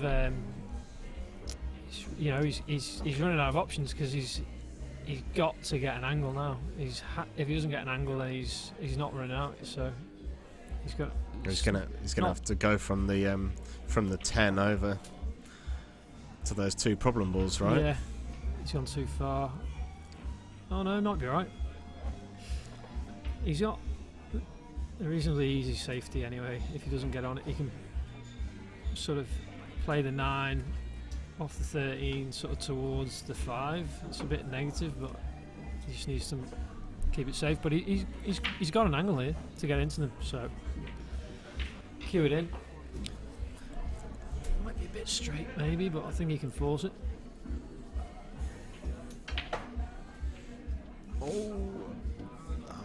It's a good effort, but so I think it's just going to be play the 9 and just drop that 13 sort of on the rail between the 5 and the pocket would be what I'd be looking at.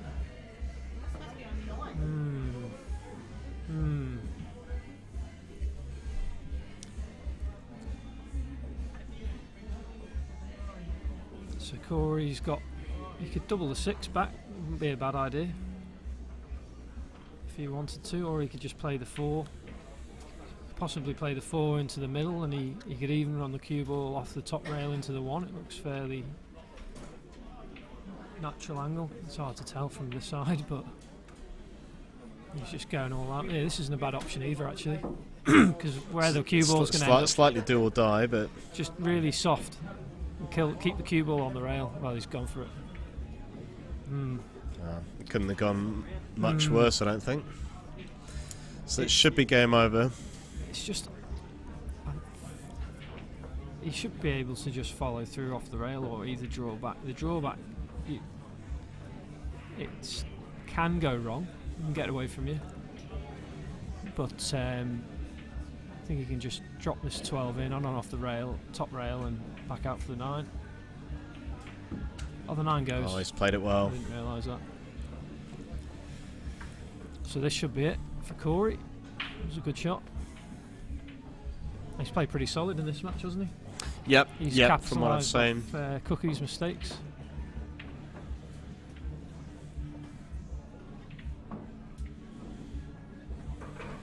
So if this goes in, who'd you say he's playing? I think he's playing Mike Hayes, Ah, okay. which would be an absolute cracker in the Yeah, last two 16. mates. Bragging rights. I mean, by the time you get to the last Major bragging 16, you rights. win every game on the stream table. But Yeah. obviously, he's just got to dispatch this one first, which he does. Congratulations to Corey Reid. That's 4-2 Who over wants? Corey Cook. So, Corey Cook's South Island dream is over for another year. So, I'll take you back to the trophy final. Looks like Paul Hinch is still 3-2 up over Motorcar.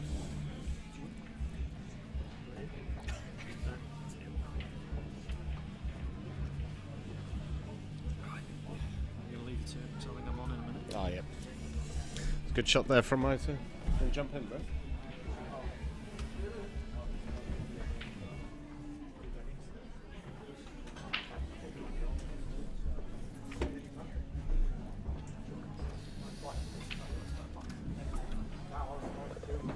Main event on live streaming on queue table number 3.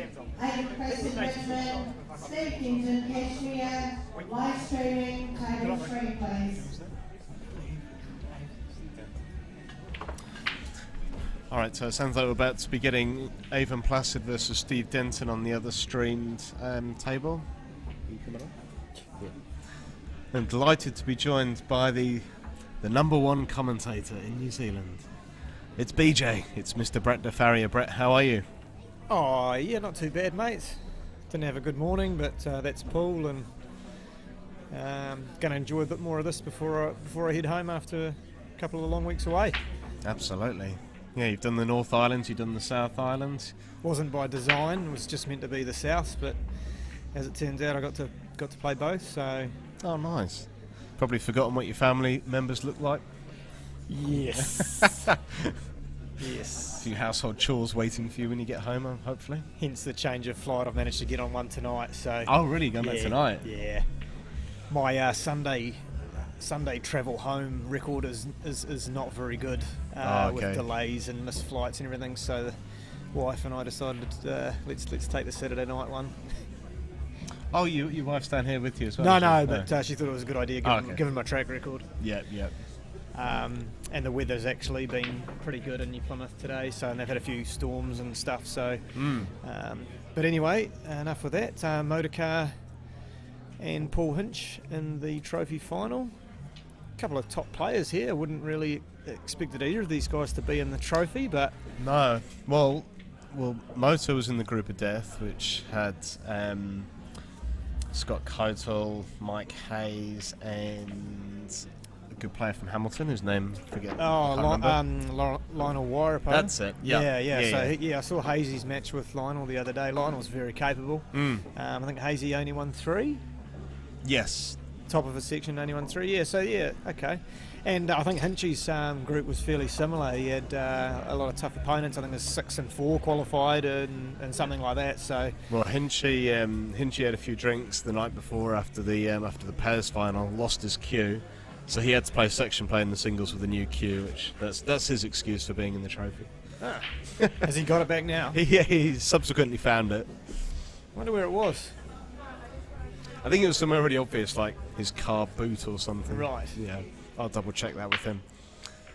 But anyway, big moments for Hinchy. Yeah, well, Hurley used to do that. He used to put his cue up somewhere, forget about where he put it.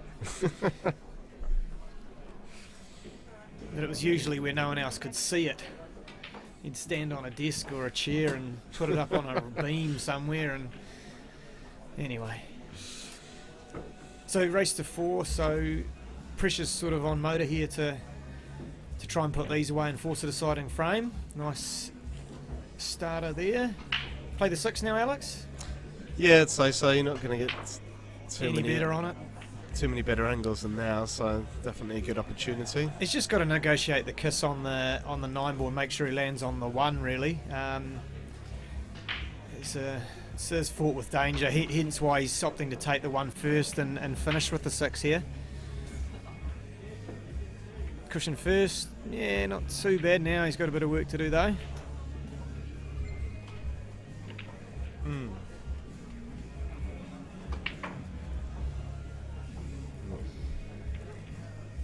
Felt like I was on a boat there for a second.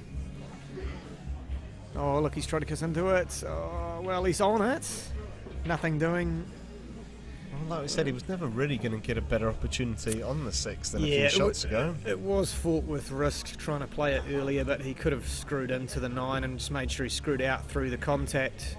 But it's not really the way he plays. He's got an opportunity, though, to back cut the 6. The cue ball's going to be let loose a little bit, you'd think. Yeah, just caught it a bit thick. Not a gimme here, but Hinchy back to the table to try and wrap it up. Any other results in, Alex, from the main?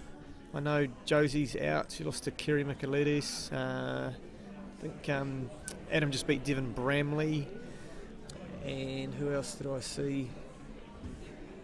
I lost to Mike Hayes. Oh, that's what the 4-1. That's the big result of the day. Saw that. That's the other one I saw, yes. Yeah, nice pop, but he's... Oh, dear. Shot here, Alex? Maybe just clip off the left-hand side of the 9. Yeah. Obviously, just don't leave a free ball, but you can tie up the black a little bit and don't leave a cut on the 6. Yep, I think you're right. I think just feather off the 9. Dust up the black. Oh, he's not playing that shot though. Just looks like he's. Oh, yes, he is. Yeah. Yeah, but he's left a free ball by the looks. Could have whisked off that and really ran the cue ball down a little bit further, but it's not a nice free ball. If it is one, which it is hard to tell. You'd just be trying to cut that 6. Well, I suppose you can't really do that because you're going to leave a free ball, aren't you, on the 9? So. Yeah. This will be interesting. I don't know if you can see enough of the 9 to pot it. Certainly is a free ball. So I see Des Blair out there. That be last 32, presumably? Yeah, it looks like, I think, how Danny Bowen and Josh Lelou are getting on. Oh, that's a big game out there, Danny and Josh. Yeah. Is Des Blair playing Tristan Matheson? Oh, yes. Judging by the way Tristan's sat there. Yes. No. What about, who's Chris Geary playing? John Saunders. Oh, he's playing John. Okay, yeah. And then you've got Kerry Michaelides out there playing. Oh, Tony McMullion. Oh yes, yeah. So that'll be a good game. Yeah, very good player, Tony. And Kerry's obviously got a couple of wins under his belt now, so he's in, as they say. Yeah, Tony from down south. He beat Simon Singleton at a Bowies tournament earlier in the year, I believe. That's right. A solid player. Yep. Yeah, very nice cures, Tony. Is he a snooker background? Yes, nice shot there from Moda. You go, Hinchy going across the table here, or just going to feather that 9 back across and try and tie the white up on the 6 ball? Yes, Defario. Yeah, Corey Reid knocked Sam Hopkinson out. So Sam Hopkinson was our number 1 seed after section play. Had a bye and then he lost his first match. So it just shows that being top seed is absolutely no guarantee of an easy first match. No, and we spoke about this off air, Alex. But having the cold game or the bye, not you're still playing, you're still in the match, but it's certainly for mine is not an advantage. You know, having playing someone like Corey Reid, who obviously had a match prior, got nice and warm and accustomed to the surroundings again. I know we've been here a week, but it does make a bit of a difference, and I think that. I talked to Murray Davies about it briefly before. He said that during the Kashmir Nationals they ensured that there were no cold buys. So I think clubs New Zealand really need to look at that and either play those games, probably the day or night before, just so that everyone comes in on a clean slate for last 64, last 128 or whatever it is, because otherwise these top players who win their section and everything else, this advantage that they supposedly get by drawing a lower seed, all the players are good and capable, and you could get like a Mike Hayes come through or Corey Reid who's only won 3 games, and what you get to play them after they've just won a best of 5 match and been out there for an hour and a half. I don't see that as an advantage. You're better off qualifying middle of the road and playing someone who's also coming into the game like you are. Yep, totally. So just quickly popping back to the game, so Paul Hinch has got this black to take out the trophy event. put this to bed, Hinchy, and then we can. I think we were able to go to Steve Denton and Avon Placid in the main. Is it there? It's there. It Lovely is. shot. and Great that's shot, Hinchy. Well deserved. A couple of really nice fellas there contesting that final. Good pool players. Like I say, surprised to see both in the trophy, but certainly not surprised to see them in the final there. So well done, Hinchy. So I believe we're just actually going to have to cut the stream now because it's been running for more than 6 hours. So we do need to cut it off, otherwise we start getting music copyright issues. So it literally takes 30 seconds to restart the stream, guys. So don't go anywhere. Just watch out